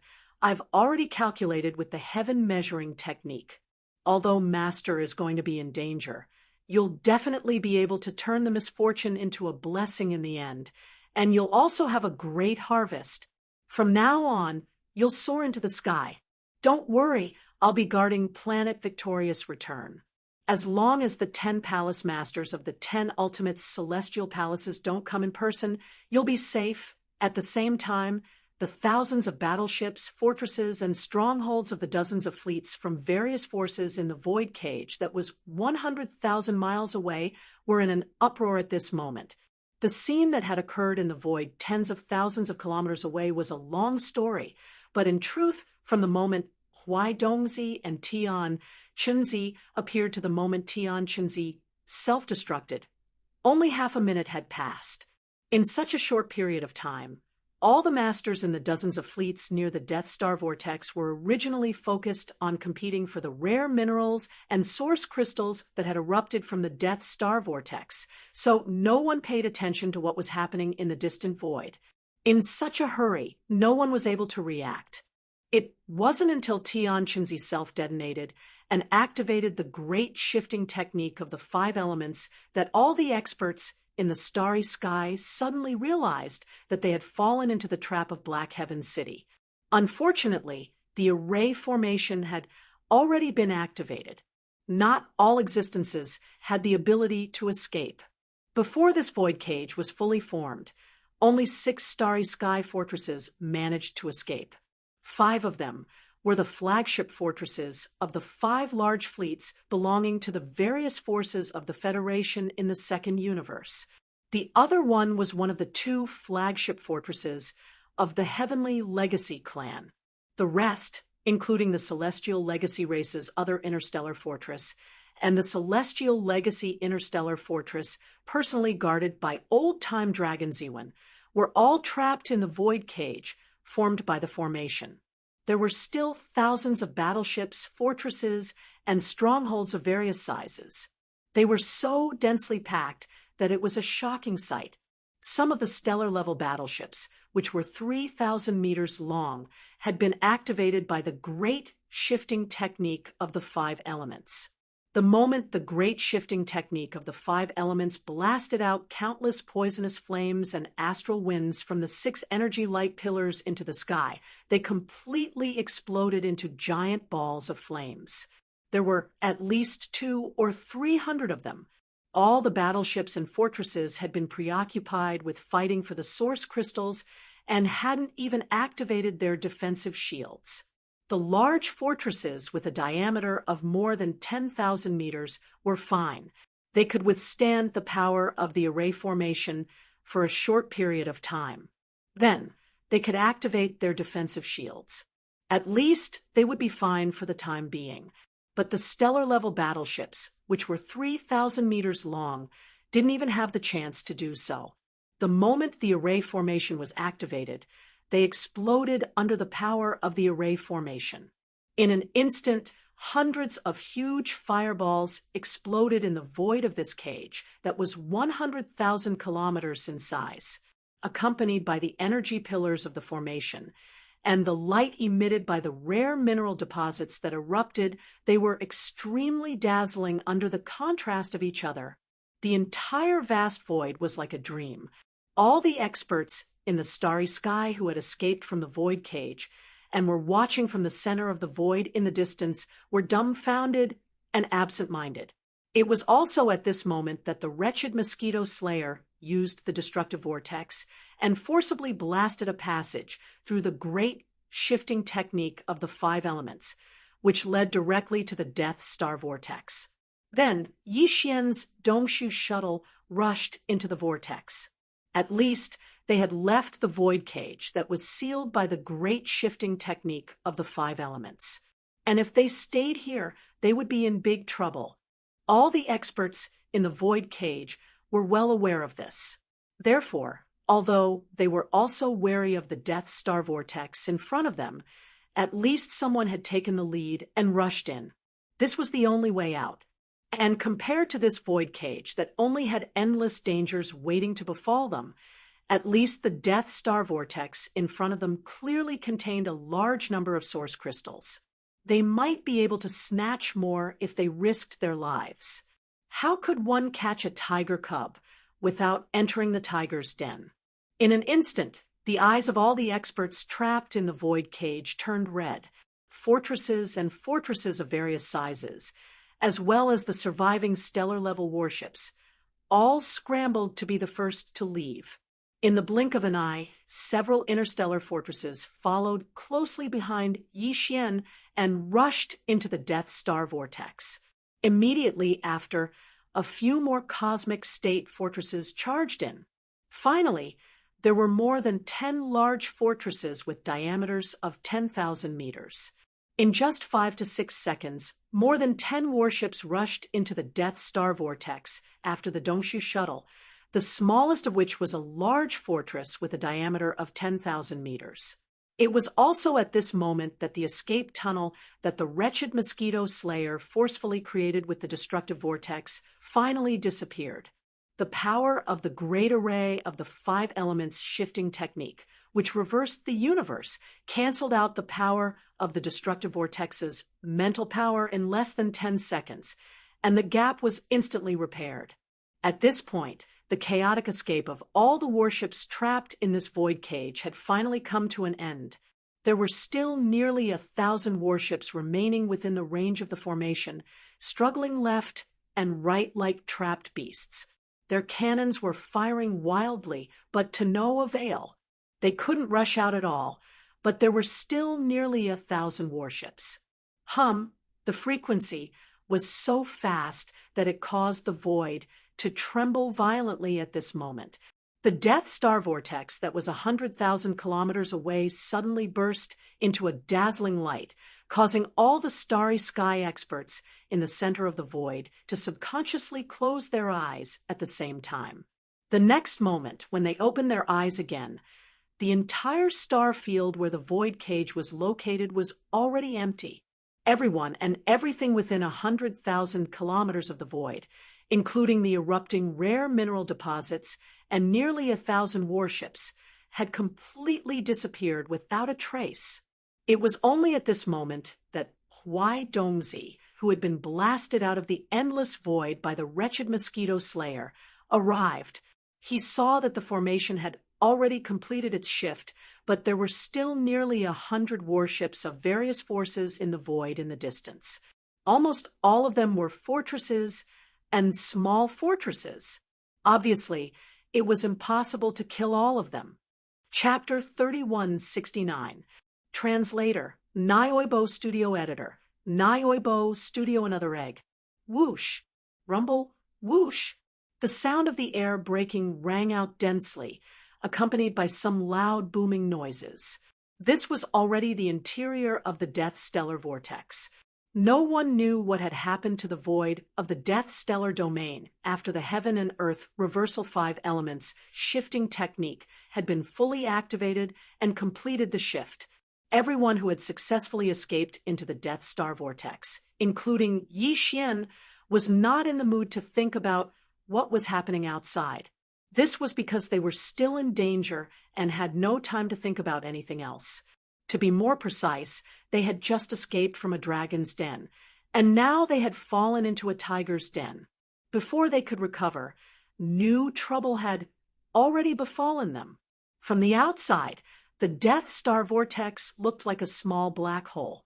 It was for this reason that although many starry sky experts knew about this place, none of them had actually entered it, except for Xianxia. Black holes were extremely dangerous. They could even swallow light, let alone other things. Therefore, no one would be so bored as to casually explore an unknown black hole. In fact, the inside of the Death Star Vortex was not much different from an ordinary black hole. It was also a dark world. There was not even any light or heat. In a sense, the Death Star Vortex was actually a black hole in the universe in another sense. They were essentially the same. Black holes were formed by the extreme collapse of the void after the Big Bang. They swallowed all light and heat, including light. As for the Death Star Vortex, although it did not explode before it was formed, it contained a devouring marrow essence that could devour all light, heat, and light. Therefore, its meaning and essence was not much different from a black hole. The only difference was that all the light and heat, as well as the energy of the universe, were being devoured by the Death Star Vortex. They were all converging in one place, which was the deepest core of the Death Star Vortex. There was a giant crystal egg there. It was also the place where Xianxia's strongest devouring doppelganger was born. At this moment, the scene inside the Death Star Vortex had already stunned all the starry sky experts who had escaped into this place, including Yi Xian. Apart from Yi Xian's Dongshu shuttle, which was only a small private battleship, the rest of the spaceships were at least 10,000 meters in diameter. There were 7 large fortresses, 5 small cosmic-level fortresses, and 300,000-meter wide cosmic fortresses. In total, there were 15 giant battleships. Among them, there were 3 universal fortresses with a diameter of 100,000 meters. One of them belonged to the Tianji race, while the other 2 belonged to 2 of the races of the Second Universe Federation. The other 12 big fortresses and small strongholds belonged to different races in the Second Universe. The giant battleships that entered the Death Star Vortex belonged to different powers. No 2 belonged to the same power. The 3 universal fortresses were overseen by existences at the 12th level, the Void Realm. Even the upper echelon of the Heaven's Legacy Race's fortress was the same. The strongest expert of the Heaven's Legacy Race stationed in the Death Star Vortex was also a supreme existence at the 14th level, the the cosmic light realm. However, that existence was in another universal fortress of the heavens' legacy race. At this moment, he had been teleported to the core-killing array of the 6th palace of the 10 ultimate celestial palaces in the human clan's camp by the great technique of 5 elements reversal. Right now, the 15 giant battleships of various powers and Yi Xian's small private battleship, Dongshu Shuttle, were in different areas. After entering the Death Star Vortex, they did not gather in the same area. However, all the battleships were moving toward the same target at full speed. There was a giant crystal egg there. Although it was called giant, it was only relative to the material it was made of. In fact, this giant crystal egg was not very big. It was only about 3 meters tall. However, its entire body was formed by the devouring source crystal. Moreover, it was completely natural. There was not the slightest gap in between. It was clearly a hole. That was why it was said to be a giant egg. After all, most devouring source crystals were the size of a pigeon's egg. It was difficult for this kind of mysterious crystal to continue accumulating to a larger size after reaching the size of a pigeon's egg. The reason why this giant crystal egg was so huge was naturally because it had devoured all the energy, light, and heat in the entire Death Star vortex. The devouring marrow essence was only the size of a nascent soul's fist. It was planted in the core of a star by Tian Qianzi.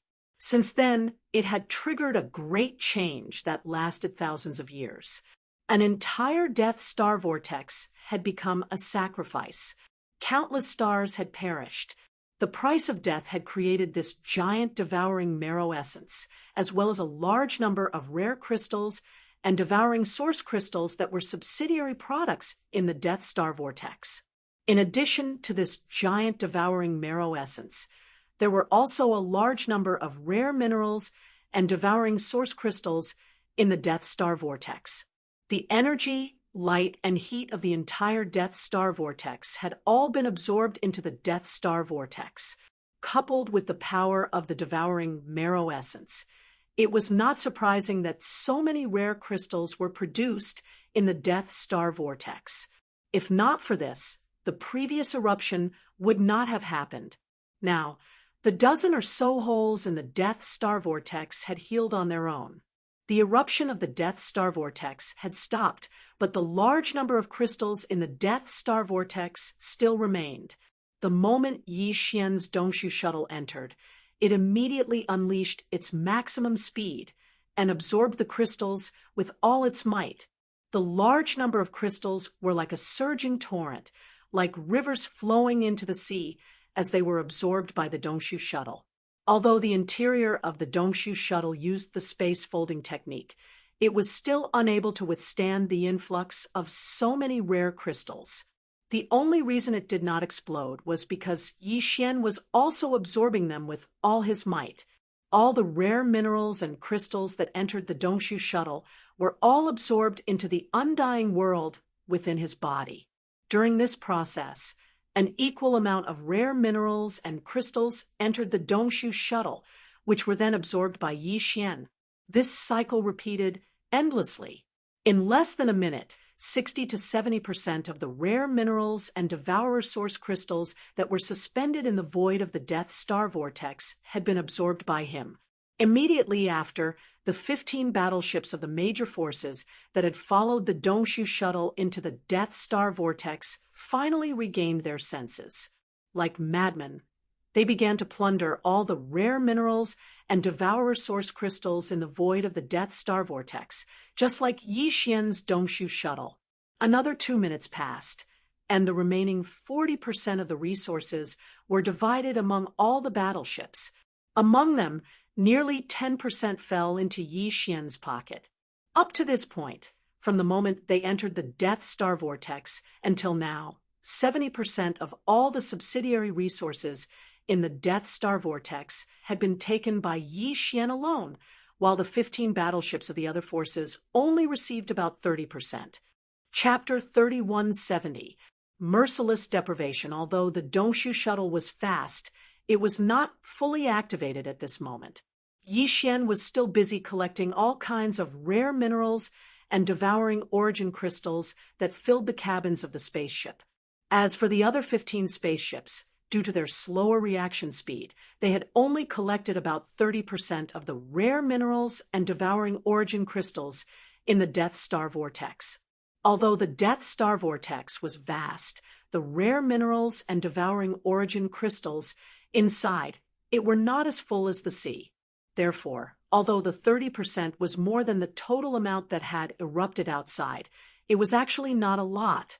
At the very least, when divided among the 15 spaceships, it was not enough to fill the cabins of the spaceships.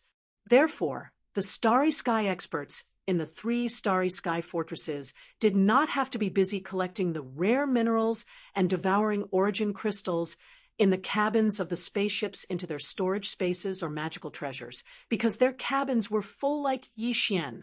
After collecting all the rare minerals and devouring origin crystals in the Death Star vortex, they immediately focused on the giant egg in the depths of the Death Star vortex in the distance. The 15 spaceships of various sizes all rushed forward at their maximum speed. In less than 10 seconds, the 15 spaceships of various sizes all overtook the Dongshu shuttle and rushed forward. The fastest 3 Starry Sky fortresses were now less than 100 kilometers away from the giant crystal egg. 100 kilometers might be a decent distance on land, especially for ordinary creatures, but in the void of the Milky Way, it was really nothing, especially in this environment that was like a black hole. The sense of distance was really weakened too much. For the Starry Sky fortresses with a diameter of 100,000 meters, it was even more negligible. It could be said that the 3 Starry Sky fortresses were completely in front of the giant crystal egg and were almost touching it. It was also at this moment that an unexpected change occurred. Boom! An earth-shattering explosion suddenly sounded. The giant crystal egg, which was about 100 meters in size, suddenly exploded at this moment without any warning. The oval-shaped egg instantly cracked into countless small pieces. The entire egg was formed from the devouring source crystal.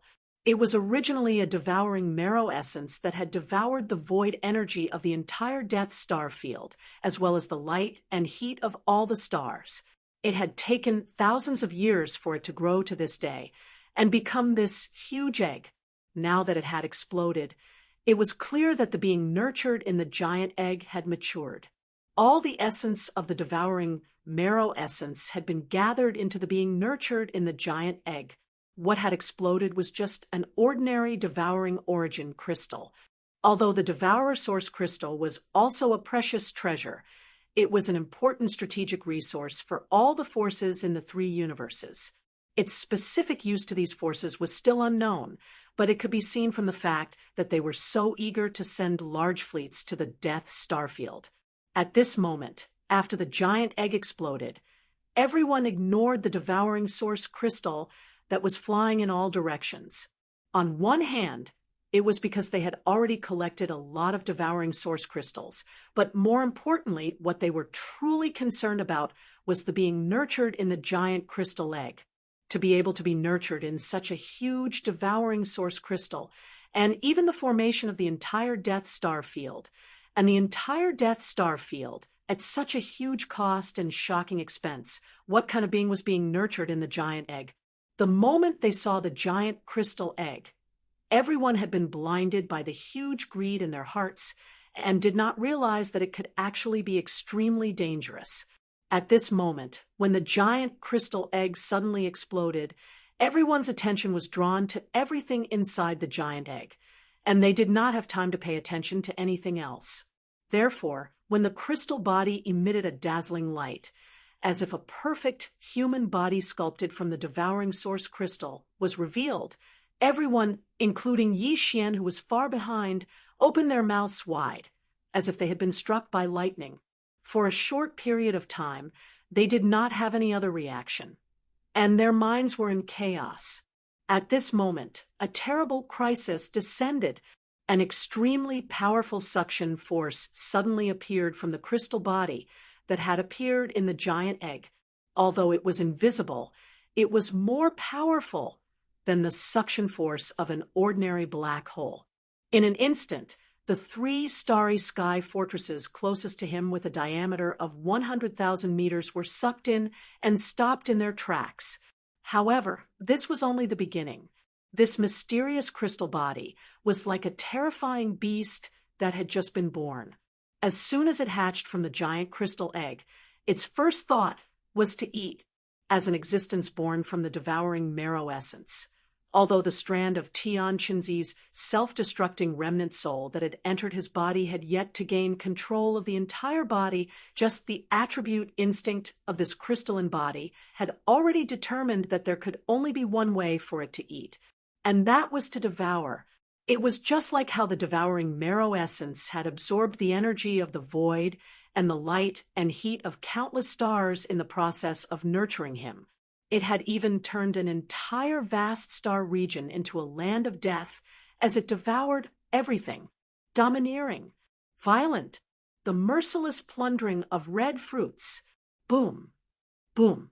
Without any suspense, the 3 starry sky fortresses closest to the crystal body exploded in an instant.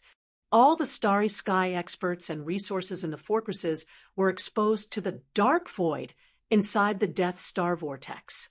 In an instant, they withered at a speed visible to the naked eye, including the various resources in the fortresses, including all the starry sky experts who had been caught off guard and were now in a panic. Immediately after, the other 12 smaller fortresses and 10,000 meters large fortresses behind the 3 starry sky fortresses also followed in the same footsteps without any suspense. A series of loud explosions rang out. Strangely, although such huge fortresses and starry sky fortresses had completely disintegrated and exploded, none of them showed the flames that should have been there. It was as if they had all been forcibly pulled apart by an invisible and strange force, causing them to disintegrate in an instant. At the same time, all the resources and starry sky experts in the 12 smaller fortresses that had exploded, just like the 3 fortresses that had been destroyed half a second ago. All the resources and starry sky experts quickly withered and withered. The extracted energy turned into an invisible storm and poured into the crystal body that still had its eyes closed and seemed to have no consciousness at all. It seemed to be devouring everything. Seeing this scene, Xianxia's expression changed drastically. A sense of crisis that he had never felt before suddenly descended upon him and completely enveloped his entire body and mind. Chapter 3171. Translator, Nioibo Studio Editor. Nioibo Studio Descend of the Ladle Sovereign Xian's entire body sank to the bottom of the valley with the arrival of danger. The crystalline body in the depths of the Death Star vortex was simply too bizarre. The formless suction force emanating from it was so terrifying that even a fortress with a diameter of 100,000 meters was torn apart by it. On the other hand, the reason why Xian's Dongshu shuttle was still alive and didn't suffer the same calamity was because it was the furthest away and was left behind by the 15 fortresses and strongholds. The terrifying, devouring force emitted by the crystal body had already been weakened by a lot by the time it reached this side. On the other hand, it was because the Void Hole shuttle was, after all, an epic-grade battleship. It had been fused with by Xian 6 times, and it had even used up a wormhole ship that was made from special materials to be able to jump through wormholes in the universe. In terms of attack power, it might not be comparable to the terrifying Starry Sky Fortress, but in terms of strength, it was definitely comparable. Even so, the Dongshu shuttle was still trembling violently and looked like it could completely disintegrate at any time. Since you've damaged this Princess Treasure ship, this matter is not over. Xian gritted his teeth and took a step forward without hesitation. At the same time, He waved his hand and stored the Dongshu shuttle into his undying world. This battleship was the crystallization of his blood, sweat, and tears. Some of the similar battleships fused with it were even obtained by chance. Even the current Yi Xian might not be able to reforge a new battleship, so he didn't dare to take the risk. Although stepping out of the Dongshu shuttle was equivalent to exposing himself to the terrifying suction force, Yi Xian was certain that with the headless infant corpse around, it wouldn't sit idly by and watch him die. However, the same couldn't be said for the Dongshu shuttle. What surprised him was that after he stepped out of the Dongshu shuttle and stored it into his undying world, his body was exposed to the inner void of the Death Star vortex without any protection. However, Yi Xian didn't feel the slightest bit of suction force. It was as if the formless suction force was only effective against battleships. But this was obviously impossible. The starry sky powerhouses who fell out of the 15 fortresses and fortresses in the void ahead were clearly rapidly withering. Some of the weaker existences had already become withered corpses at this moment. Floating in the void, all signs of life were gone. But Yi Xian was completely unscathed, making him an exception. He was baffled and stunned for a moment. In the next moment, Yi Xian suddenly felt a slight tremor in his sea of consciousness. A ray of light whizzed out from between his eyebrows. As it floated above his head, an invisible and mysterious aura poured out from it. This was also a type of power. Although Yi Xian couldn't understand it, he could feel it. This was because this mysterious aura had long since become extremely dense in his sea of consciousness. That was the result of the accumulation of the void essence crystals over time. But at this moment, the void essence crystal floating above his head was unusually generous. The mysterious aura pouring out from within the crystal was like a gushing spring, transforming into a formless waterfall that enveloped Yi Xian and protected him completely. At this moment, Yi Xian finally understood why he didn't feel the terrifying suction force from the crystal body. That force had been blocked by the mysterious aura of the void essence crystal. The void essence crystal was formed when an entire universe plane expanded to its limit and headed towards destruction, turning into a universe black hole. Then it condensed to its limit. When it condensed to its limit, a big explosion would occur. At that time, it would expand again, and this cycle would repeat, just like the reincarnation of life. The void essence crystal was the essence core of the void essence crystal that Yi Xian had obtained. To it, all forces related to the laws of the universe's void should be able to ignore them. The void essence crystal itself was the embodiment of the extreme condensation of a universe plane. Even the devouring system couldn't detect the mysterious aura emitted from the void essence crystal. Even if it came into contact with it, it still couldn't analyze its attributes, power, and other characteristics. Just this alone was enough to show how high-end the void essence crystal was. Naturally, it could block the suction force from the crystal body. After all, the crystal body was formed by plundering the void power of an entire star field. This kind of power couldn't affect the void essence crystal, and even the subsidiary product of the formation of the void essence crystal, the void soldier ladle. Whoosh! Screech! Almost in the next second, a black ray of light suddenly shot out from the void essence crystal floating above Yi Xian's head. It expanded in the wind, and at the same time, it let out a screech. An extremely powerful and terrifying aura instantly became fierce, affecting a part of the void. With a trembling sound, it rushed towards the crystal body in front of it. It was the venerable void ladle that Yi Xian had captured and taken away by the void essence crystal when he was challenging the void inheritance tower. Previously, in the void inheritance tower, this void ladle was only in its energy form. Its body was extremely huge, about 50,000 feet long, which was equivalent to 15,000 meters, which was much larger than a star fortress with a diameter of 10,000 meters. There were 9 golden horns on its back. Together with the bigger one on its head, there were 10 golden horns in total, 1 big and 9 small. Now, its body was much smaller. It was only about 10,000 meters long, which was 3,000 meters long. However, it was no longer in the form of energy, but a real body. Obviously, this was the result of swallowing the essence crystal and absorbing it into his body. Then he used his own strength to condense this body. If a flesh and blood body could be reconstructed, then this kind of crystalline existence was between a living and non-living body. Condensing a solid body wasn't difficult at all. Although it had shrunk, it should be able to continue growing. However, its power was obviously weakened by too much.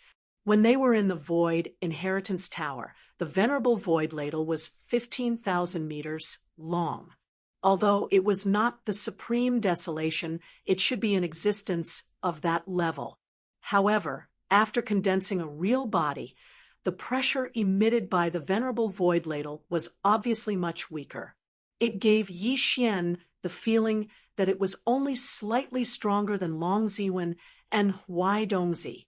It should be between the 14th level, Cosmic Light, and the 15th level, Qianquan. Although it was weaker, it was not like the Desolation demonic dragon that was taken away by the headless infant corpse because it was still in the form of energy.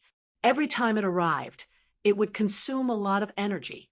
One day, it would completely dissipate due to the exhaustion of its energy. In just 10 seconds, the venerable Void Ladle had crossed the endless void. Its speed was even more terrifying than that of a starry sky fortress with a diameter of 10,000 meters. When Yi Xian realized what was going on, it had already arrived in front of the crystal body. It was only 1,000 miles away. In front of them, a large number of withered corpses floated in the air. Some of them were still struggling on the brink of death.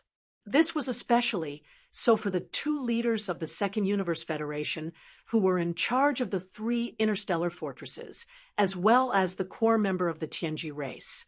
These 3 were all existences of the cosmic light realm. Although they could not resist the energy in their bodies being sucked away by the invisible suction force, they were not affected too much in the short term. At this moment, they were rushing toward the crystal body, trying to kill it